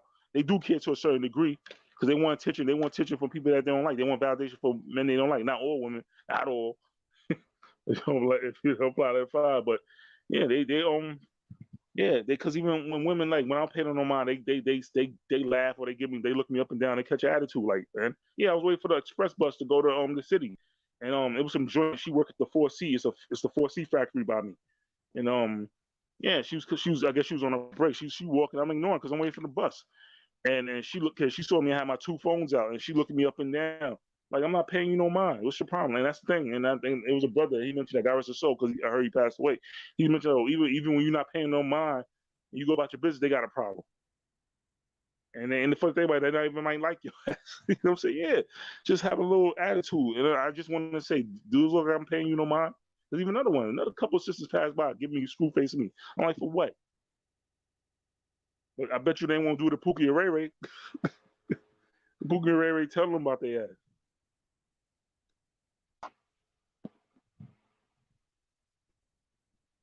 Yeah.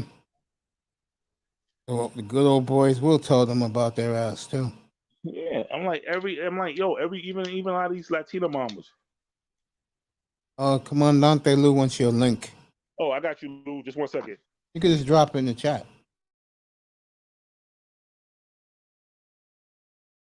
No, now leave me alone.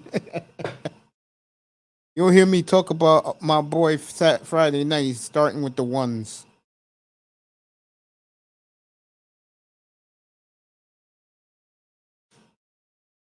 Oh. Eric's going to get his link to drop it to Lou. Anybody else who wants it?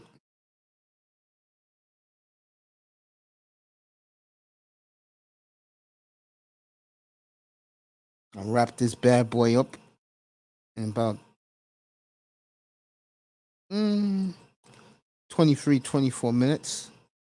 Be back tomorrow, 6:30 Eastern. Bargov Condetti will be back. We'll have a good room tomorrow night. Talk some World Cup with him. And this will be the exclusive channel for World Cup coverage with the beautiful Miss Melina Bargov and Relentless talking soccer, all things soccer.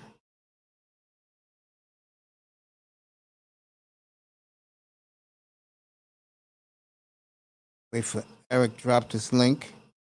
Should be back up here soon.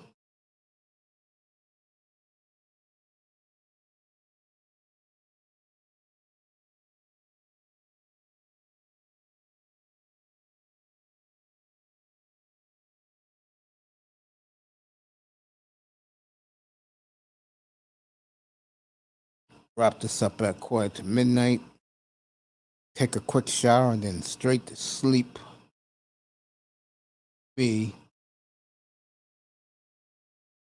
Eric is dropping off his links in the chat. Eric is back with us. You know, the one thing I have enjoyed since I've been doing this platform, I enjoy talking to other New York guys, bro. Yeah, I know, man. Yeah, it's the only vibe, man. Yeah, because yeah, me and Rollo was connected, but then I told you with Rollo that goofy little conversation, man. He tried to pull me and try to put me on a. He did some little slick shit. I ain't really like, you know what I mean? But I like you. I like your platform. Everybody cool. I got love from Mr. 305, Raven, and all the chat. Head salute to everybody, man. Toy, that conversation with Toy and the other sister. That was a good conversation. Like, it's everybody relaxed. Everybody talking about gender. It's no everybody got the bigger ego nutsack. You know what I'm saying? It's just cool talking. Raven was talking about the Marvel joint, man. Because Kang, I thought he was talking about Kang from X Force, but he's talking about Kang, yeah. Kang, man, there's so much deeper to that because I'm familiar with him because from the Marvel Secret Wars action figures back in the 80s. That's how I knew about Kang. That's how that's how I knew about Kang. You know what I'm saying? But I'm not familiar with him. Yeah, man. I don't get into that stuff. I let Raven do that type of talking. Yeah, because I was a more of an X-Men, X-Force, Captain America guy. You know what I'm saying? And Punisher. Those my peoples. And Wolverine, of course. And Quasar. Yeah. And of course, Spider-Man, man. Spider-Man's my guy, but I'm a DC guy. You know, Batman, Swamp Thing, Superman. Yeah, I'm good, Mr. Miami. Thanks for asking, man. How you, man? It's just maintaining, brother. It was nice outside, man. In New York, you know what I'm saying? New York streets. Hell yeah. Yeah, man. It's crazy. And I got a Queens Library card. Damn, bro. Yeah, I mean, Commandante Lou is funny. He really don't like our pizza in New York. He likes Jersey pizza instead. wow. Yeah. To each his own, Lou. To each his own. Yeah, you know the whole. I even know Jersey pizza. Actually, I had Jersey pizza. It's all right. It's a spot. Oh man. Uh, I'm not sure where in Jersey. I think it's Jersey City. Well, Lou. probably Jersey or West New York. Yeah, it's yeah, exactly. I think Weehawken. You know, it's that nice park over there. We can see Manhattan. You can Yeah. see the yo. I bet because my friend he got a house out there. Weehawken because he lives by the library. He took me to I forgot what street that was, man. It was so because the pizza place he wanted to show me to, he loved their pizza. It was closed, so he took me to the park. There's a park over there, and the New Jersey Transit bus rides over there. I forgot the park. There's a nice park, and they got like a little book you could take. It's like that. You take a book, you put a book in.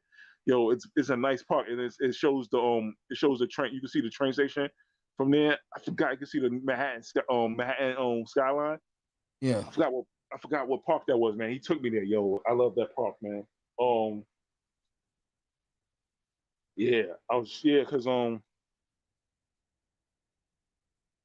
it's funny because it was this bad mommy. It was a bad Latina sister, and she was with a man. She smiled at me. I can never forget that. I'm like, what? Yeah, man, I love Jersey, man. Yeah, because he took me to a piece of pie. I was all right though. They had beef patty, cool. Yeah, because he got a house out there, but I think he tried to move to Portland because it's his people. Like, damn, so he got a nice house too. He just bought the house. Like yeah? 3, 4, yeah, nice house, man. Yeah, white dude, man. Cool. We got a Mexican wife. She's sweet, humble, down to earth, son. I think he met her in Mexico. But you know what's funny? He told me how he met her. He used to read a pickup artist books. Oh, good for him.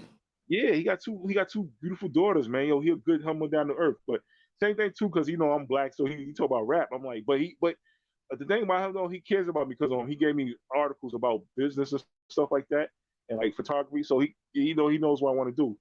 So we had a good he's a good dude, man.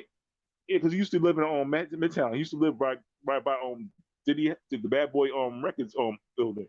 Yeah, Sean Combs' little thing. Yeah. That's good, Mr. Mike. Yeah, it's Tuesday, man. Damn, I gotta go to work tomorrow. But it's all good though, man. Yeah, but anyway, yeah. But getting back to pizza, I don't know, because they said Chicago with a deep dish. I don't know. And then Chicago's good. I heard because New York, because New York they got the brick oven pizza. They got the That's good, bro. Yeah, and they got the two bros. Yeah, man. And you got Ray's, and then you got Ray's is overrated. Pizza. Yeah, it is. And of course you got Papa John's, all that stuff, and then you got Nah, that's the fake stuff. Oh, I call that white man's pizza. Yeah, everybody says that. You know what's funny? Because my friend, he's French. He's a French white dude. Eric, for now on, I should just call you the United Nations, bro. Yeah, might as well. You get along with everybody. Good for you. Well, some people like me, some people don't. Most of my friends that's non-black, I met them through work or through like the meetup groups when we do photography. Or most of them are working. Or most of majority of my white friends, non-white friends, Asian friends, I met them do work. So because him and his wife, they did a sweet 16 for his daughter, but it was like a scavenger hunt. It was mad cool. And I took pictures. I took pictures for them. They hired me to take pictures. And we went to this nice little restaurant in the middle of the village. I forgot where. It's nice off the side. And what happened was they served like little thin pieces. It was cool though, because I can't really have pizza like that. I used to get like the Trader Joe's cauliflower pizzas. Those was good. But I'm not supposed to eat pizza because the tomato sauce. You know what I'm saying? So yeah. I feel you, man. I feel you. Yeah, man. No doubt. I've had good pizza in New York. Lots of good spots to get it right. I heard New York has Little Caesars down. Yeah, that's true. Little Caesars. Yeah, I forgot about Little Caesars. Yeah, Little Caesars. But it's just Lou, you funny, bro. But it's this one on Carmine Streets. It's a brick oven pizza spot. I heard it's good. And then it's brick oven, and then it's almost, and a lot of them dollar slices too. That's a big thing now. Dollar slices. Ew. Or $1.50. Oh, the dollar slice. No, I can't do that, man. My slices gotta cost $3.50 and up. Damn, base. You're balling. It's that BX bread, man. Yeah, man. You probably eat like filet mignon and Nah, man, that's not me, man. When I go to the steakhouse, bro, I have me a nice New York strip, mashed potatoes with extra gravy, no butter, green beans. Oh, and man. And for dessert, I have me an apple pie a la mode, bro. Oh, man, that goes well, man. Apple pie mold or cheesecake, man. Oh, Yeah, with man. a big glass of water, because I don't like to mix sweets together. Yeah, I drink water too. Or salsa water. Yeah, salsa. I drink salsa. Yeah. And you know what? If you took a woman to a nice steakhouse like that, she will still thumb it down, bro. I heard everybody was talking about that. Cause you know a lot of chicks talk about Ruth Chris, like because Hell Rell said that. Yeah, Hell Rell had me die. He's like, yo, Ruth Chris. Like that chicks talk, because he read rappers. Everybody was like Ruth Chris. He's like, that chicks that probably don't know. You don't even know how to spell asparagus. Yeah, they probably don't know how to spell it, bro. Women are a bunch of clowns, bro. 50-cent wings. Yeah, because I'm my ex, man. She's like, oh, Pat. Yeah.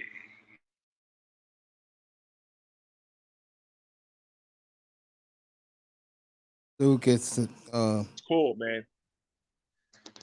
A nice bowl of soup with tap water. Oh, yeah. Me too, Lou. I get a picture of ice, full of ice with tap water. Yeah, man. Or with a lemonade. Yeah, she's like, yo, I forgot it was a nice restaurant too, but she's like, yo, take me there. I'm like, whatever. Oh, yeah. You actually said that, bro? Yeah, I think they got those up here too, Mr. 105. They got a prom something up here. They got a prom. Yeah, the Prime 112 appears on 52nd Street. Yeah, exactly. Because I used by to work Central over there. Park. Yeah. Oh, what up, Prince? Yeah, because a lot of sisters be going there. What's up, Relentless? Yeah, it used to be a lot of bad chicks go there because this prom 112 and there's a prom on Ocean. Yo, mad chicks be going to that one. I'm like, yo, because even one time my boy, and he's a mixed hoe guy. He's an owner's purpose guy too. OG friend here, Puerto Rican from LES. But when he saw that ass walk by, he's like, damn. Yeah, because I don't like to use the word monk, but he's spiritual just like me. But he's a Christian. But the thing about it, he's more like plus he a martial art. He got that focus. Like he got that discipline. Like he's on his purpose. But then he saw that tail walk by. He's like, he could have held it too because it was some bad chicks go up in there. But we all know what it's about. It's we know it's like we know it's about. It's another restaurant. There's a couple restaurants down that block too. Exactly. Yep. Mr. Maya Epiphany World Water.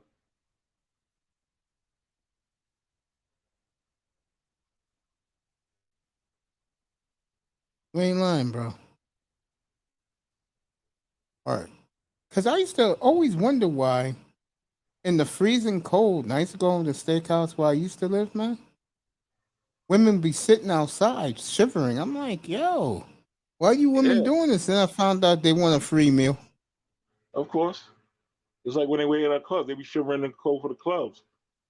So that's when the balls be there. Like sometimes, cats got money, but like that's because the dudes got the whips and they don't want to go home on an iron horse or the bus or take a cab. So they want to get a they want to catch the dude because my dudes, my friend, his goofy self, he used to have. That's why he got the whip. A couple of my friends got the whip.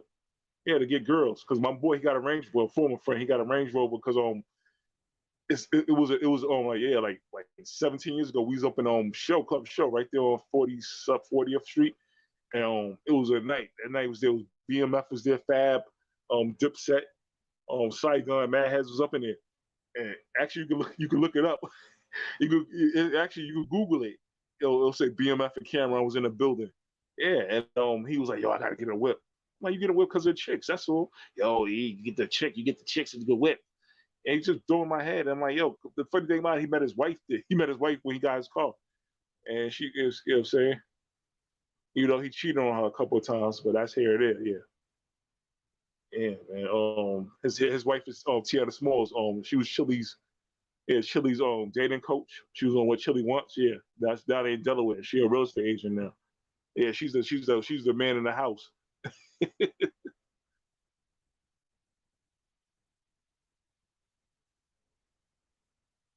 Yeah, but you're right though. Yeah, a lot of women. Yeah, because even you remember ESP Zone, same thing. A lot of women be posted up to try to catch dudes. Really, the ESPN Zone? Yeah, because they be trying to fleece the out of towners, and that's what everybody was saying that because everybody's talking about you get fleeced out of town, overseas you get fleeced. Yeah, that's what Master Teacher's statement was. I mean his argument was. I'll tell you something else, and I do agree because I know a dude that and he's not black. He said, "Yo, bro, you got a lot of losers in your group, bro."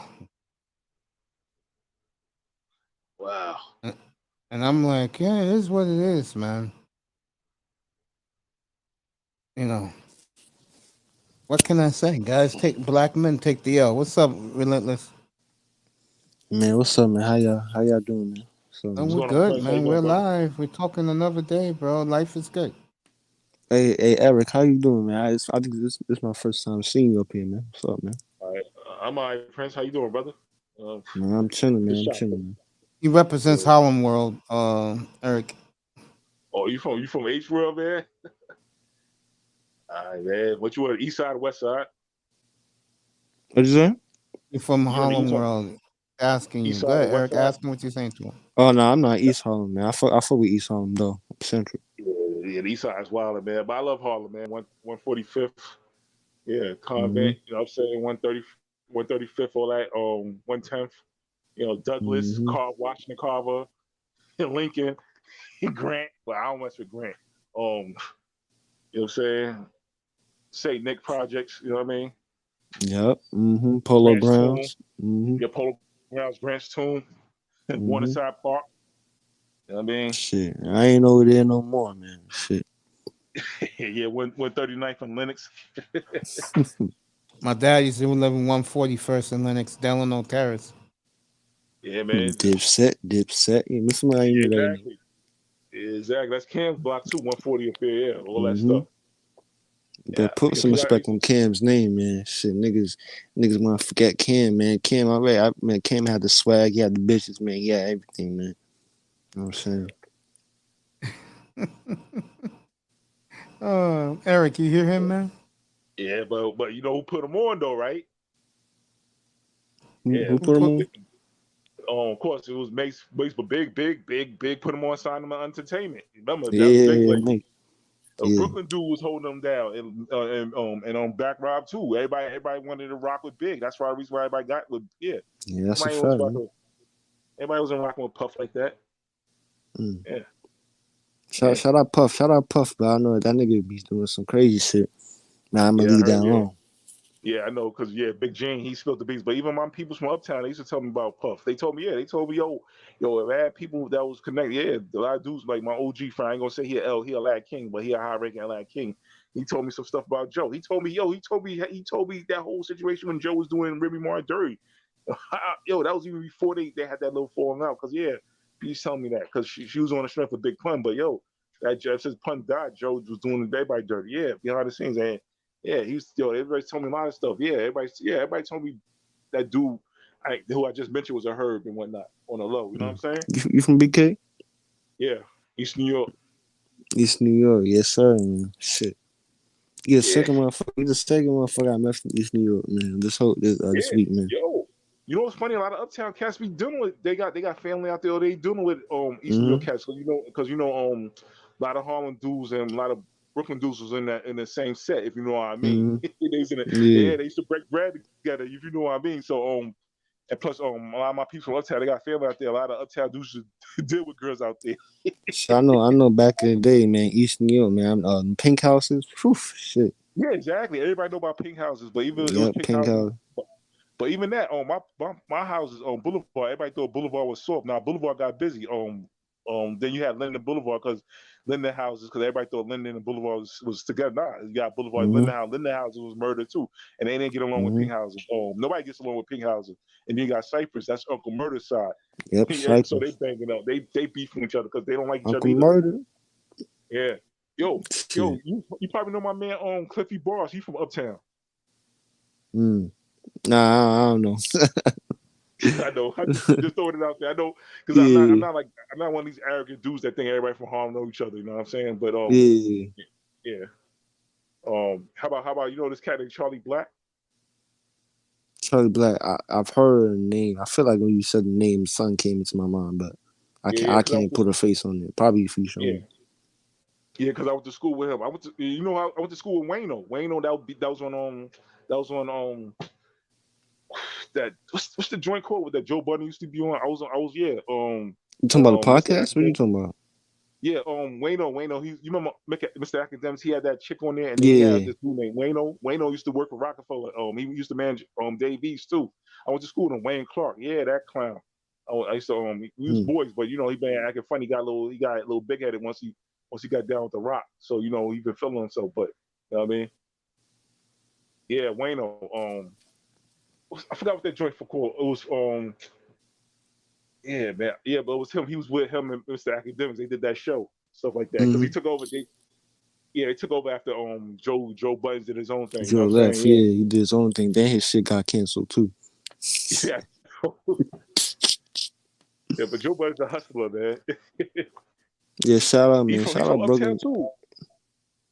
Joe Budden. Joe Budden. He from Jersey, I think. He from Jersey. Yeah, but he was born in Uptown. Then he moved to Jersey. Yeah, that's good. Even if he was from Uptown, we don't claim that nigga shit. Yeah, I know. Hey man, I fuck with Brooklyn, man. It's stuff like that. Yeah, man. Shout out to Brooklyn, man. I fuck with Brooklyn. You know what I'm saying? You know what I'm saying? I always tell niggas, man. If you want, there you go, man. I always tell niggas, man. If you want some Caribbean shorties, take your ass to Brooklyn. Or take your ass to Uptown, man. Take your Uptown Bronx. Take your ass to Mount Vernon. Get you some nice Caribbean shorty. You know what I'm saying? Yeah, Co-op City, 138th. You know what I'm saying? Davidson, Fordham. You know what I'm saying? Side blocks. Yeah, 167. Well, that's Rican Town and DR Town. Hell yeah, that is, bro. Third Ave. Yeah, oh, you guys are brothers. Let me tell you this. Let me tell you guys this. I'm sorry to interrupt you. You guys are gonna die laughing. You guys are gonna crack up, bro. Yeah, what's so up? I'm going for my physical this morning, right? Mm-hmm. And I noticed something strange. You know, the Latino people are like talking in Spanish, but they were mad, bro. No lie, on the local city bus, bro. Nothing but white folks in the back of the bus, bro. Yeah, of course. They not feeling that. And I said out loud, geez, the mighty has fallen. Well. Yep. Shit, the tables have turned, motherfucker. And then my mother tells me earlier this afternoon, I went to her house, that white people are going to stop eating at these fancy, expensive restaurants with their business account and start eating at Applebee's. Yeah, they eat at Popeyes. They eat at Popeyes too. Yeah, because they think, well, old black folks eat Popeyes. Nope, Chinese eat Popeyes. Middle Eastern eat Popeyes. Yeah, because it was funny. It was I was something funny. I was at a like it was like 7 years ago. I was at a black I was at quote unquote. I know Mr. Miami do not just say Snoop Dogg from New York, man.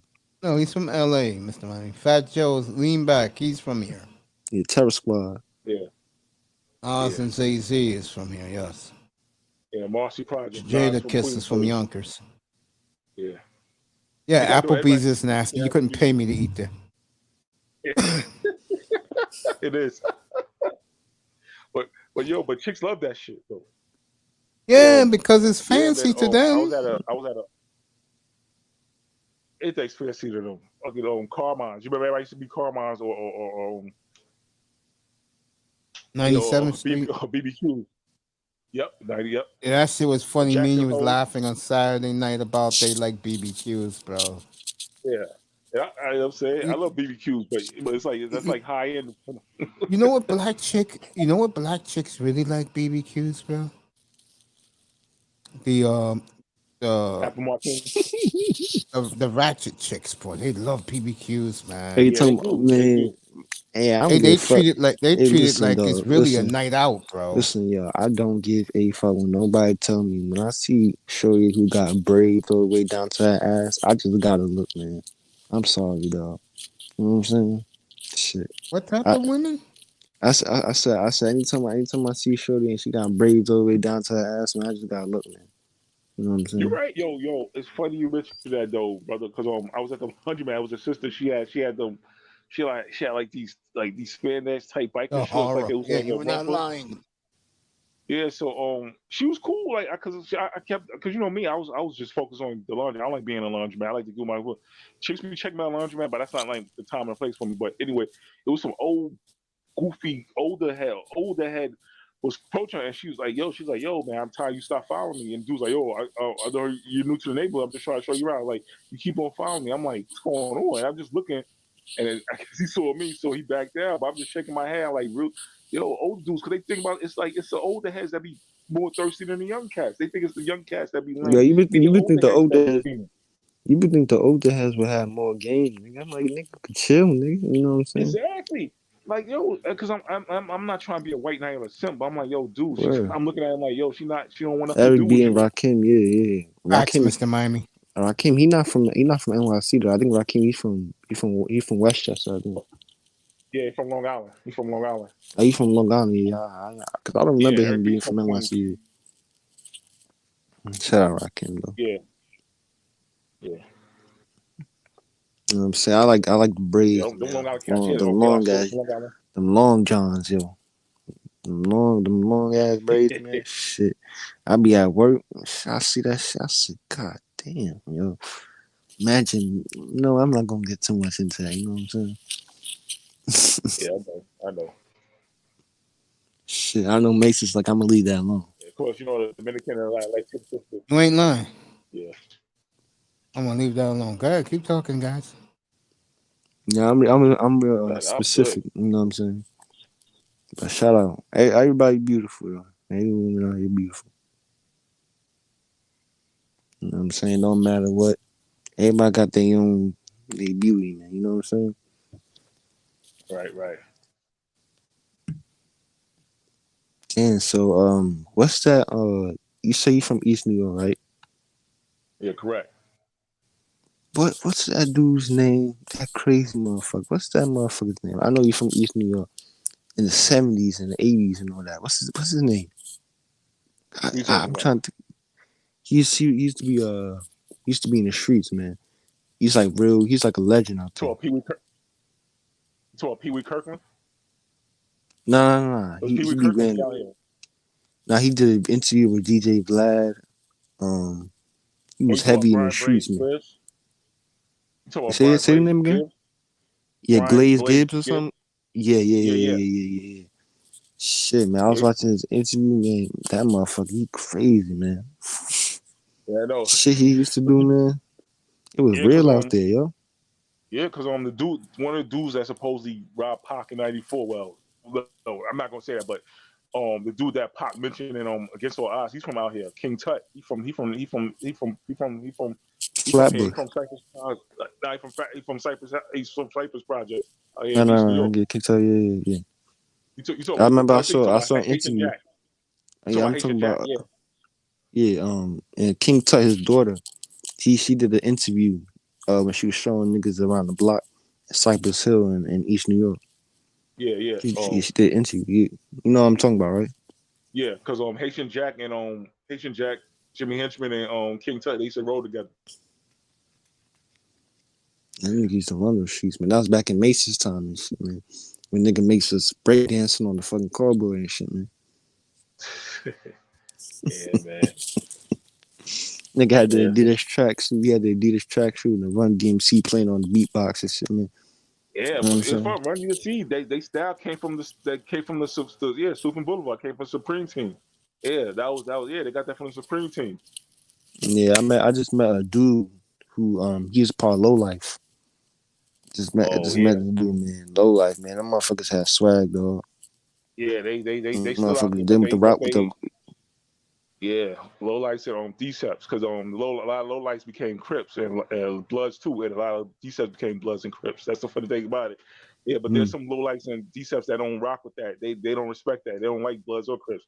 Yeah, there's a lot of Deceps and low lights that still like they just want some like they just want some like get money and just get fly shit. You know what I'm saying? My man, he was a low light. That's me, man. He was from the Bronx though. Because even the Decepticons, they because everybody think a lot of low lights because low lights and Decepticons, they had a lot of cast that was from Brooklyn that was from Uptown that was because Deceps there's a couple Deceps when I went to high school because they needed numbers because when the Bloods and Crips came through, Deceps and the low lights they was ranking numbers because there was a lot of cats that didn't like Bloods and Crips. They hated that shit when it came here, and they didn't like the Latin Kings either. Now we got GDs out here in Brooklyn, so we got freaking GDs out here. Now we got the wolves, big wolves. You know what I'm saying? It's like I'm neutral, but I have a lot of wolves. I have a lot of wolf friends, so. You know I used to be a Crip back in the day. I used to because we had problems with Uptown Bloods because them Jack Daniels clique and then LWO or something, the Bloods, 9 Trey and 1-8 Trey and G Shine and all that shit, Billy Badass, all that goofy stuff. Because when you think about Harlem, but the people don't know St. Nick's is Crips. They think everything because East Side is mostly Crips, rolling 30s. You know what I'm saying? And even St. Nick is rolling 30s. Yeah, so they think all Harlem is blood. Nope, and nope. Yeah, I'm telling you, man. Harlem soft now. You know what I'm saying? But yeah, it is. I'm telling you, some niggas, man. I'm telling you, I had to get up out of here, man. Them niggas starting to be on some motherfuckers riding city bikes. Got city bikes across right across the street from the projects and something. Like, nigga, what the fuck going on? Yeah, man. Shit. Yeah. Nigga, I had to get the fuck up out of there. Yeah, I know, man. Edgecombe Ave, all that stuff. Yeah. Because when you go to Canarsie, it's straight wolves over there, man. Wolves. That's wolves. That's wolves. It's blood and Crips. You go to Canarsie, it's blood and Crips, but it's mostly Crips now. Because the whole Pop Smoke shit. It big Crips though, because like Flatlands, like Flatlands in the 80s and 90s, that's Crips. But on Brookline houses, that's Crips. Bayviews, on Brookline, that's Bloods, and on Bayview houses is Bloods. But like Flatlands, that's Crip City. Flatlands, all the way to South Shore High School, Flatlands and Ralph Avenue, that's Crips. Yep. Glenwood houses, that's Crips. Yeah, that's Lopes and all that stuff. That's Pop. Yeah, because I used to go. Anytime I was in Canarsie, I used to stay with my aunt. She lived on East of 95th on Avenue L. Stay right there. Yeah. Crips right there. That's where Pop Smoke from, right there. Yeah, yeah. Because I was watching the 90s. They call it 90s. The 90s. Yeah, that's from the 90s, the 90s man. from 90s from Brownsville. 90s stretch from Brownsville, Flatbush, and Canarsie. That's Crip. Once somebody say from the 90s, you know what time it is because Bloods be on the 90s, but they can't claim 90s. 90s, that's all Crip. Yeah, that's where I get my ties from. You know what I'm saying? Or not ties in terms of I know gangs. You know what I'm saying? But I know a lot of motherfuckers. I just know a lot of people. You know what I'm saying? Yeah, you probably know Tip Top and all them cats and fish. Yo, Relentless. Hey, Eric, what's up, guys? What's good? Yeah, I was watching what you guys are talking about. I was watching Gangland on Spike TV, and they said the area you guys are now, the areas you guys are talking about now, back then that are dominated now, the gangs that dominate that area now are all the Latino gangs, like the Latinos don't run no Brooklyn, man. Yeah, they don't. They not. You must be talking about like maybe the Bronx or something. They don't run shit over here. Yeah, I mean, no, because they extend. No, in the late '90s when they had a lot of power, they extended all the way down towards Manhattan, towards like that area. Apparently, when they had a lot of power. At the last, I don't know what you're talking about. I know some Haitian motherfuckers that shoot shit up. Man. Yeah, dope house. They don't run there. Yeah, the Zoe. Yeah. You take your Yeah, ass to because east. You take your ass he to talk about Flatbush, man. But he talk about Lad Kings, because Lad Kings under King Tone, and no King Blood. King Tone was cool. King Blood was the one that was like on that rah shit. But Lad Kings only got, they was doing their thing, but it was amongst them. But they got Lad Kings. They got reckless when the Bloods came in. That's when they got black, because they started the island. The Blood Lad Hey. Kings was messing with the brothers. And then doing OG Mac and the other cat, they formed again. But you know what I'm saying? So that's when UBN came in, and then out in the street, then the Atlanta Kings and Bloods were getting at it. Then Crips start forming. This Crips start popping up, cracking up, and then the Crips and the Atlanta Kings had alliance. It was cool. Yeah, we GKB, and then they went after the Bloods, and then the Atlanta Kings turned on the Crips. And the Crips and the Bloods start banging out on everybody. Now you got GDs Hey, out here, Eric. Gangsta Disciples out here. They banging on Bloods, and like you said, you got GDs and Bloods. That's true. And then the Woo is Bloods and Crips, and then Flock Gang in Far Rockaway, that's Bloods and Crips, and Jamaica. Hey, You it'd be crazy when dudes run up in the Canarsie thinking it's all sweet, man.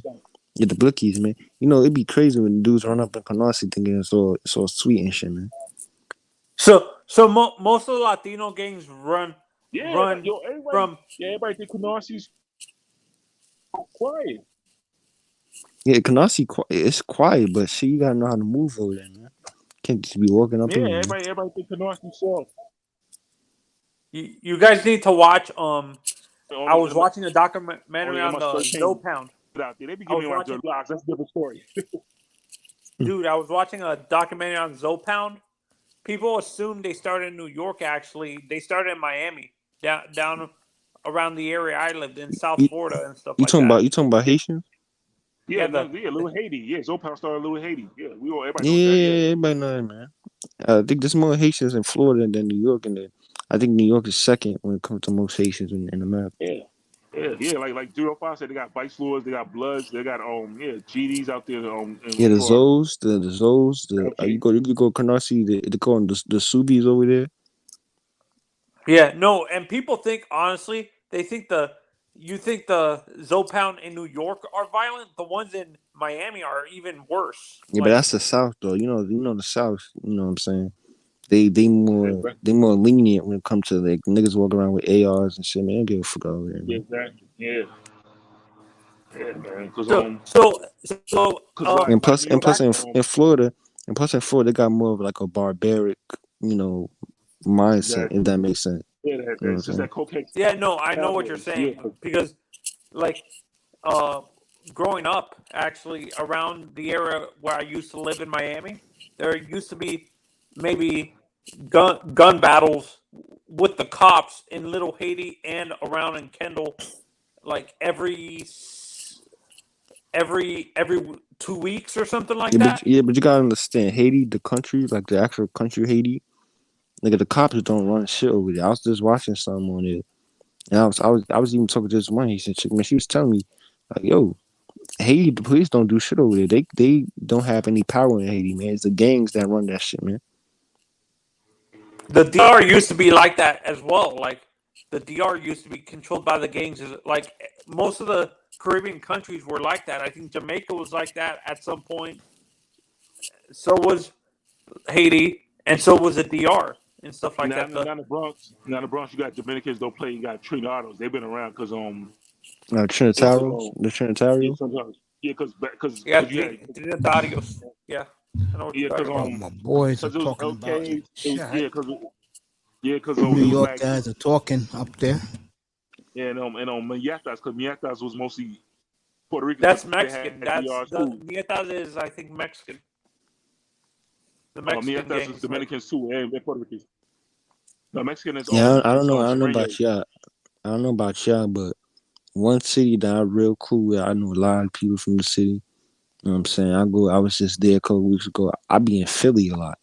And man, once you drive down Kensington Ave, man, oh my God, the amount of crackheads I saw, man, they make these crackheads in New York look like, bro, Eric, those crackheads in Philly make crackheads in New York look like they fucking athletes, man. Make them look like they healthy as shit. You think the Philly's falling off that bad, bro? Yes, bro. I'm telling you, they tweaking the fuck out, bro. I said, Yeah. yo, Yo, it's crazy. yo, Prince of Sight, yo, you know where Temple University is at? You see the projects right next to Temple University? Yup. That's what Them niggas- Hey, right there by Mace. Geno's, right there by Yeah. Geno's and Pat's. I'm like, what? But by Temple University. chance, have you been able to watch the HBO documentary on Wu-Tang by chance? The Wu-Tang? Nah. Oh, he's talking about the TV Heard about show. it, Tony. I heard about it. It's actually really good. I honestly I didn't realize. Yeah, I didn't realize some of those guys almost like. I think they said one of the guys said in the show that he actually almost got into one of those gangs that you guys are talking about. Like, if it wasn't for music, he would have either been in jail or in the ground. One of the guys. That's what every rapper. Well, where did the time go? Next year is the 30th anniversary, Eric, of Wu-Tang Clan. Yeah, I know. Yeah, 36 Chambers. Was that the day? The 36. That's the 36th anniversary of their debut album. 30th. Yeah. 1993. 36 Yeah, Chambers. Minister Society when we 36 turned Chambers. 30. Poetic Justice, Media Man, because Juice is 30. And the year before that was Boys in the Hood is 30. Yeah, 2021. Yeah, last year was 30. Yeah. This might be a throwback. Who's the man? Who's the man? You know what I'm saying? But hold up. I don't know Mace or New Eric. Jack City too, 30th anniversary last year. Yeah, 30. This Yeah, might be Jack City, yeah. well. Straight This out might be a Brooklyn. throwback. I don't know. Maybe you might have to be from Queens to know this. You know Lost Boys. You know the Lost Boys. Yeah. You remember them? Yeah. Them motherfuckers, man. Yeah, Eric, what was that big hit? I'm playing it in my mind, but I forgot the name of it. The Lost Boys big hit. Mr. Cheeks, man. Am I doing my math correctly? Is it gonna be 30 years for both the debuts of both Biggie and Tupac's debut album? No, Tupac was 92. Is this year Tupac? Yeah, round the and LB round. fan. Actual And Biggie's 19 is in 2024. two. Because Biggie, that album, his first album with the baby of him in the front as a baby, that was 1994. It seems like all these old rappers are having their anniversaries of their first records coming out. I think in a couple months, it's when the group with the guy with the clock. My God, what's his name? Flavor Flav? Yeah, their album is coming up on 25 years already, apparently.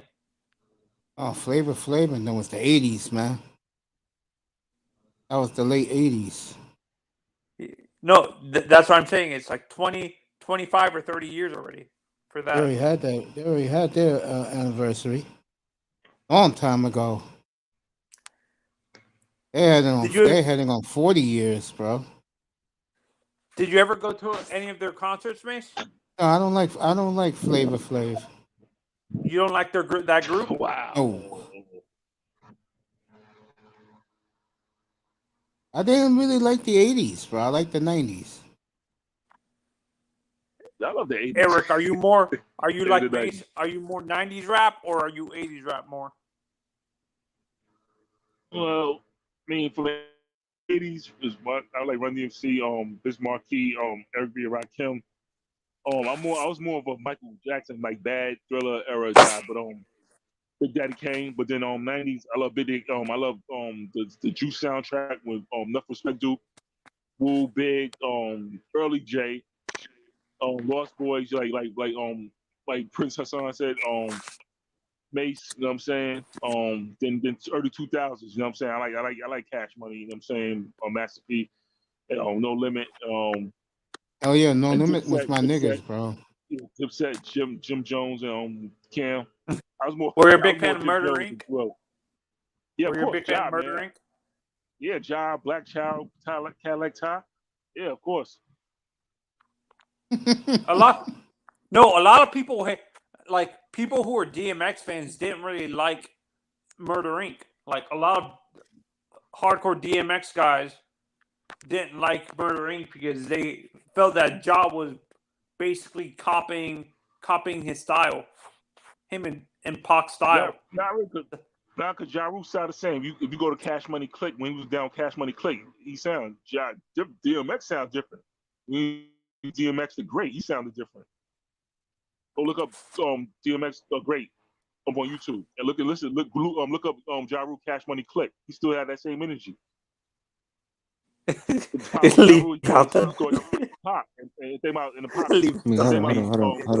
Hold on. Don't forget about my Uptown Westchester niggas. Don't forget about Heavy D, Mary J. Blige, Jada Kiss, DMX, all of them, man. I want to say one thing to Mr. Miami, bro. Pop goes to Weasel and the Weasel go Pop, bro. One of the best videos I've ever seen in my life. Very basic. Were you guys a fan of ODB? Yeah, I love Dirty Bastard. I love Old Dirty Bastard, bro. Yeah, he from the Star. He from Best Star, man. That nigga's funny, man. He is funny. Of course, MOP, He's man. crazy. Shout Pasta, Lil Fame. Brooklyn Zoo, bro. Yeah. Because I was a fan of like Dre and stuff like that. For me, since I was a fan of Dre and M, I was more of a fan. During that time, I was more fan of 50. To be honest, I was more a 50 fan than Murder Inc. Nah, I was never a West Coast dude, man. I'm East. I'm straight East Coast, man. I ain't gonna lie. No, I like what the West Coast man. 50's from Jamaica. What do you mean? He's from New York. Yeah, but he went. Yeah, I know. He went with Dre. That's why a guy like Relentless don't acknowledge him. Wait, hold up. I do acknowledge 50. 50 like my top 5 rapper of all time. They blackballed 50 in New York. Hell yeah, they blackballed his ass. Cause he's 50 was gonna sign him. I mean, Sean Combs was gonna sign him, but what happened was it was commotion out in the hallway at Bad Boy Records, and 50 pull out the burner, and Diddy's like, nah, I ain't with this. But the funny thing about Diddy is a gangster. So it's funny thing about it. The thing about Diddy has people. He got people do his dirty work, but Diddy is from he ain't sweet clean. Everybody knows Diddy. Diddy's a boss, if you know what I'm saying. You know what I'm saying? Yeah, but you gotta remember one thing. Before he went with Dre here in New York, he was toxic, bro. I had all of his underground shit. He used to rap about, all the rumors about Nas, about Jay-Z, shit like that. And remember, before he became famous, people don't realize this about him. He used to walk around with the bulletproof vest before he became famous. He been like that. He been getting money because he was his cousin's Sugar T. Like he been around. Jam Master Jay put him on, and he did a cipher with Nori and Consequences. So he been around. He had a buzz, and then he did that song with Onyx, Killing the Clubs. So I had all of his underground shit, man. That motherfucker was crazy, bro. Yeah, 1998, 99, before he went mainstream. You can tell I was a tape head, bro, buying all those mixtapes. Yeah, Power the Dollar, but did that song Ghetto Quran? That's when that stuff got hot. Yeah, bro. Be back in a second. You guys can talk. Yo, Tony, you want to come back up? Come up, bro. Go ahead, let's talk. I'll be back. Oh, back in a minute. Mr. Eric, you know OGs from like the 90s and all that? What's that? I said, OGs from like the 90s and all that? Well, we more specific, like dudes from that was out there outside. Like was they? I don't hate niggas was outside. Yeah. My man, I ain't gonna say his names, but he goes by Bones. Yeah. He used to be uptown. He's from he not too far from Big L's side block, but yeah, he used to run with Alpo, Rich Porter, all them cats. So because I used to work with him at in this company called Icon. Like he's known uptown. And then my man Bino, he's from Bad Boy, but he's from Long Island though. But he knows people in Harlem, but he used to get money cats too, but he's from Long Island though. So but he's known too. And my man Bam, he's a bottom feeder, but he's known too. He's from the Bronx, so I know like a few OGs because he's the one that told me about 18, like the real 18, not the 18 So from Brooklyn. you probably know dudes from like Bronx River, like like Hassan Campbell and what's my Nah. Most of my people's from either Pelham or Davidson, and from Vietnam, or they from Riverdale. So like Pistol Pete. I'm not. He from Which one? he from like Terror Squad Pistol Pete or Sex Money and Murder Pistol Pete. Sex Money Murder. Yeah, I knew him from the Feds magazines and Lord Tariq talking bitch. The only reason I know because he's Hassan Campbell's OG. Yeah, I knew Hassan was red. Because my mentor Kurt he from Bronx. He told me about Pistol Pete too, stuff like that. Because Pistol Pete and a lot of people from Bronx said Pistol Pete, Sex Money Murder was their own clique, but then OG Mac and all them stuff, they blood brothers, they sanctioned them and all that stuff. Yeah, because I knew when Hassan came, he looked like he Red Dog and he Red Ragged, and plus I think it was a video with him, and it was nothing but red rags behind him. You know what I'm saying? Yeah, because I know Patterson Projects, that's Crips and Bloods, like 138th and all that stuff. Are you talking about Mount Haven? Yeah. Shit. I know Southview. That's muddy. That's Sex Money and Murder. Yeah. And and Third Ave and all that stuff. In Castle Hill, that's Fat Joe and Remy Ma, right? Yep. Yeah, man. But I don't know where Fat Joe is from. I know Remy Ma from Castle Hill though. Yeah. Eden Wall. I know Eden Wall is. Yeah, that's north. That's north. I used to be in Eden Wall too. Yeah. A lot of uptown. Where my Jamaicans at? Yeah, because my man, he went to Eden Wall for some chicken. He got robbed out there. Yeah. So. Yeah. Shit. I remember I used to go to Flatbush and go visit a bitch, man. I used to take the dollar vans and shit. Yeah, you know, the dollar vans right there at church. Yeah, right next to church, nigga. In the theater, nigga. That shit right there. Kenmore. It's a statement. I used to stay in Flatbush, man. 'Cause you know me, man. I used to say anywhere where the shorty was at, man. I was over there, nigga. You name it, Crown Heights, to Star, fucking all that. Yeah, because a lot of uptown dudes used to deal with Brooklyn chicks. My man Raheem, he from Grant. He from LaSalle Street. He used to deal with Brooklyn chicks. Actually, he was dating my homegirl, and before we was in home, I was in home, but he was about to fight some Brooklyn dude, and I was gonna hold him down because I didn't like the Brooklyn dude either. Because I'm saying, because when I went to school, I'm 100. The only Brooklyn niggas that held me down was my man Eric. He go by Eastwood now. And my man Mike, and it's clique called Devious Squad. There's some niggas from Brownsville used to roll with Boot Camp. A lot of Brooklyn niggas, and my man Marcello from Best Side, but a lot of Brooklyn niggas wasn't fuck with me, so they ain't like me. I ain't like them niggas either, so I had a problem with Brooklyn niggas. But it was uptown niggas that really held me down, and Bronx niggas that really showed me love, embraced me, son. And I started dressing like because I know Brooklyn real mixy. You know what I'm saying? We funny, but the thing about it, I went to because what happened was I didn't want to go to my zone school. So I was done with Brooklyn. So yeah, because the Brooklyn, you probably know Brooklyn niggas. We don't like each other either. We fight a lot. Brooklyn niggas like. Yeah, I didn't go to my zone. I didn't go to my zone school. I went to BBA in Clinton Hill. Oh, all right. Yeah, my ass went over there, man.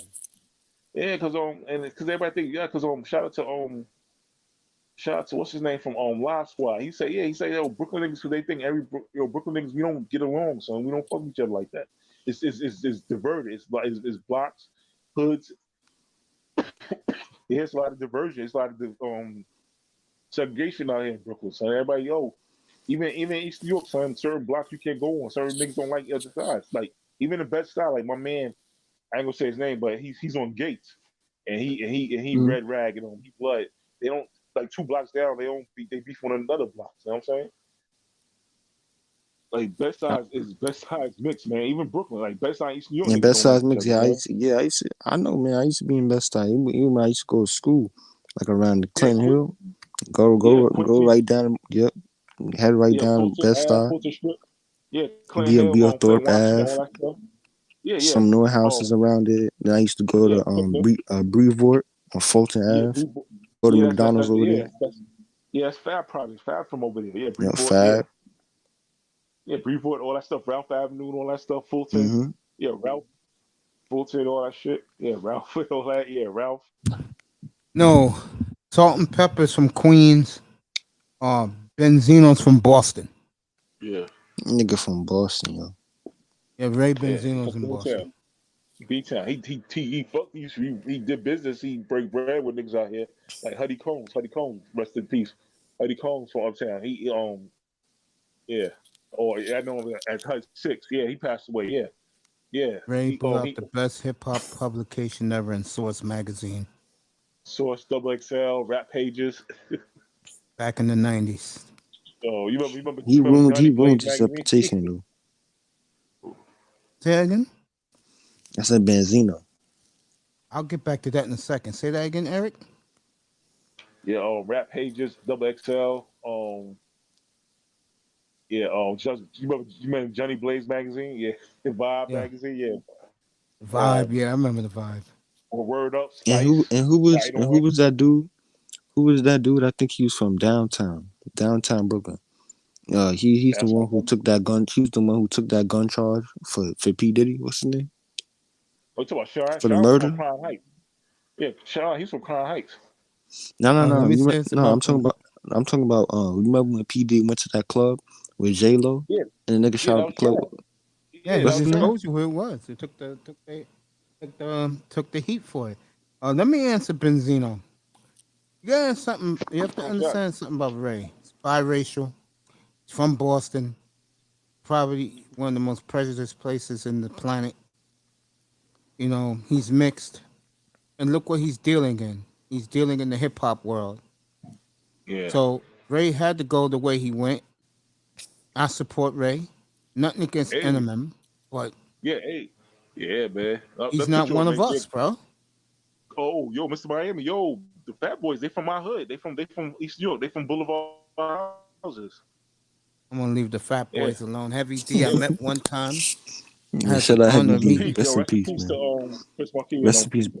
Yeah, I had the pleasure of meeting Heavy D back in 1989 at a gas station in Mount Vernon. Shout out Mount Vernon, you know what I'm saying? 3 o'clock in the morning, bro. Makes you know I got love for Mount Vernon, man. Shout out West Chester, you know what I'm saying? Shout out all my honeys out there, you feel me? Yeah. I was in Co-op City. Yo, that's my what boy was gonna Uptown. drop me off. Yeah, Uptown is. Yeah. On McLeod land, folks. Yeah. Pussycat Bumble Clag. Suck your mother. Oh no, Uptown was Harlem, BX, Mount Vernon, and Yonkers. Wow. Yeah. Wow. Uh-oh. Nah, did messed up. Did he make a tax on his daughter? Yeah, man. Did That was Benzino original do that? Uptown. Did Benzino do that to N.F.L? Is that true? Oh, I don't know. I know Benzino got a daughter. He be rapping. Yeah. That's when somebody's top guys in rap like Snoop, Dre, even some of the old school guys from New York turned on Benzino, saying you made a mistake attacking M's daughter. Let me comment on this, okay? Yep. Leave the daughter out of it, okay? This is why, and there's nothing against New Manzano because he's not one of us. But he just wrote right there is one of the reasons why niggas can't get it together. Man, I was gonna ask you, man. My runners when Mace told you But he spoke Eminem did that racist rap song, man. Yeah, take your ass, man. If you want some oxtail, man, or some gravy, man, take your ass up to Mount Vernon. They got a great place up there, bro. Yeah, let the Jamaican lady who be bleaching her skin every day. Mm-hmm. Let her take care of you. She got you, man. I I'm know what saying, man. restaurant you talking about, brother. Man, you run up in there, shorty. I swear to God, shorty be getting lighter every time I see. I said, shorty, what you doing with your skin, man?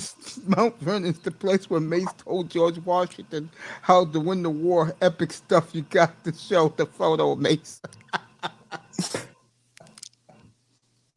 Oh my God, Lou's funny. We got some characters, man. Niggas out here talking about KD gonna retire and shit, man. Fuck this nigga, man. This should let you know before we get back to midnight in New York after dark with the three of us. Here's the latest about KD. New Orleans will take him, but they're not giving up. What's his face? Williamson. No, not Williamson. They will not give up Brandon Ingram. Yeah, them niggas is hoes, man. Fucking niggas, man. And on the other hand, Knicks, Wizards, and Hornets all in on Mitchell as Danny Ainge has reopened trade talks. But back to Benzino. I'll leave the daughter out of it because that's not right. But Eric Black is from Mount Vernon, bro. You don't know. Yo, why don't you come up here, Eric? Yeah, that's where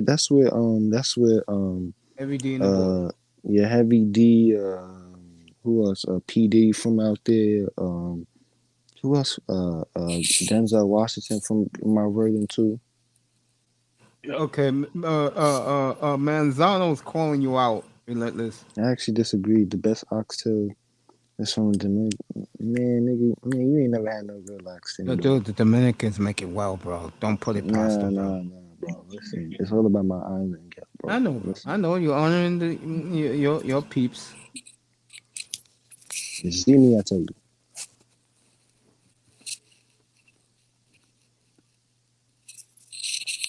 I know he did not just say oxtail. Yeah, he did. They make it better, man. Come on, get your bias out of here, man. Come on, we're just talking. Caradad. No, it's Melicon. Manzano. Melicon. Yo, fellas, not to be rude, I love to talk with y'all, but I gotta get up at 4. So Yeah, go ahead, man. I'll get up see you. Yo, I'll be back tomorrow night, bro. All right, say no more. Yeah, I'm because I'm probably gonna hit y'all up because I gotta go to LaGuardia again and do. Yeah, they want my I gotta do the documents and stuff like that. Hopefully, God willing, I'll try to apply. Dude, get your rest, bro. Appreciate it.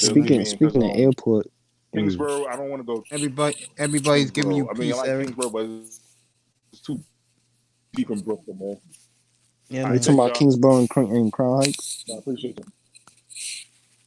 What about Crown Heights? No, I thought he was talking about Kingsborough Projects and Crown Heights. No, man, I don't go to Brooklyn, man. You don't be in Brooklyn, man? No. I used to work at the old transit building on Atlantic, bro. When they transferred me out of there, I don't think I've seen Brooklyn in like 30 years, bro. You bugging, man. But yeah, again, you from the Bronx, man. So, Bronx motherfuckers, they too lazy to bring their ass to Brooklyn, man. I just know the women look good in Brooklyn. I always say, man, Brooklyn, Queens, man, they got the best looking chicks, man. Well, like Eric said, the women in Brooklyn got attitude, so he don't fuck with. Just like I like. The way you like? Yeah, ain't nothing wrong with a little spice, man. I leave women alone, so I don't have to worry about it. Shit, man. Getting ready for football. Man, what you think about these motherfuckers about to start a beef now in the fucking manosphere, man? Over this fucking passport shit, man. Yo, that war?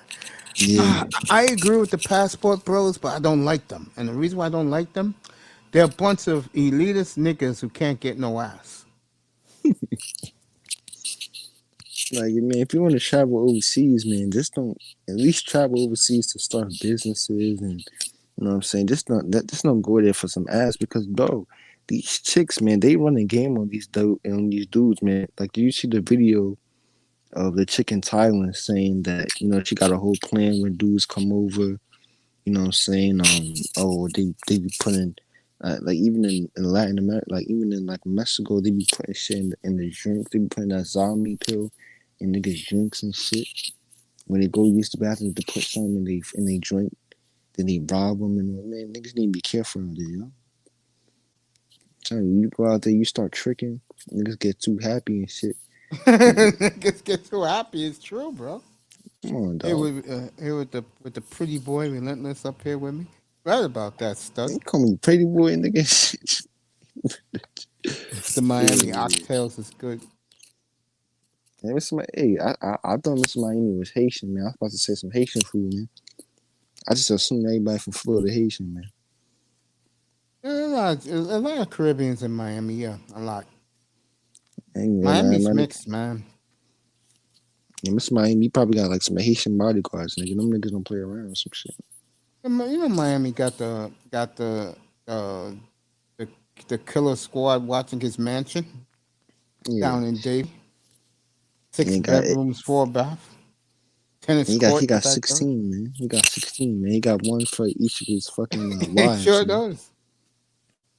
He lived next to the fucking Versace mansion, nigga. Yeah. And he got another one right next to P. Diddy, man. I told you, man.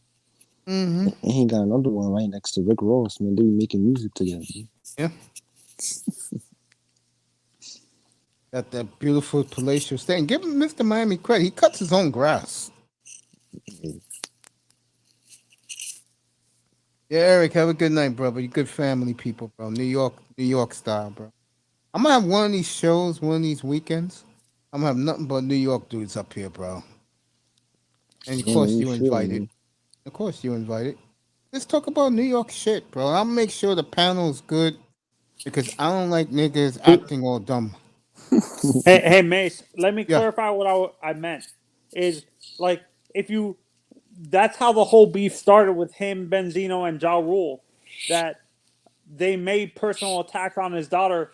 They attacked his mother, saying, "What do you expect your daughter to?" They actually said it in a diss on Eminem, saying what do you expect your daughter to become if your wife's a known slut and your mother's a crackhead? They actually said that in a diss on to Eminem. That's how that personal beef started with Benzino and M.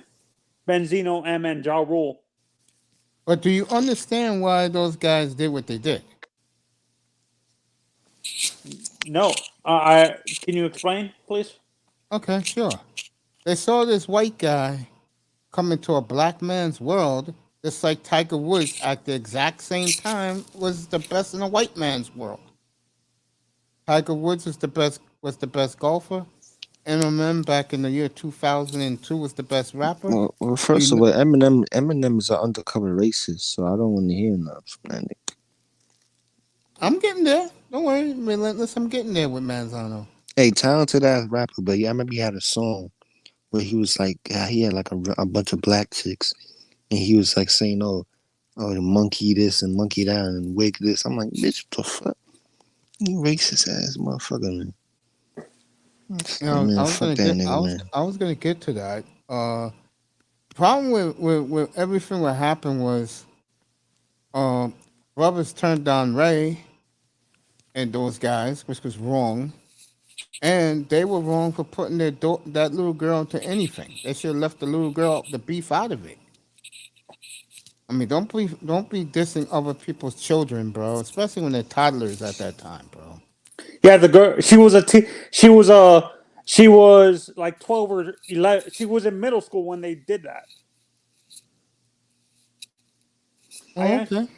That was still wrong. Man, this world is crazy, man. You heard about the story of the brother who got shot, and the mom came to the gravesite for his birthday, and then one of the ops rolled up and killed the mom at the gravesite, which she was visiting her son. I was like, man, these niggas, man. I always said this about us. We don't care for the human life. Man, you don't remember that movie, Scarface? Man, what are Tony Montana? I mean, what's the fucking name?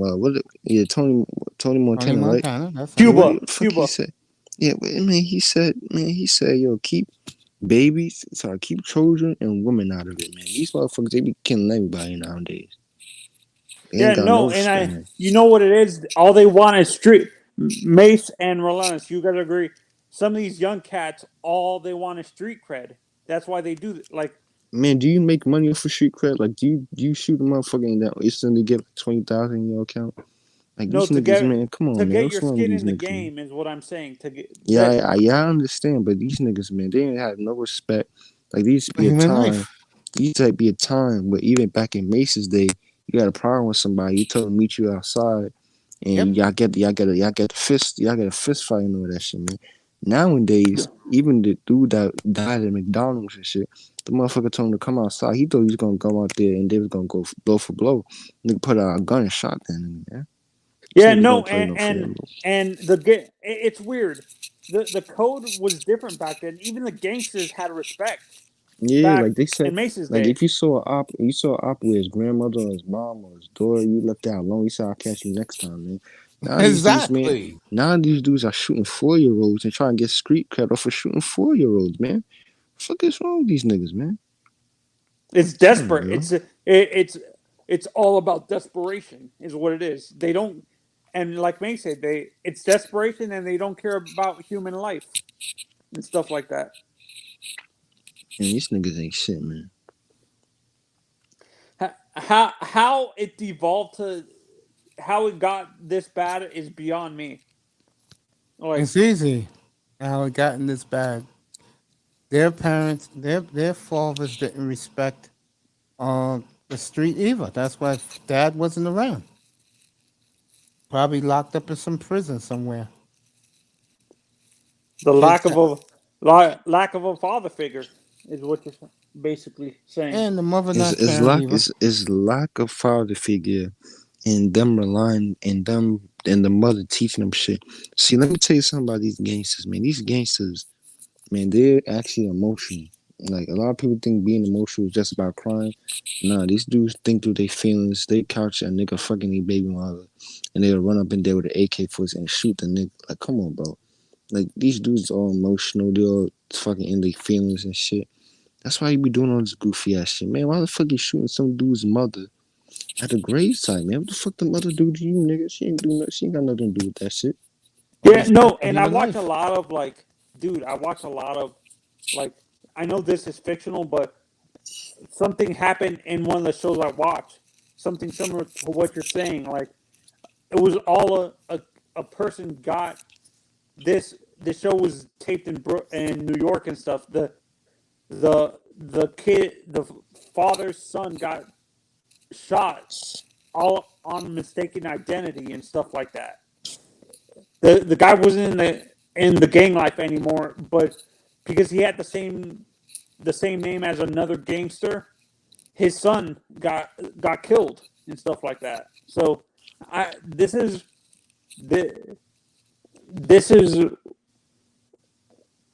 we need to have, like, even teachers need to become more of a parental figure for some of these kids who don't have a father figure in their lives and stuff like that, because, like, I read an interview with Ray Lewis specifically. He said if he didn't have his teachers in elementary or high school, he would be in the ground. He came from a really bad place in Florida, and he said if he didn't have teachers, like, his mother was working all day and stuff. The mother is, like Jay-Z says, the mother is basically playing the father, but she's not home, and these kids basically are, what is the term I'm getting? They're basically, they don't have a parental figure around, and they're screwing around and making stupid decisions because the parent is working 2 jobs and stuff like that. Like, and it was the song Renegade he did with Eminem. He said half of these gangsters basically were didn't have a father figure around, and their mother was basically the father figure. And they Man, were these dudes, man, let me say something about these hood dudes, man. These dudes, these gangsters, these quote unquote real niggas, these real dudes, man, they not real because you wanna know what it is? They talk so tough against their own people, but as soon as they see a dude, a Caucasian dude, walk up in the neighborhood, they don't do nothing. They all Exactly. pussy, man. All They of these become dudes. I don't want to use a racist term. They become an Uncle Tom. No, they I don't become even understand that, become but soft. they soft, man. These dudes are soft, man. Soft. Oh, Relentless, how do you see your Knicks, your Nets? Are you a Knicks or Nets fan yourself? Can you change topic that swiftly? Is man, I thought he's gonna ask something about something. Whatever, it's alright. Yeah, Are you a Net fan or are you a Knick fan? Knick fan. Do you actually trust this front office to do anything this season, or you think you guys are gonna be in the top of the draft next year? You kidding? Yo, Relentless, I'm gonna be real with you. These guys who don't live here, they are sleeping on what the Knicks are doing, bro. Yeah, Keep telling you the guys. Knicks. I'm gonna report it again. Big Money Sean today. It's official. It's in Bleacher Report. Danny Ainge has reopened the trade talks with Mitchell, Knicks, Hornets, and Wizards, but I think he'll end up with the Knicks when it's all said and done. I think he ends up with the Hornets with Alonzo. To be honest, Do the Hornets have the picks the Knicks have? Nope. But they have the established young players that they can. He don't want young players. He wants Danny Ainge want picks. This is not Brooklyn who wants young guys or star. This is Danny Ainge. He loves draft picks. No wait, so Danny Ainge went to Utah now? Yeah. Damn. Mm-hmm. Yeah, he left Boston because he basically gave control to that team to Brad Stevens. Basically, Brad Stevens is basically the coach, and he became the general manager in Boston. Well, Commandment Lou said, "Oh, let's keep it simple. What's the joint to get oxtails, man? Some's a Caribbean spot, man. Just go to any Caribbean spot. Matter of fact, you can take your ass to Connecticut. I know Connecticut. They got some Jamaicans over there. They hook you up, man. Take your ass to Hartford, man. And let's go anywhere. Anywhere near Yukon. Sorry, Rolas, I disagree with you. I think Dominicans make better oxtail. I'm gonna stay out of this because I'm neither one. So I'll let these two fight about who makes the best. Oxtail is a Caribbean dish, bro. How they gonna make it better? How they gonna make it better than the actual But you gotta remember, originators, you gotta remember, Dominicans are considered the Caribbean too. I know, but it's that's a Jamaican dish, man. Their food is. Don't forget, their food is actually influenced also from Africa. So oxtail came from Africa as well. So they have a lot of African influence in their food. It is, but it's a yard man thing, man. It's a Jamaican thing, man. Come on, man. Let's not get in this argument. No, but hold up. Let me stop you right there, man. Don't get me wrong. Dominicans, they got some good ass food. Like I remember, I had what's it called? The brown rice. What's it? It's not brown rice. What's the name? I feel like I know what you're talking about. Yellow rice. Yellow rice. Yeah, that yellow rice. Yeah, man. Man, that shit was good as hell, man. They got some good ass food though. But listen, man, when it comes to oxtail, man, let me have this one, man. Come on, let's have this one. Come on. Oh, okay. I'll let you have this. Okay, let us have the oxtail. Give us the rice and peas. Well, you guys gonna make rice and peas. The beef patties and all that. Give us that, man. You know what I'm saying? Okay, crazy, man. Beef patties. This is how you make a compromise, mate. Across. It's about food, though. It's about food. Oh man, you guys are crazy. Maybe y'all mention. You know me to tell you. Yo, you been to that Carib joint on 219 and White Plains Road, Relentless? It's funny because I was just talking about White Plains Road. with Lauren Boys, man. As soon as you get off the train station, all you hear is Bomba Claudio. Hell yeah. You move your Bomba Claudio. Is there Relentless? Is there a big Dominican community in Philly? Not Puerto Rican. Okay. It's in North Philly, right? Yeah, North Philly. North Philly is more black and Puerto Rican than West Philly, where I usually go when I'm in Philly. It's more like African American. And South Philly's all Vinny and the boys. Yeah, Vinny. 620 Yeah, Vinny. WIP. There you go. You probably find Rocky Balboa over there. There you go. Shit. Yeah. No, because I know. I think the places up north that are dominated by Dominicans are Boston, New York, where you are, Mace, New Washington Jersey, Heights. Connecticut. No, not New Jersey. Jamaica's not New Jersey. I don't think. Not a whole lot of them. That's Cubans in Jersey, bro. New Jersey is like it's Cubans. It's like Mexican, Costa Rican. A lot of Cubans. Looking like some. Yeah, Colombian. there's a lot of Cubans in Jersey. I agree with you there. You sure? Connecticut, there's a big.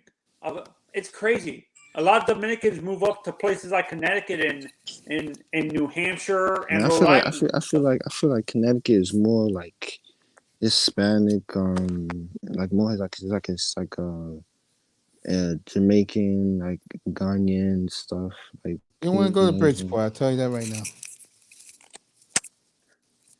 Yeah, I know what I think they said the there's a lot of like in Philly, not in Philly, in the place you were talking about. There's a huge Ghanaian population in like Philadelphia. Like there's a huge African. No. And you talking about Liberians? Like you talking about Liberians? Yeah. Oh, Liberia. My mistake. There's Yeah, a huge Liberia. Liberian. And then when you go into DC and Maryland, there's a huge Nigerian. Ghana and DC are Ghana. Yeah, Ghana's more Virginia. You go to Virginia, you see. Hey Mace, what is your favorite food? Like your favorite food, Chicken foreign nuggets. food that you like eating when you leave your apartment and stuff like that. You like Chinese food? Hell no. Chinese people don't like us. Dude, Mine they're is very racist. Mine is when I leave my house and I go outside. Yeah. That's easy. Chicken New York pizza, bro. Do you ever go to that Puerto Rican place on 53rd in near where you live on 53rd Street, Miss, in Harlem, near Harlem? Nah. When I go eat, I used to go to this place called Manners on 105th. Yeah, it was a Puerto Street. Rican place that had those fried potato balls. You know what I'm talking about? Fritos? Yeah, the Cuchi Fritos. Do you still go to that place? I used to when I was younger, when I was like a teenager.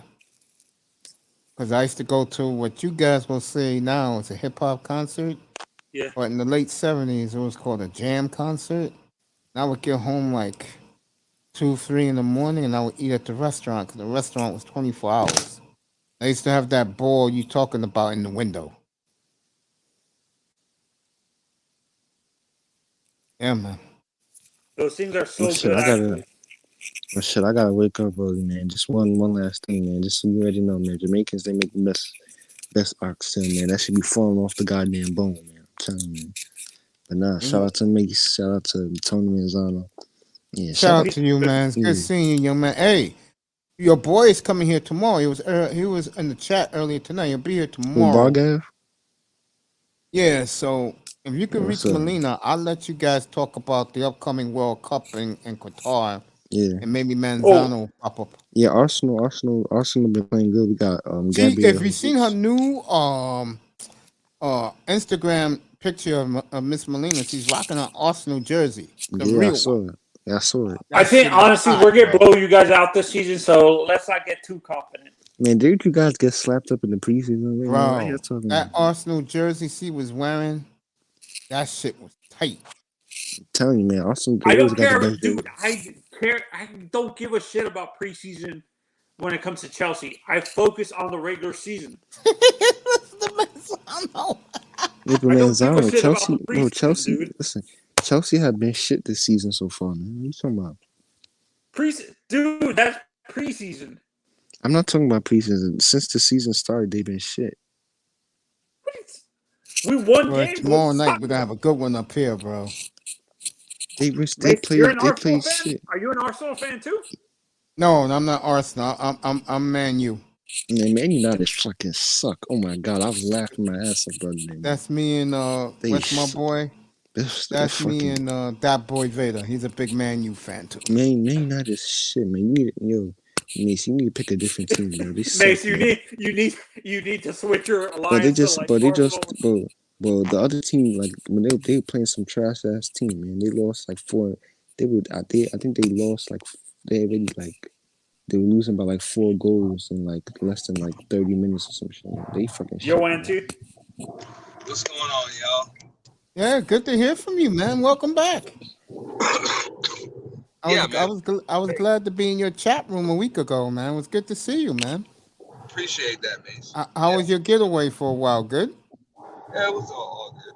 I mean, I've been in the clouds, but I can't complain.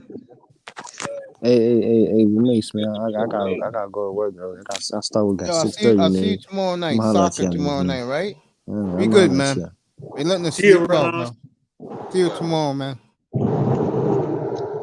Did you read? Pete, tell these guys, tell the audience, you just said that you've been in the clouds, man. Go ahead, Ant. Yeah, no, I've been in the clouds. I just had to just get back to living a normal life. Sleeping at night, working in the daytime and stuff. Feels good, right? Yeah. Being that you were a night, is it hard for you to adjust to the night from the night shift to the day shift, Auntie? Not at all. It's just when you're on YouTube all night and you work all day, it's tough to find sleep. Where's your brain down, bro? Yeah. I used to do those 9, 11-hour streams, man. Shit. Yeah, it takes a lot out of you. Yeah, it caught up to me, man. That's why you see me instead of doing 11, I'm doing 5, 4, 3.5. Mace, did you read Lou's comment about you? Lou's? Mace is a West Ham fan. Oh no, I'm not. Yeah, go ahead, Auntie. Yeah. No, I mean, These all you, bro. Go I ahead. have been doing like a few things, behind the scenes. I know I have a stream coming up tomorrow, so it's scheduled for tomorrow night. So that's supposed to be, me, L. Nixon, Peace Love, Raw B Privilege, Lady Snoop TV, and Willie 3 Podcast. And we're supposed to be doing the show once a week. And we've been rotating it around from channel to channel. That's called The Collective. We just talk about some, world Nice. politics, relationships, shit going on Black Twitter, but just try to keep just basic space fuckery out of it. Nice, bro. People, let me say this to you, and I mean this sincerely. I know that what you're gonna have planned in 2 weeks have blown up, bro. But what people don't understand is that you do not want to be talking about that shit hour after hour. It gets tiresome. Yeah. And that's why I'm glad I'm up here. I'll be honest with you, Maze. I'm thinking about postponing it. Okay, I mean, hey, dude, I feel what you're feeling, bro. Before the end of this week. Yeah, man. I don't blame you if you want to just call it off, man. Because these people, I mean, the shit just gets tiresome, bro. This does. I mean, I got a lot of positive feedback from it. And I'm still getting a lot of positive feedback, but I'm just thinking about, maybe the last one was a little too soon, and thinking about just postponing it to the end of the year. Okay. I mean, my brother, you do what you think fits best. Well, I know one thing.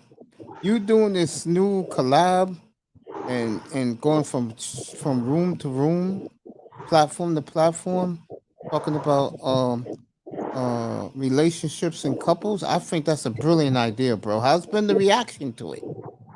Yeah, we've been rotating it. This would be the third week. The first week I think we did it on Peace Love's channel. Last week it was supposed to be on Lady Snoop's, but something came up, so we're on Raw B's, and this week is mine. So I don't know whose channel will be on next week. So what time is it tomorrow night? 9:30 Eastern. I'll peek in a little bit and say what's up to everybody. Yeah, it's scheduled. Just feel free to go hit the notification bell. Yeah, I'll do that. It's not going to be a super long stream. It shouldn't go any longer than like 2 hours. Yeah, I'll watch the repeat after I do this tomorrow night because there's nothing really to talk about the Thursday, and I'll be off Thursday. But let me say this: first of all, how's my girl doing?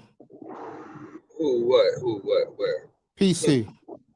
Oh, PC, beautifully animated. Yeah, I spoke with her a couple weeks ago, and she's doing okay. Yeah, I miss her a lot. I told my audience the other night because she has a lot of male fans in this room, believe it or not, especially one Mr. Miami. It was nice to see Bunny back. It really was, man. I was glad to see Bunny back. Shout out to Bayou. Hey, that's my main chick right there, Bayou Bunny, man. But there you go. Bayou Bunny can get scary, man. I know that. Dude, no joke. I was telling my audience this the other night. There were nights when I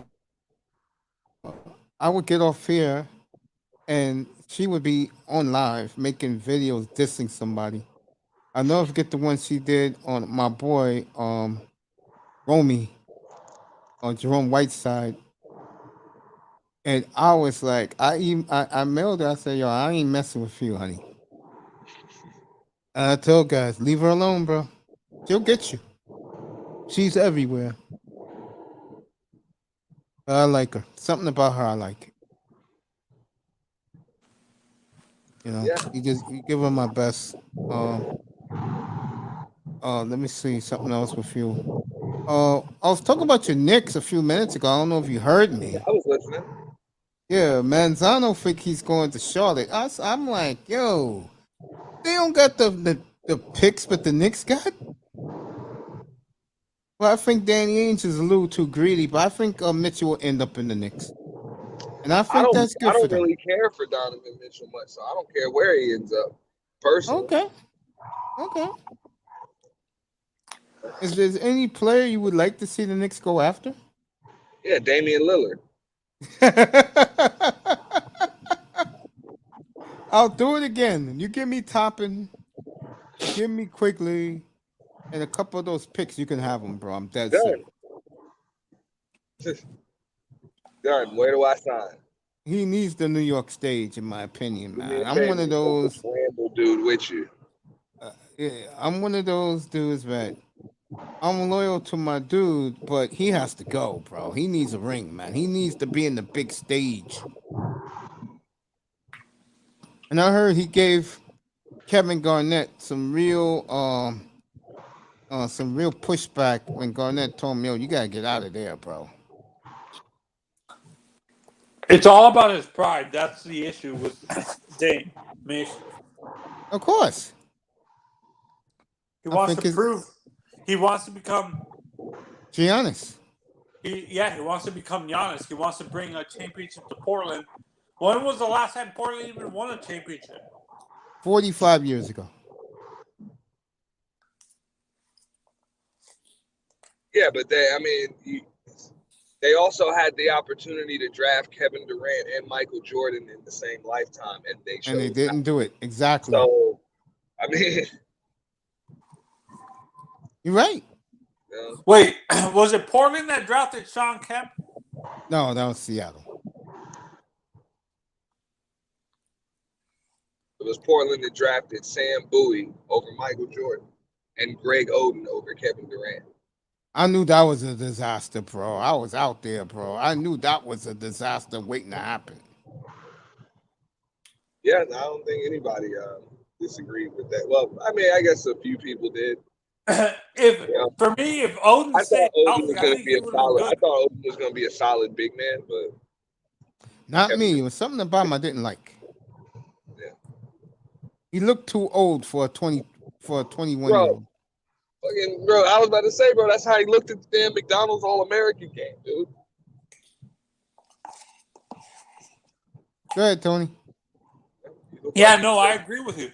But for me, when it comes to Greg, if it wasn't for his injuries, I think he would have been a good player, good or decent player if he stayed healthy. Don't you agree, Mace? I think what killed that franchise was when Brandon Roy got hurt. That franchise is so snake bitten, bro. For me, them and Detroit, after Detroit won their championships, Detroit has become snake bitten in terms of their drafts the past few years. They've been drafting well lately, Pistons. But me and Auntie, the only two who really love what the Knicks did this in the draft. Yeah, I had no problem with it. I have no problem with anything they do. You know, this is what I tell the national media. Except for this Jalen Brunson garbage, but whatever. I'm with you. No. I think the Knicks see something in Brunson. I would have stuck with Quigley myself. I mean, I just didn't see what the purpose is in giving this guy all this damn money. I like what the Knicks have done with their last couple of drafts. And you know me, I have no dog in the fight because I'm not a New York sports fan. But like I said, people can, they can. All I know is this: the Knicks will get better. They're one of these teams that 2 years ago, it was all, I shouldn't say laid out for them, but what they learned was if you play hard, you can win games. You know, last year, I think the Knicks got full of themselves. But I think this year, bro, they're going to turn it around. I really believe that. When I saw that Jalen Brunson trade, Auntie, all I thought was nepotism. If his father wasn't on that staff, I don't think he would have been on the Knicks. Brunson, do you agree? I agree. I mean, don't get me wrong. The guy, he had a good year last year, but I just don't see what the purpose is in giving a non-all-star all that damn money. And this is why I don't trust the Knicks with all these draft picks, because they make stupid-ass decisions sometimes. No, the draft picks are to be moved. Those are exactly. assets. That's collateral for them in the future. No, the Jalen Brunson move is the stupidest crap I saw. You're overpaying for basically a role player. That's what Jalen Brunson is to me. He is not a starter. He's a role player on a great team. I mean, yeah, he's a starter, but he's just not a star. Exactly. But let me say this in his defense, okay? No Luka, first 5 games against Utah. How did he do? Against right. Phoenix, how did he do? Yeah, he played well. Yeah. And that's why he got paid. The Knicks saw him in the playoff. No, he did well. You're supposed to pay a man based on his potential, not based on what he's done. Like that's crazy. It's based on what you can do. You've already been paid for what you've done. That was the last contract. The new contract is what the hell are you gonna do? It's a perfect example. Like, this is why, honestly, that's why what the Heat did was smart. They're paying Bam based on his potential, not on what he did. Good night, Lou. Thanks for coming, bro. Good night, Lou. Yeah, keep talking about the potential.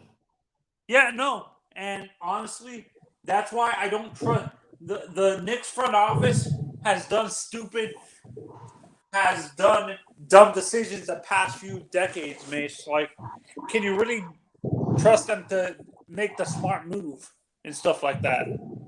I think. Yeah, go ahead, Anthony. I'm going to say something. They made a lot of changes over the last few years in the front office.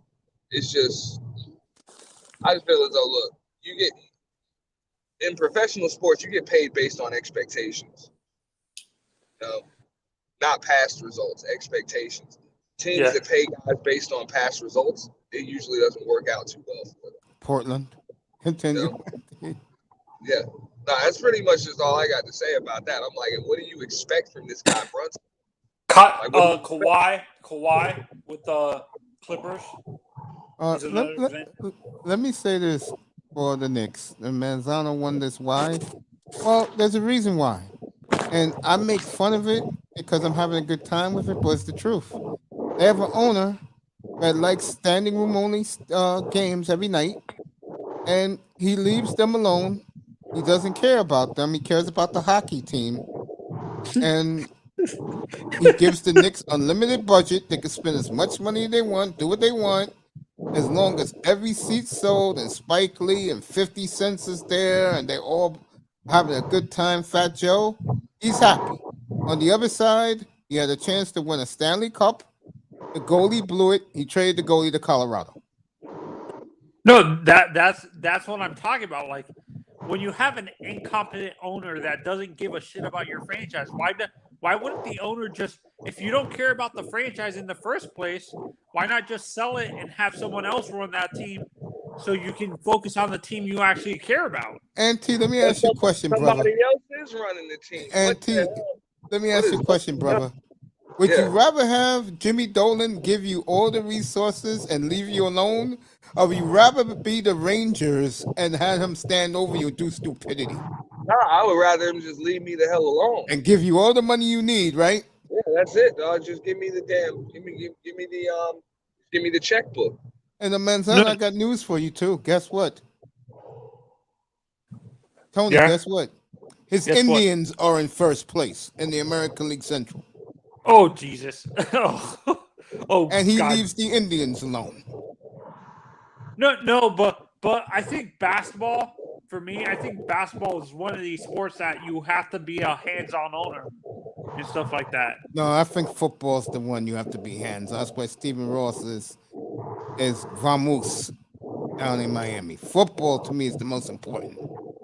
Football, you got the most players. It depends on the guys you hire. And I think it's with any of those sports. It just depends on who you put in places, president of operations, general managers, your scouting staff. Like, you got to have the right team in place. I know, hey, look, I know Manzano's killing it.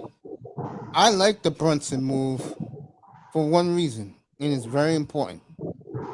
In the future, when the Knicks, let's say this year, the Knicks are in a tough series, he's had experiences winning big series already in the playoffs, and he's just a young dude. Now Mitchell, look, if they get Mitchell, and I think they will, that gives them a nice backcourt. It gives them hope, but they're still missing one guy.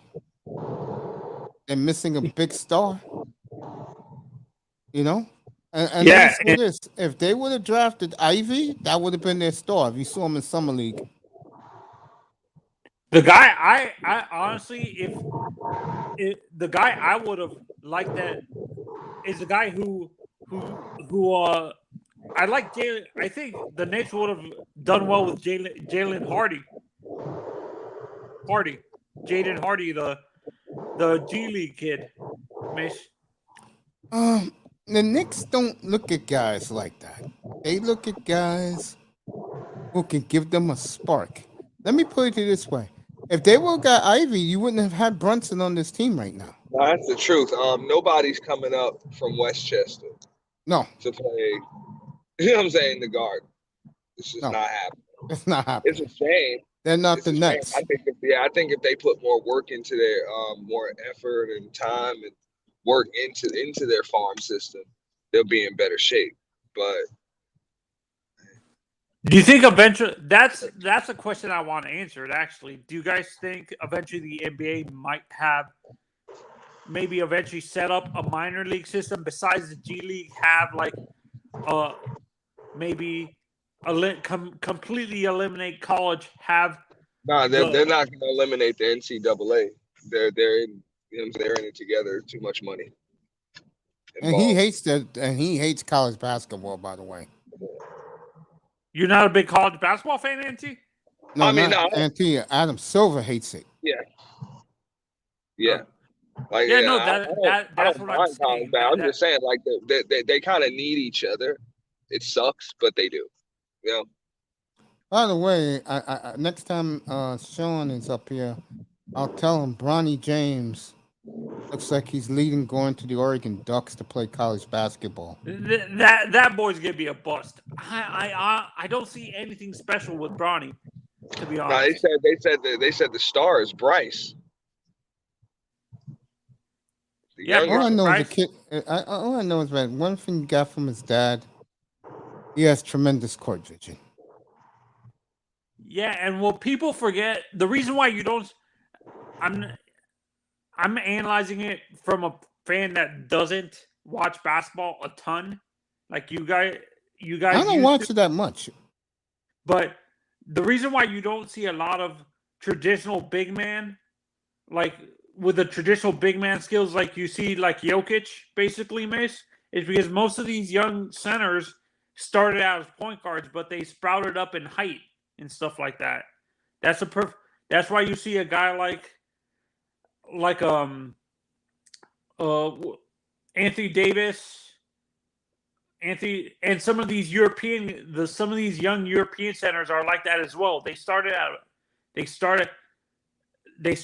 as point guards, but they grew too big for the position and they had to move to the center position. And I think Jokic was like that too. He actually said in an interview when he was younger, he wasn't a center. He was a point guard. I know one thing. Teams are lining up right now to tank the season. Greg Popovich, get that kid from France. Oh, Wembanyama? Yes. And I agree with you, Mace. I think the basketball is going to be dominated by the Europeans the next few years. Europeans and like a lot of foreign players. You're not going to see a lot of American players, and you're going to see it's going to be like baseball, where you don't see a lot of African American players. You're going to see a lot of Europeans, and I think it's not good. I want Auntie's opinion about this. I think if I'm an NBA fan of today and yesteryear, I think it's scary that your next three potential megastars are from Europe. And this kid here, when you got teams tanking to get this kid here, that says a lot. You know who they're comparing that kid to, Mace? A bigger Giannis? No, not a bigger Giannis. They actually compare him to a guy you grew up watching that came later on in his career, but he was really a beast in Russia. They're comparing him to Sabonis? Yeah, Arvydas Sabonis. Yo, Auntie, thanks for coming, bro. Yeah, I want Auntie's opinion about this. But we'll get it. Yeah, no, but I agree with you, Mason. I think Yo, I love you, Mr. Miami man. Sleep well, bro. I'm going to get off the air in a minute anyway. Go ahead, Tony. Yeah, no, I think the two sports that are going to have the worst effects in losing the African American community in general are basketball and baseball. Baseball's already losing it and Baseball stuff like that. lost it already. Yeah, basketball's going to start losing it soon because of all the European players coming into it and stuff like that. You agree?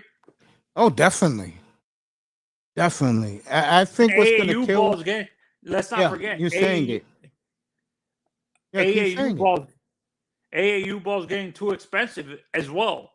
Like, you have to have a lot of money and you have to be the next superstar out of high school to even get into some of these elite AAU teams as well.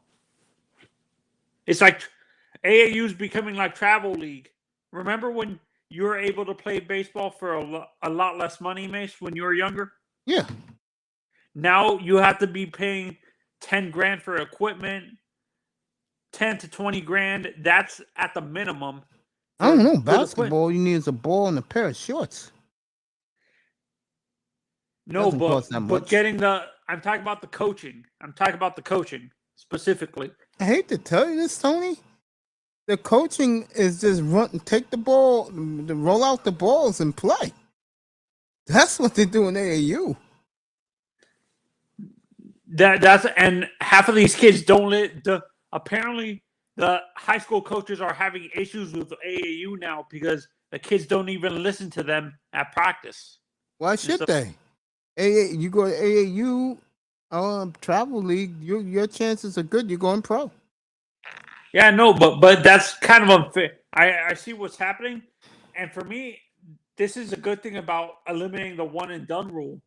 You're actually, I think college basketball is going to go back to its heyday where it was all where it was maybe 4 and 3-star kids mainly on those rosters and stuff like that. Like when you were growing up, the heyday of college basketball where you didn't have to worry about the rating system. Yeah, the players are going to be fundamentally sound. I'll say about 4 years from now, it's going to be like that. When it's going back to the old days, that you're going to get and you know the scary thing is those players are going to go to the good teams. Yeah, it's going to be more 4-year kids coming into the draft. And do you actually like that better than these high school kids going straight in? Yes, much better. Because those young guys, those AAU guys, the one and dones, you really don't know who they are. And it's hard to scout Europe as well. The only teams that do well are the Spurs. I don't know how the Spurs do well. Are the only team that does well. There's no real good player, black kid want to go to San Antonio. It's boring.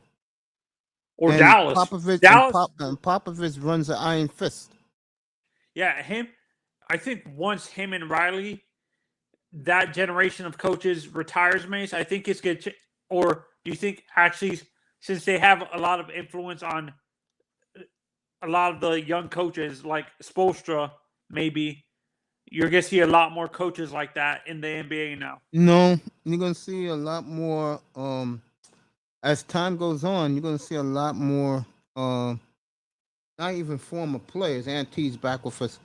Not even former players. What you're going to see more in the future is sons of coaches will get the jobs.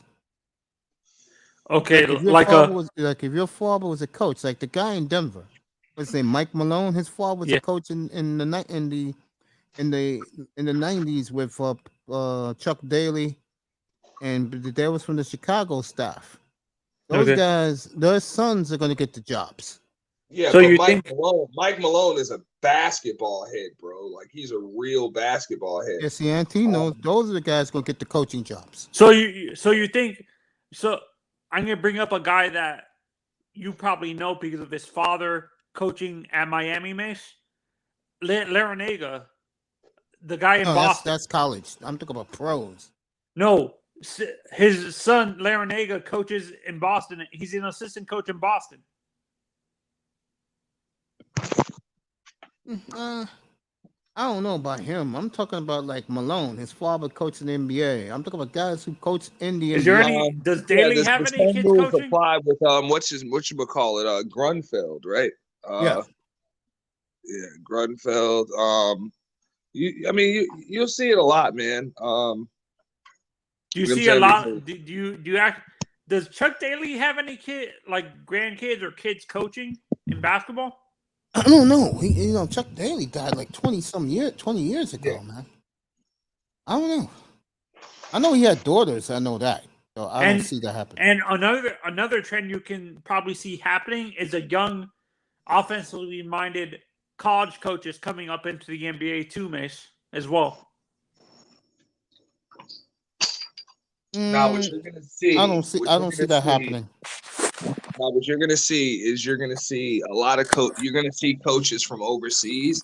That was an experiment a few years ago that LeBron kind of fucked up with David Blatt, but you're gonna see more of those experiments. I totally agree. Oh, like the European guys? Yeah. Yeah, that was Like an from Barcelona? experiment, bro, because I think only LeBron's camp, as far as the NBA knew, I always knew he was going back to Cleveland, but I think LeBron's camp, they were the only ones that knew he was going back to Cleveland. So that was the experiment. They brought a guy from overseas. Where the fuck was he playing? I mean, he was coaching in He was the Barcelona coach. No. David Blatt was in like the Middle East or something. I think he was in Israel, I think. He was coaching for like Maccabi Tel Aviv. Yeah, or something. that's where he was at. Yep, exactly. You know what I'm saying? Like for real, dog. He was in the Middle East, dude. So it wasn't even like Europe. So but he was brought over to coach because they had the #1 pick. They were pretty sure they were going to draft Andrew Wiggins. They had just signed Kyrie Irving to an extension. You know what I'm saying? And they were, well, you know, they still had Anthony Bennett as like their reigning #1 pick. And let me intervene. I'm gonna stick with Auntie's saying. That's another problem, that when the next bargain agreement come, the owners are gonna make sure they implement this shit. Players ain't gonna be running teams anymore. That's over, yeah. That's over. Yeah. No, and let's not forget, if you read the Heat hired a guy from Europe on their staff. He's an assistant coach on the staff. He's from Belgrade and Serbia. You're gonna see it a lot. And make no mistake about look, David Blatt wasn't even like the first. I'm not gonna say he was the first experiment. He was one of the experiments. Mike D'Antoni was a fucking experiment. Yep. Was an overseas experiment, dude. They're gonna be bringing a lot of coaches from overseas with new systems and shit like that to try to bring in some pace and some space, dude. So you think defense is gonna be eliminated completely? You don't think there's gonna be defense is eliminated completely? These guys are worth too much money. You can't touch them. No, I'm saying the old school mentality coaches where they're good on both offense and defense and stuff like that. Guys like Kerr or Spoelstra and stuff like that. Guys who are great defensive minds but can score as well. Every coach is going to try to preach defense. The question is, do you have the personnel to do it, and do you have the system that allows you to play on both ends of the floor? Every coach is going to try to implement defense in there. You know what I'm saying? But defense just plays differently depending on who your personnel is and how you guys are playing. Like the Warriors can say, yeah, we're predicated on defense, but that's easy to say when you have Steph Curry and Klay Thompson and shit, and you're able to wear everybody, you're able to wear the other team down on defense. So when they get the ball, motherfucker, their legs are weak and shit because you got them running around and shit, man. Yeah. I mean, it's easy for the Heat, the Miami Heat. They have the personnel to really play on both sides of the floor like that. Not every team has it. And it's easy for the Heat to say because of Pat Riley's system as well. No, I mean the Heat have the personnel too. You know what I'm saying? They scouted and they brought the guys over that could play the way that they want to play. You know what I'm saying? That's why it's just important that you got to, you know what I'm saying, when you draft and you scout players, you draft and you scout them based on their skill set, not just their name, not just, you know what I'm saying, not just the height. You know, you got that's why like look at the Spurs, dog. How many diamonds in the rough did the Spurs get just drafting guys and scouting guys based on their skill sets? Yeah, one of them will be inducted in the Hall of Fame in 3 weeks. Manu. Yep. I'm gonna bring up a name that, and rightfully so. And people probably already forgot about this kid, Tiago Splitter. I'm gonna leave Splitter alone. You want to go I there, remember Anthony? I like the way he got his get back on fucking who the hell was that tried to dunk on his ass? It was like Chris Bosh or some shit that tried to dunk on his ass in the finals, bro. Remember after LeBron? It was Chris Bosh. It was Chris Bosh. LeBron stuffed him at the damn rim the year before, so he stuffed Chris Bosh at the rim the next year. You know? Oh yeah, I remember that. Everybody got their get back on them. Everybody on the Spurs got their get back. So you think once this new CBA gets done, guys, you think LeBron is gonna be eliminated, like him controlling the Lakers and stuff like that, and these players LeBron's old. That's why they're doing this, man. Because the guys that was the stars, they're getting old. We got a whole new generation of mega stars in the sport, man. And maybe they believe that they can work with these guys. You can't work with LeBron. You can't work with Westbrook. You can't work with KD. And I'll be real, you can't work with Chris Paul. Yeah, you can't work with him either. And he's to be the players union guy. Yeah. I think that's what hurts. That's what hurts. I think for me the best players union rep was Gene Upshaw of all time, the best. And Mason's gonna agree with that. Gene No, Upshaw, I'm not. I'm going with my man. Damn, I forgot his name. Marvin Miller, Gene Orza. Baseball has the most powerful union on the planet. You think football might be headed to a strike soon, Mace? No, they Hell signed no. a new agreement, bro. Hell no. Football players. Football's never fine. strike. Hey, but if football players strike, bro, I'm willing to bet money on that shit, bro. They will never do it. Not in the NFL. The NBA is gonna be the one that's gonna strike, and it's not gonna be short. It's gonna be a while. I don't think so. I think the players are going to give in, and they're going to give in rather early. You think so? Yep. Wow. All of these changes that we're talking about right now, the players know these shits are coming. Yeah, that's why they was talking about this a couple of weeks They ago. want to get on with it. They want their share of this $75 billion TV deal that the league is about to sign. And they're going to exclusive streaming channel. Yeah. I never heard of, but they already got the NBA signed up. Oh, I thought you said your hated rival Mace Amazon bought the NBA. I said they was trying to get it. I forgot the name of the streaming company, but some strange name I never heard of, but they got the NBA. It can't be Apple, is it? No, it's not Apple. It's a name I never heard of. Yeah. Okay. You're going to see a lot of that shit, man. Look, my point is this. Players know this shit. Players know this shit's coming. They know it. You know what I'm saying? So it's really just, I don't see what they're going to be striking about. You know, as long as their portion of the revenue is right, they're going to be fine. I don't think the players are going to have a problem with them putting restrictions on load management. I think the load management was a team thing. I don't think that was a players thing in the first place. You know, so you disagree? It became a players thing when Kawhi Leonard and shit started demanding that he get like 30 games off every year. yeah, 20 games off. If you want me, give me my 20 games of load management. You get me. The only team that did it was the dumbass Clippers.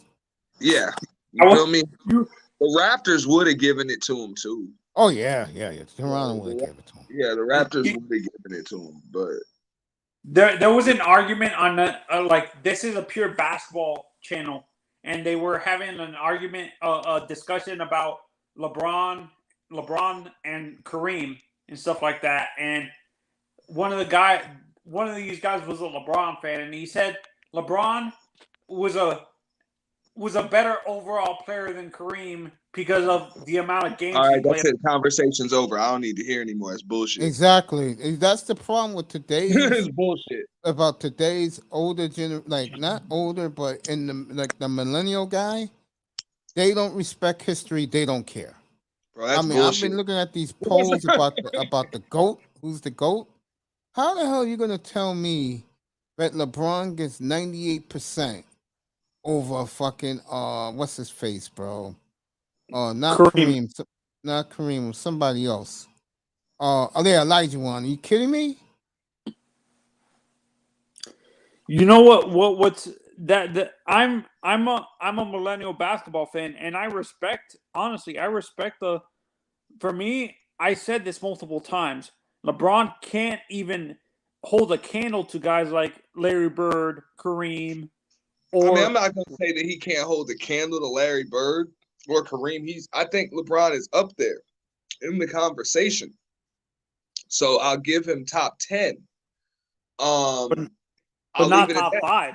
That's where No, I'm not giving him top 5. That's Hell where no. the fan had him. They had him above Michael. You see, that's why you can't take those guys seriously. That's And what I'm saying. I why mean, top 10, bro. I wouldn't even take that shit from him at all. And granted, I mean, come on, you talking about you got guys like Kobe Bryant and Shaquille O'Neal and shit that are struggling to stay in the top 10. You feel me? I don't see Shaquille O'Neal nowhere near the top 10, bro. See, that's what I'm saying. Like I'm like, how do you not? What player ever was more dominant than Shaquille O'Neal? Kareem. Thank you. Not as dominant. Winner, definitely. Let me put it this way about Shaquille O'Neal, okay? Let me put it to you this way. All right. I'll name you 10 players right now. You tell me if he's better. Okay. I'm not even going to do centers. I'm just going to do players. Was he better than was he better than Karl Malone? I believe so, yes. Yes. Was he better than Isaiah? Yes. Wow. Yes.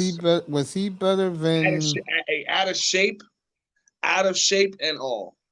Was he better than Bird? Yes. Wow. Man. Elijah Wan. No. No, he wasn't better than Elijah Wan. Russell. No. Wilt.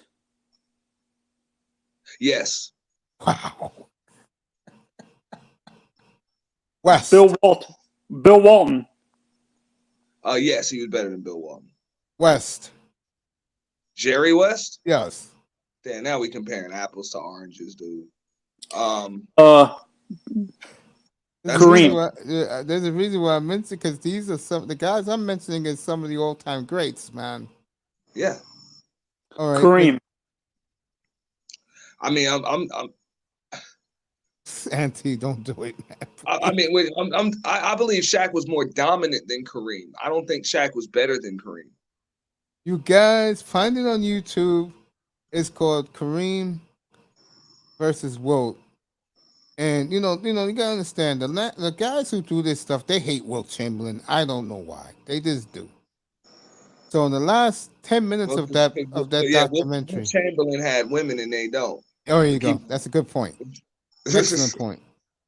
And the last 10 minutes, they say, okay, who's the true GOAT? Kareem or Jordan? Now, I give Jordan a lot of credit. Jordan got class. Jordan's the type of guy, you could tell he doesn't revel on his shit. He did it. He did what he did. Just watch the highlight film, Scottie Pippen. You was there, Pippen, but you still in denial.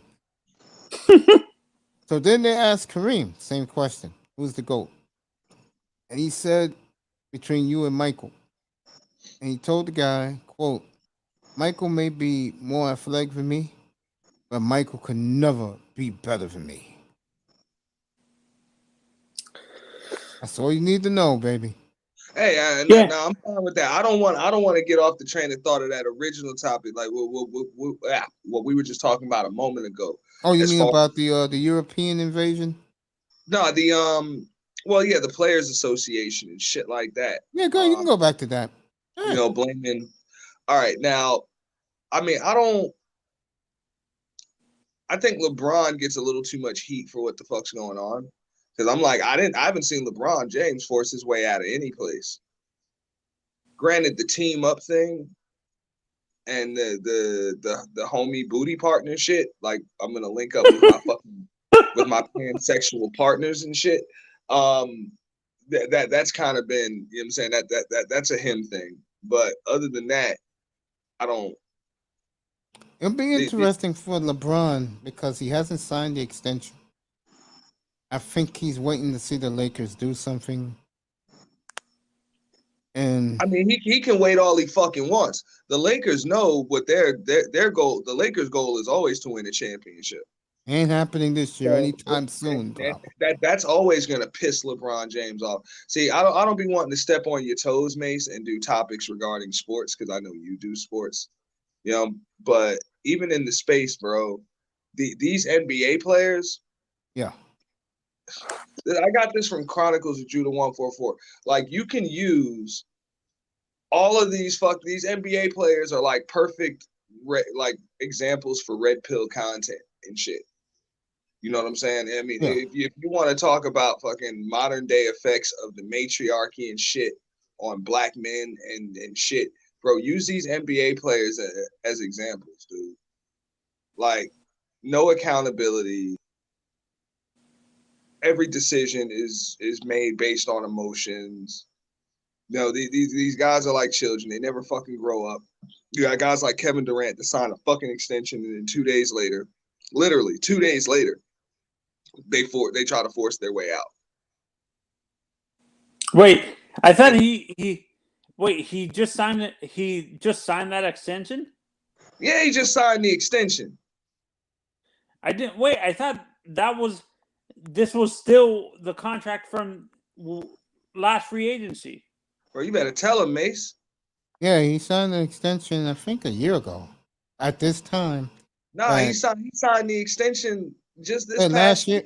No, last year, because he got 4 more years to go. You're right. He signed it last year, and last summer he signed it.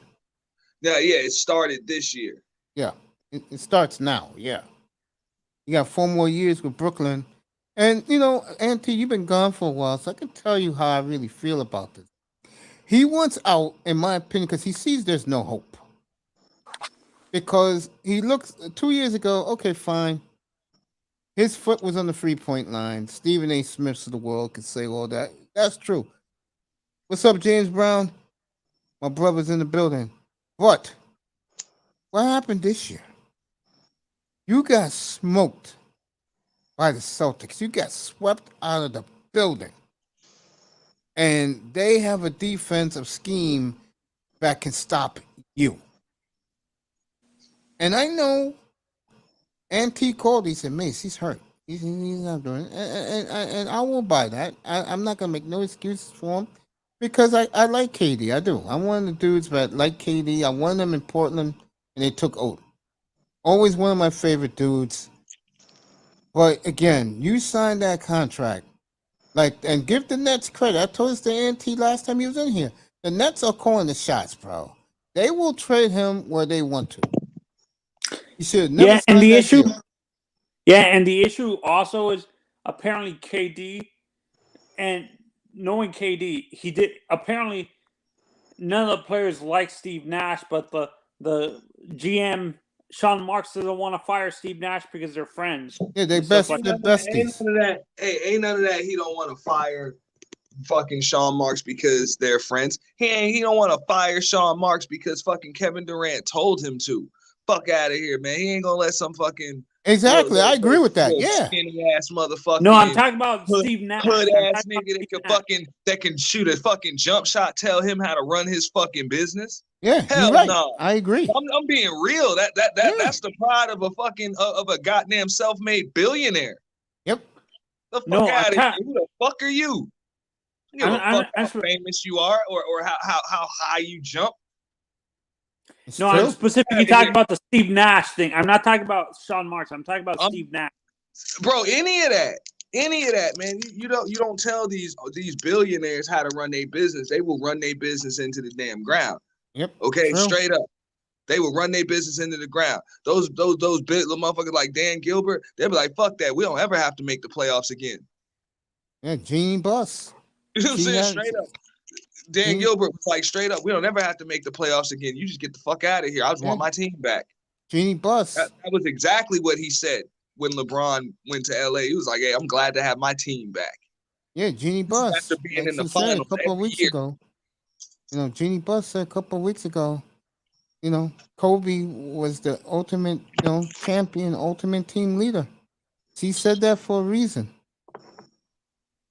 LeBron doesn't give a. For me, LeBron doesn't give a shit anything besides himself. He's No, an I mean, egomaniac. like I say, that's what I mean when I say like the red pill content. Like this man is literally like a woman. I Like agree. a woman on the I agree. job. You know what I'm saying?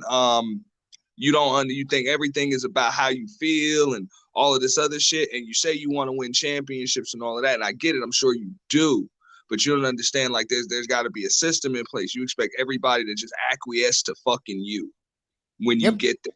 It's all about you. It's all about you. They fuck that. Whoever else is there, get rid of them, build the team around me, bring in who I want, bring in all of this shit, do what the fuck I say. And then when the team doesn't make the playoffs, well, it ain't my fault. It ain't my fault. But we made all these moves for you. We brought all these guys over here for you. We got rid of those other guys because. Oh. Hey, I didn't even see you in here. Hey, Brownie, how you doing, baby? Go ahead, Auntie, keep talking.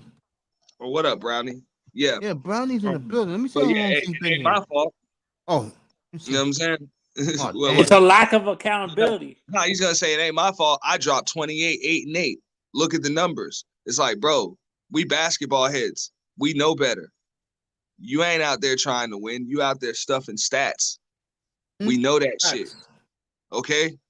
We know that. So get the fuck out of here, man. You know you didn't do your fucking part. You didn't do your part because you're the leader of your team. It's your job to lead that damn team instead of quitting on them.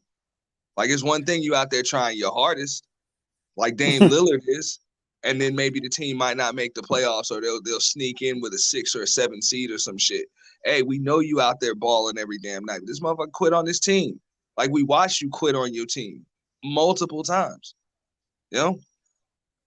Yeah. But no, and this is why I felt that it would have been best for LeBron, like free agency wise, to stay in Miami, because I think having a leadership like that in Pat Riley wouldn't let him get away with the crap he did. Bro, just like I told you, the man is just like a modern day damn woman. Okay? And this ain't got nothing to do with any damn races or any of that shit. I'm talking about a modern day woman. That motherfucker refuses to fucking allow a motherfucker to tell him what to do. That's it. He refuses to let a motherfucker tell him what to do or tell him his ass is wrong. The son of a bitch has refused to be coached his entire career. Facts. And Brownie, if you're listening, baby, I love you. Thank you for coming. I didn't know this. I'm sorry. That's what I'm saying. The man didn't even want a real coach. The only time he wanted a real coach, he had the nerve to go to Pat Riley and demand that Pat Riley come down from the damn front office and coach that team. And Riley said, "No, hell no." Yeah. What's up, Pastor? $40. That's who LeBron James thinks he is. He thinks that, hey, if I'm gonna be coach, I'm gonna pick the coach. But they're not just gonna give me a coach and I'm just gonna let that guy tell me what to do. The fuck out of here, man. You know? And he's just another one. Kevin Durant too. Like, bro, you just signed a fucking contract and now you want out. Now you want out. Now you unhappy. Like, get the fuck out of here. This team paid your ass $40 million fucking dollars just to rehab from an Achilles tear that you got when you was playing on another team. Yeah, and you know the other issue also, I think he, like May said, he sees no hope, but I think he's second guessing signing the extension now. Yes, definitely. Bro, he might be second. Look, I don't think the son of a bitch wants out. I don't think he wants out because if he had any sense at all, he know damn well he ain't getting out. Anybody trading him? And I think and they saw how he would. The other thing is they put pressure on that staff to get rid of Ben Simmons. I know. I think he just wanted to show that staff, like, look, if I say I want out, look at how hard it is to make a deal for even me because of who the fuck you got on the roster. Get rid of this motherfucker and life will get easier. Yeah, no, and this is why, like, let's say hypothetically it would have happened. This is why the Durant to the Heat wouldn't have worked because of that whole Ben Simmons contract, that stupid ass contract that they got traded. That got traded to the Nets. I think the Nets made a mistake. I understand why they did it, but Look, they can't have two extended rookies. You know what I'm saying? They can't have two guys on rookie extensions on the same team. Yeah. You know what I'm saying? Traded for. So that's what that's about. So as long as Ben Simmons is on that Nets roster, you can't trade for Devin Booker. You can't trade for Bam Adebayo. You can't trade for Jason Tatum. You know what I'm saying? You can't. Who the hell else you can't trade for? Jaylen Brown. No, you can trade for Jaylen Brown. There's some other guys you can't trade for though. You know what I'm saying? They're big players that would have made that deal for Durant a lot. De'Aaron Fox. Well, I mean, what is De'Aaron Fox in a damn Durant deal?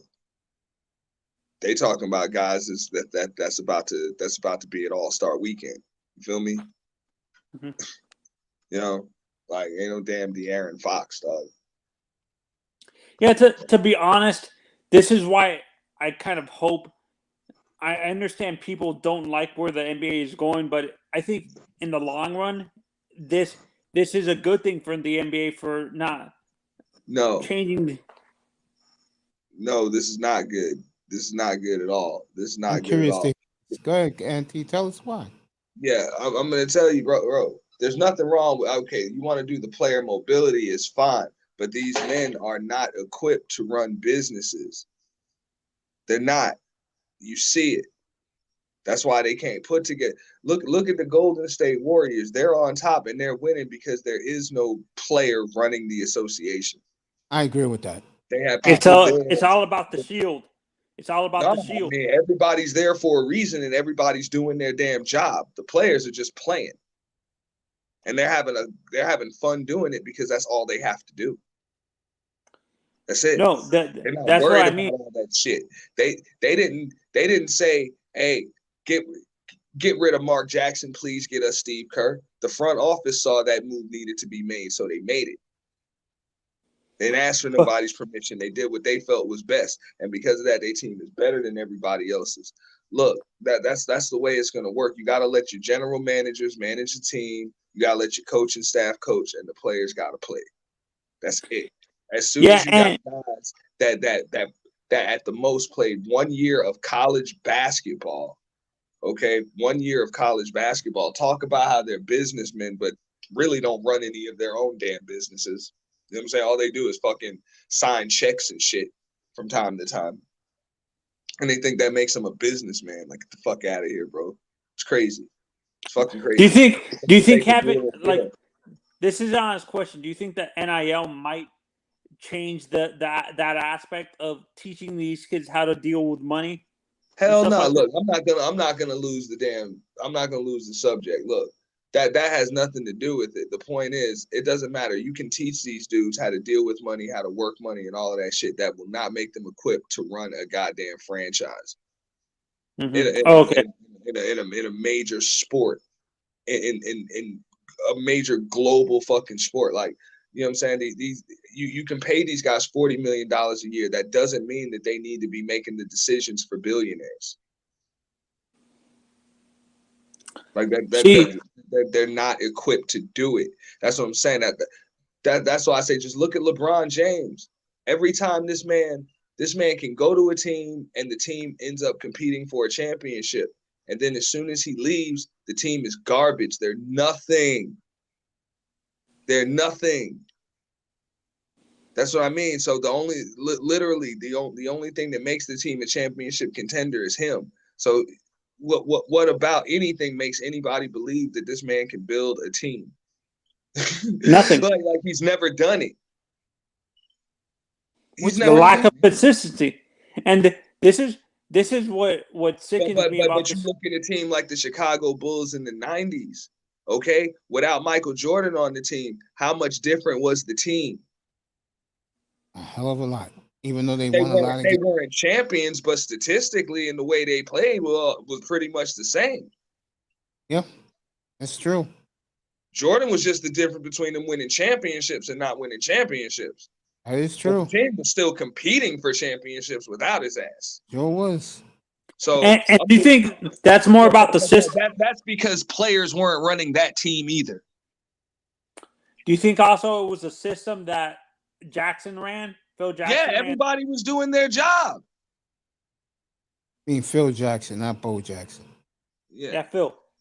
Yeah, I thought he just no, said and I Jackson, think yeah. this is.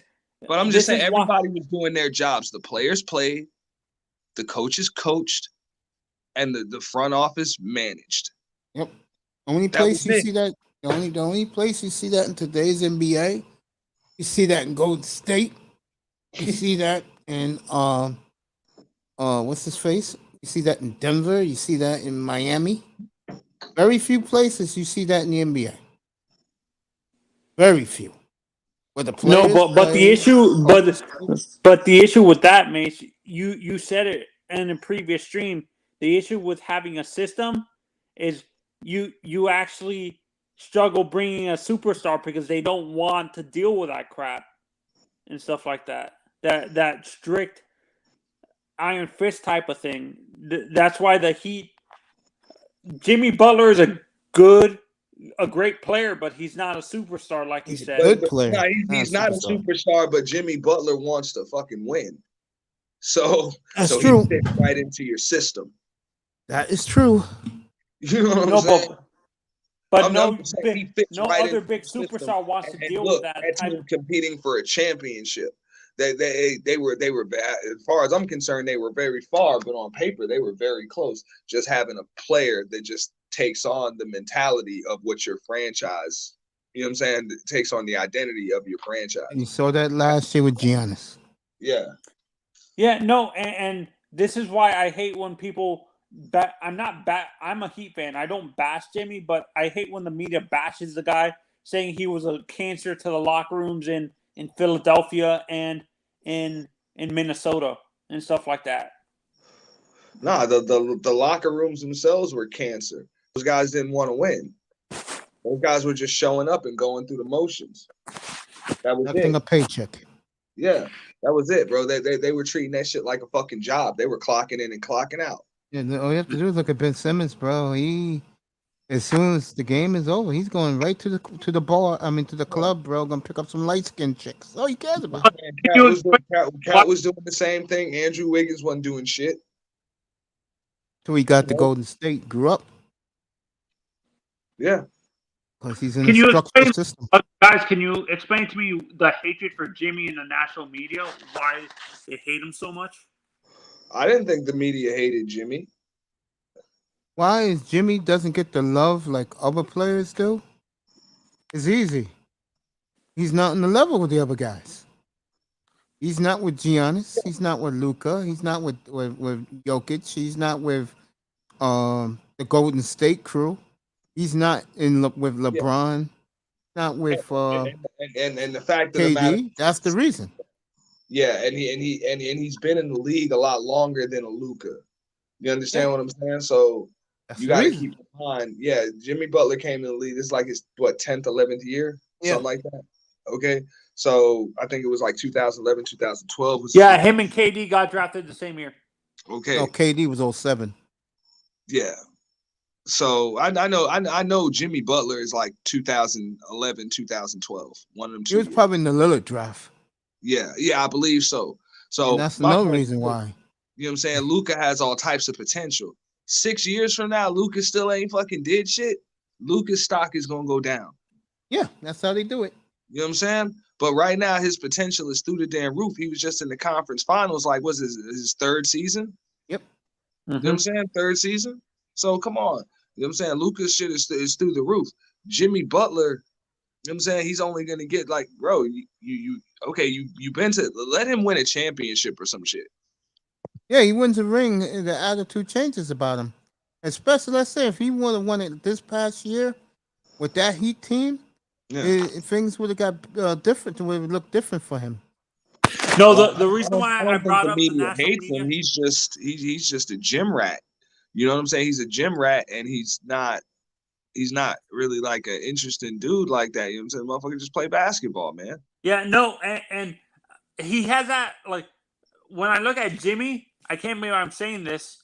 He has that Kobe and Jordan mentality, right? That like they don't care about See, anything off the I court. can't be letting Manzano do this. So back to the subject, right? Like, as far as like the mobility Go ahead. and these players moving and shit, man, the owners are gonna put their damn foot down. The players know it's coming. And they know it's coming. So the question is, what are these players willing to give up? Because I think these owners are about to take a lot of shit out of their asses, dog. Like a lot. I think the one thing that's gonna help the owners, LeBron is old. That is a big advantage for the owners. I mean, because And I think they trust. Well, LeBron James did his part as far as the Players Association goes, and I give him his props for that shit. He's not allowed to take pay cuts anymore, and that's why it pissed me off when I heard. I think I heard one of them damn analysts say LeBron James needs to take a pay cut for the Lakers to win. It's like, get the fuck out of here. The Players Association says that LeBron James cannot take a pay cut. All NBA players have to take max money. Yeah. That's like wow. A rule of the Players Association. You know what I'm saying? Because that's the owner's excuses to stiff players. You know what I'm saying? Yeah. Undercut players. You know what I'm saying? Because they can always use that as an excuse. LeBron took a pay cut. Why can't you? You know, if LeBron can take a pay cut, why can't you? Yep, that's exactly what they'll say, bro. They'll throw Yeah, back. this applies to player mobility. Did this, like, not trading draft multiple back-to-back draft picks in multiple back-to-back years and stuff, did that come from the Players Association, or was that more the owners that came up with that rule? That was the owners, because there was an old owner named Ted Stepien. He used to own the Cavaliers 40 years ago. He traded every number one pick he had for bums, and it made the league look real bad. Oh, so that wasn't. I thought that was a Players Association thing. No, that's an owner's thing, commissioner thing. Okay. David Stern said, we ain't having this shit. So that the Sepien rule came because of that guy. Yes. And that's why you don't see teams doing that anymore.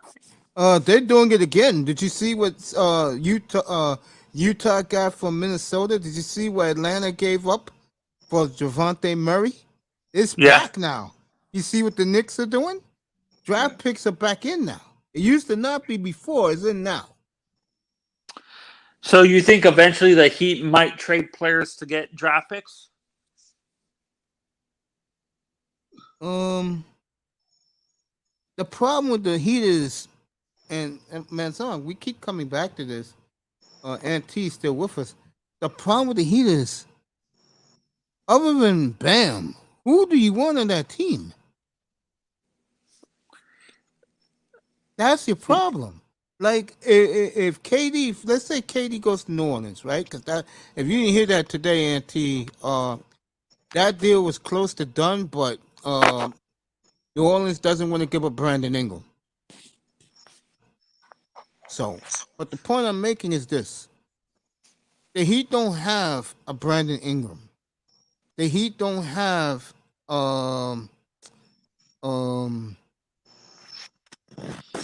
they don't have a guy like, for example, the kids who Golden State have who came off the bench. Moses Moody? No. The guy, what was his name, Auntie?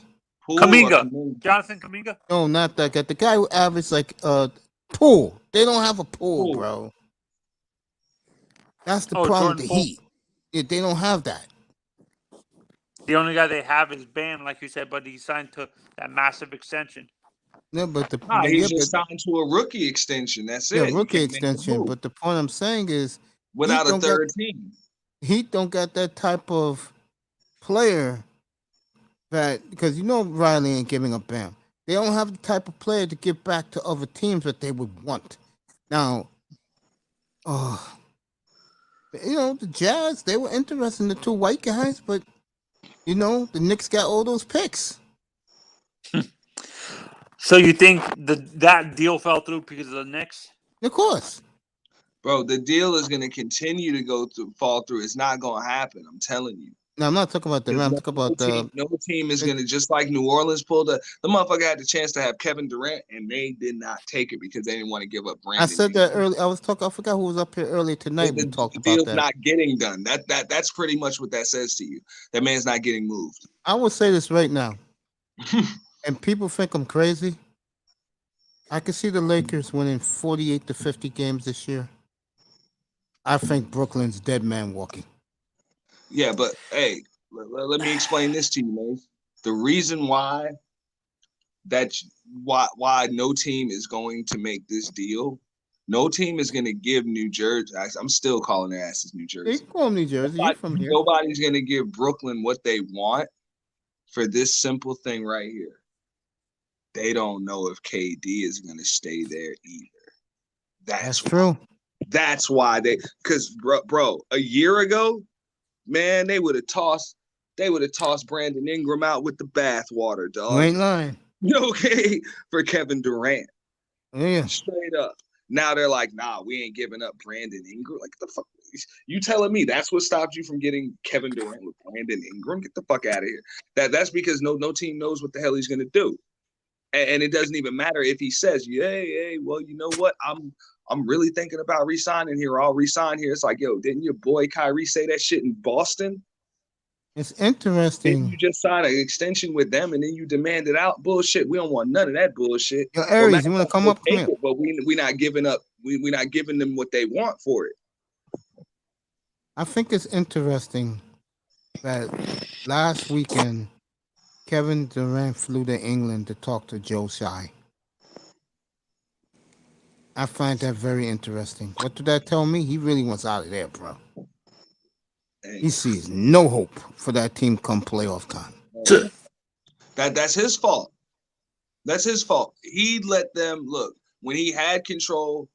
He let them make the first. They brought Steve Nash because him and Kyrie asked them to. And they had no respect for Atkinson, which was a big mistake. Yeah, and he was the coach that got them good. So that's one thing. Then on top of that, you allowed them to make the deal for James Harden to trade your bench and your balance all the way for James Harden, who's not even there anymore. You did all this shit, and now you talking about you want out. And the team's really not that bad on paper. Really not. No. And I'm actually with Jay Williams on this. I like what he said. Like, look, okay, I'm in the front office. All right. You got a player as good as Kevin Durant, so I might meet you halfway. The GM ain't going nowhere. That is what it is. GM ain't going no fucking where. But I might be able to meet you halfway on Steve Nash if you can tell me who's a better fit. And we can agree on that better fit.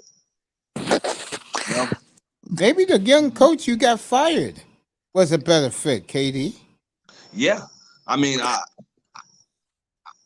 would want to ask Kevin Durant, like, who is a better fit? Don't tell me just fire the coach, and then what am I supposed to do? I'm supposed to go get some guy that's greeting people at Walmart to coach this team. Darwin Ham, bro? Are you kidding me? Don't forget they had a former NBA. There was a couple of former NBA champions on that staff as assistants as well.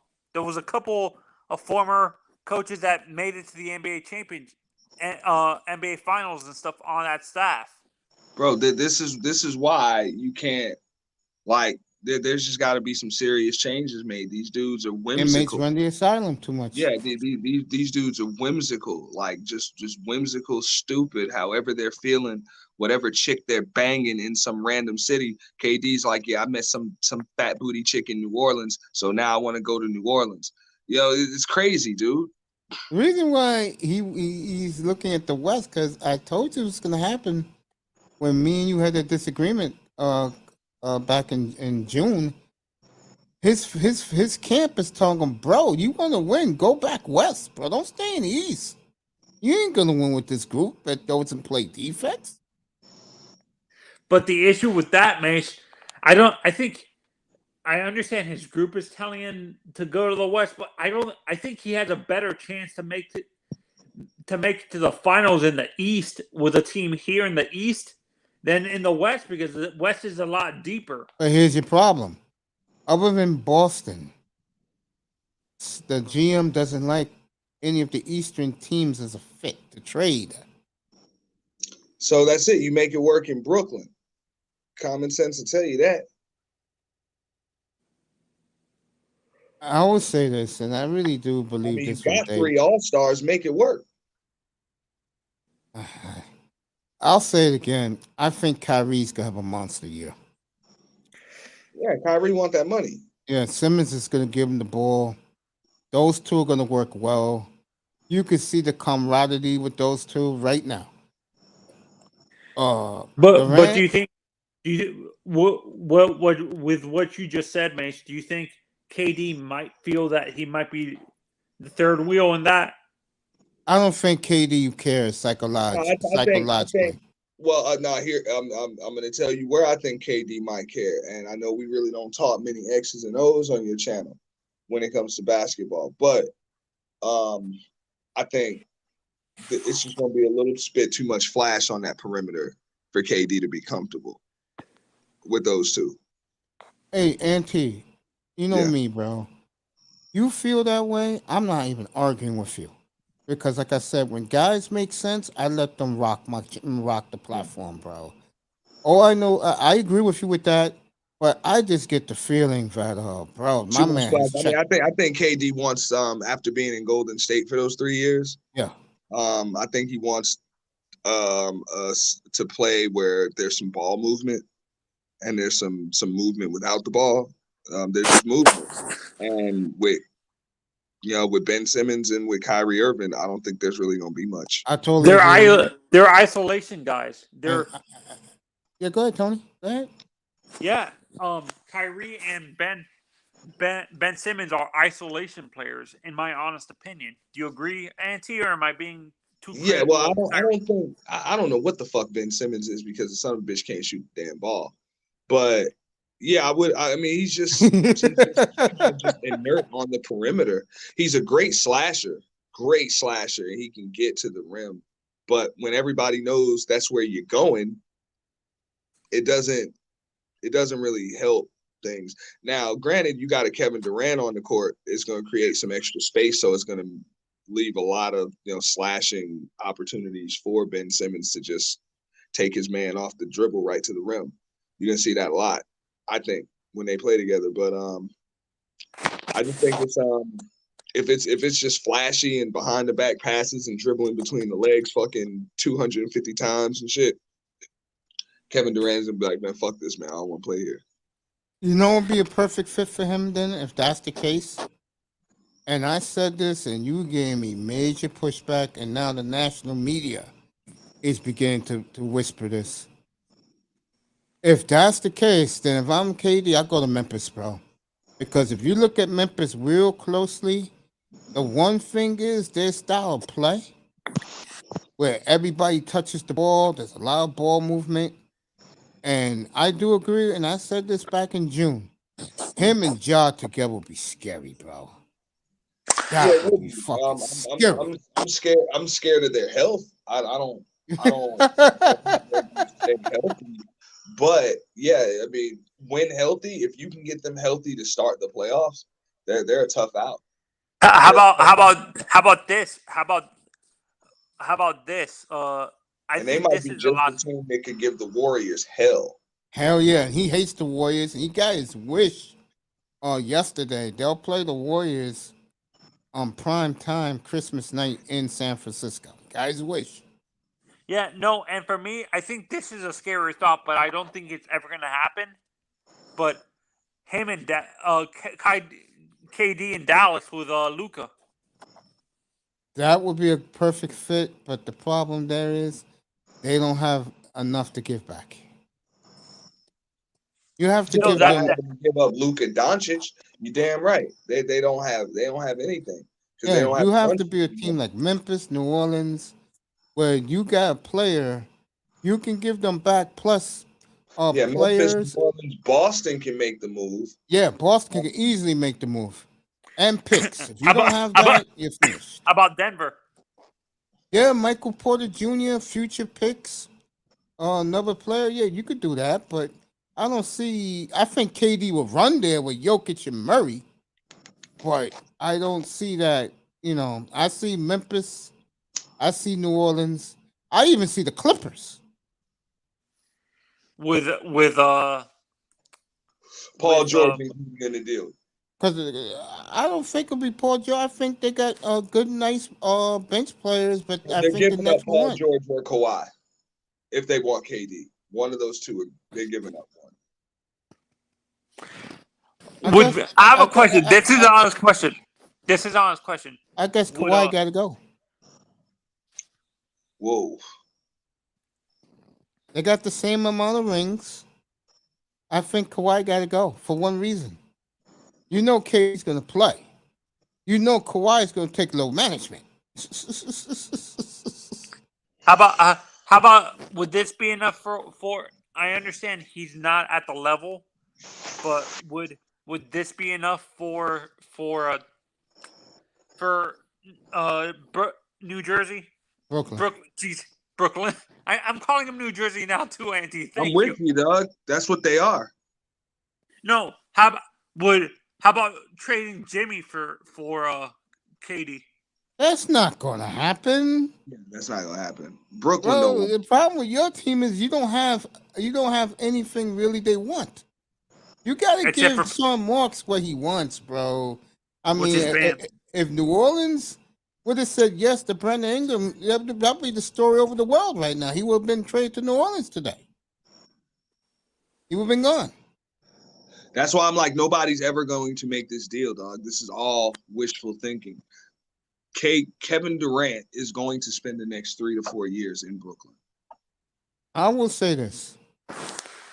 And some people have said this, and it makes sense. If there's a team that's supposed to be good and they stumble out of the gate, I could see that team giving up the ranch to get Kevin Durant. Like a team I'll give you a perfect example. Team like the Chicago Bulls. I was just going to say them.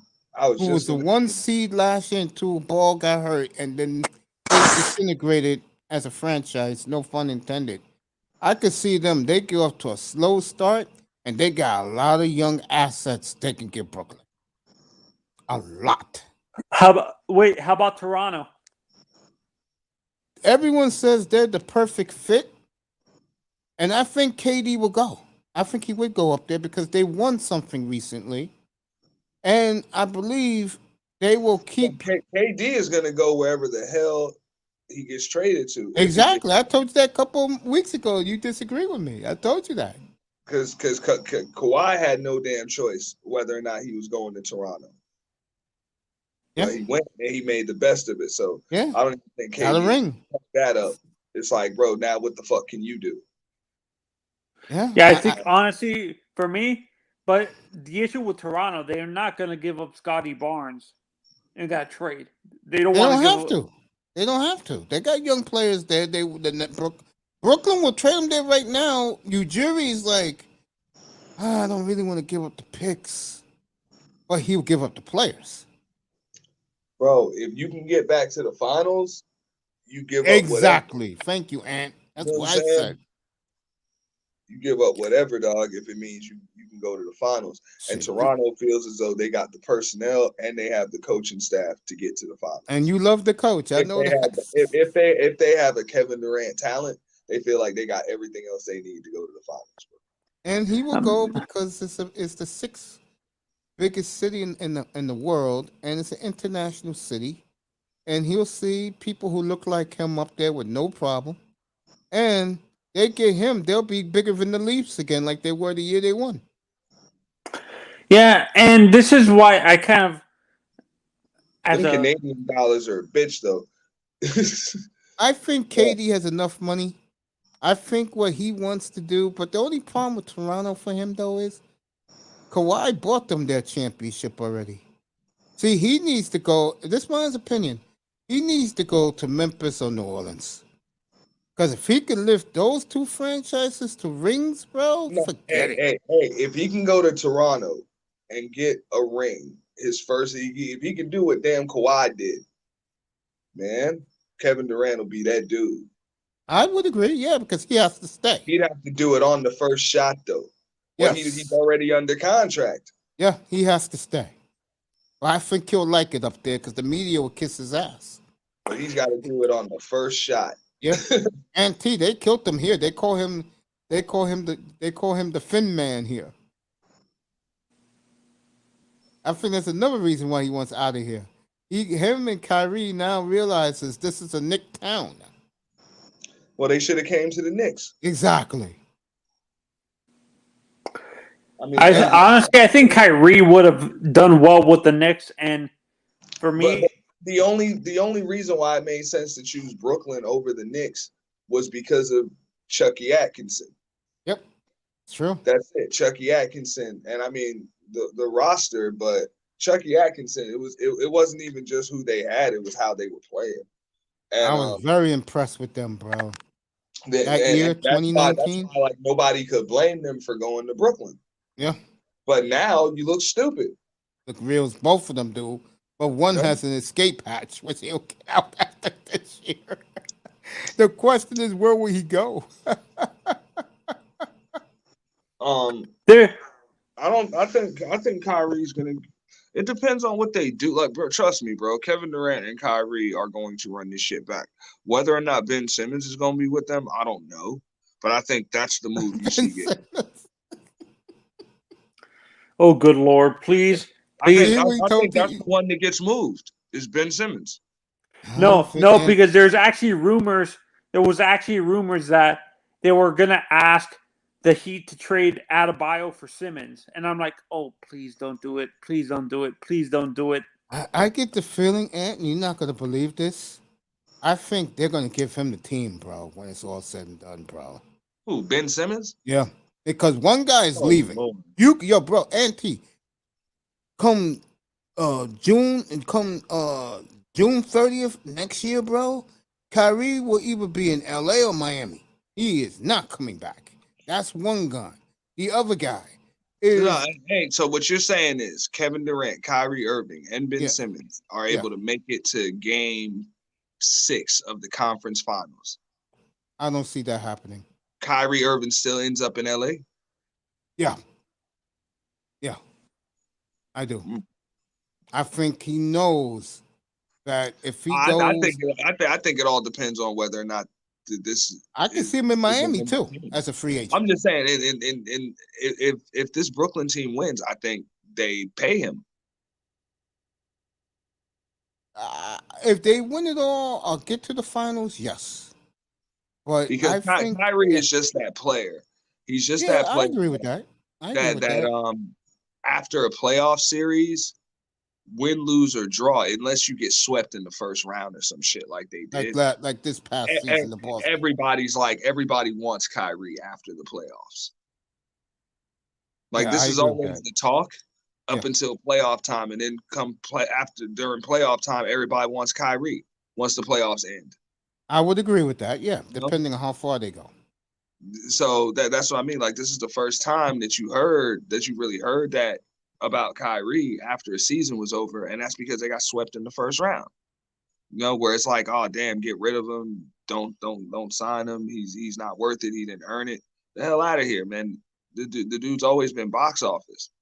He's always been known as a clutch player. All of that shit. I just don't see it with Brooklyn, man. I'm being real with you, Ant. I don't see it with them, bro. I think the worst thing they can get through the East, man. They just have to just realize how they're gonna be playing, like how they're gonna play early, because they have the talent on that team. They just have to make it work. That's why I don't like all I don't like what Kevin Durant did with the fire the coach. Like, I don't like that. I think Kevin Durant checked out, bro. I think he'll play, and I think he'll play hard. But I just see. I don't know that team. Like I said, I think the Lakers will be better than them this year. I think the Lakers will play a lot better. I don't see the Lakers winning anything, but I see them having a much better season. On the other side with Brooklyn, after what he did, trust me, that owner wants him out for what you said. You said, I ain't let no nigga tell me what to do with my players, my front office. Straight up. Yeah. With my team, you just told me to fire my general manager and the coach. The fuck you think you are? Like, come on. Yeah, man. I think the Nets are a These guys disaster got too waiting to much happen, ego bro. for that shit, bro. And I'll go a step further, and I know this is gonna make Kyrie look bad. As long as Ben Simmons is giving him the ball, bro, and he's getting his points every night, he's shining every night. He don't give a damn if they win or lose. Well, you know, Ben Simmons don't want points. He's going to stuff the stats, but he's going to stuff them in ways to help the team. Yeah, I know Rebound. he's doing that, but I'm just saying. No. I think Kevin Durant looks around. Here you go. I got to deal with this dude. I came with this guy, but he's ready to bolt soon as the summer comes. He's out of here. Yeah. I'm telling you, dog, if they can get to the conference finals, I don't. You know I where I think- got them ranked right now, bro? You're going to think I'm crazy. You know where I got Brooklyn right now? I got Brooklyn 7 right now.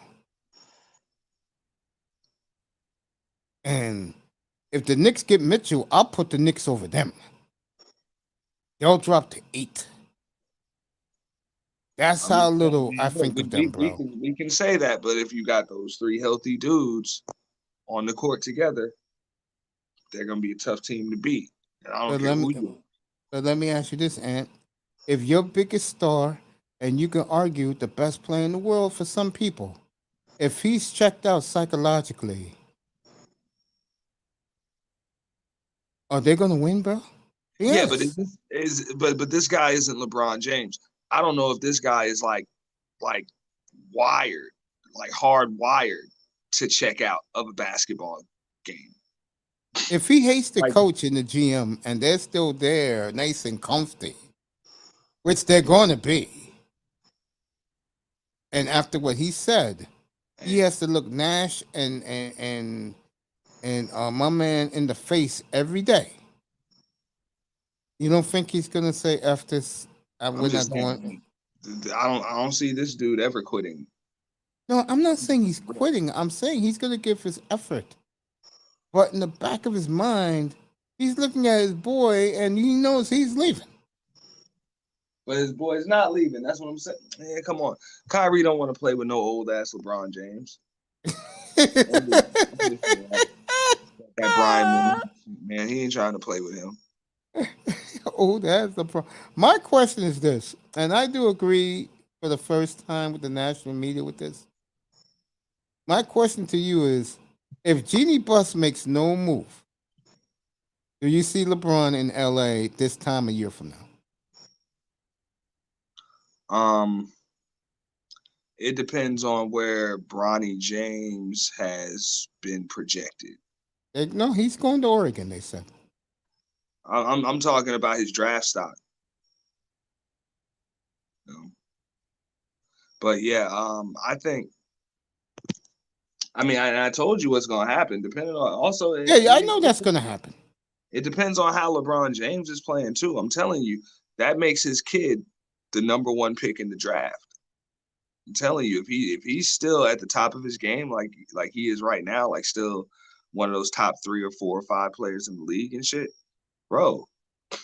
And if any team that gets his son gets a willing LeBron James, they're gonna take him 1 over this kid from France. Who no, that's if it's 1 year from now. It'll be 2 years from now for Bronny. Yeah, but the kid from France comes out next year, right? Yeah, it'll be 2 years from now for Bronny. Yeah, but Bronny, I don't know who's going to be in the draft with Bronny. Yeah, none of us know. But I mean, whoever the hell it is, I doubt they're going to be picked over LeBron James. And I ain't talking about LeBron James Jr. neither. Because straight up, that's who you're picking for. Interesting. Yeah. You know what I'm saying? Yeah, That's who you're picking for. You know, because we already know what LeBron James that's the one time a team is going to be grateful for LeBron James to come over there and clean house. Like, okay, that's it. I'm coming over. My son's over here, and by the way, this is what else we need. Go get this one, this one, this one. Get rid of this one, this one, this one. You know, and this is the coach we need. And they'll be more than happy to kiss his ass with a chance to go to the finals. Well, let me ask you this: a number one pick lottery team. Well, let me ask you this: what happens, and this can happen, that Unless a team, Spurs or something to get that pick. Yeah. My question is this: what happens if a team, let's say, 2 years from now, they said it's supposed to be 3 great Europeans coming in the next 3 drafts. So let's say that kid from Europe is as good as they say, not the kid from this year coming up, the following year. And teams who didn't get them get frustrated and they want to trade out of the top of the draft. You tell me a team like New Orleans, like the Knicks, you tell me they won't swoop in to get Bronny James? Yeah. Because they got the draft capital? All those teams that are either one move away or have a bunch of picks or something like that and can get good overnight and shit. You know what I'm saying? All of those teams are willing to make that move. All right, I got one for you. You're going to laugh. What if Utah takes him? Is LeBron going to go play for Danny Ainge and Dwayne Wade? No. Yeah, he would. He would. I think he would go play for Dwayne Wade. I agree. But that would be some funny shit to see. It would be, wouldn't it? That would be fucking hilarious. That shit would be hysterical.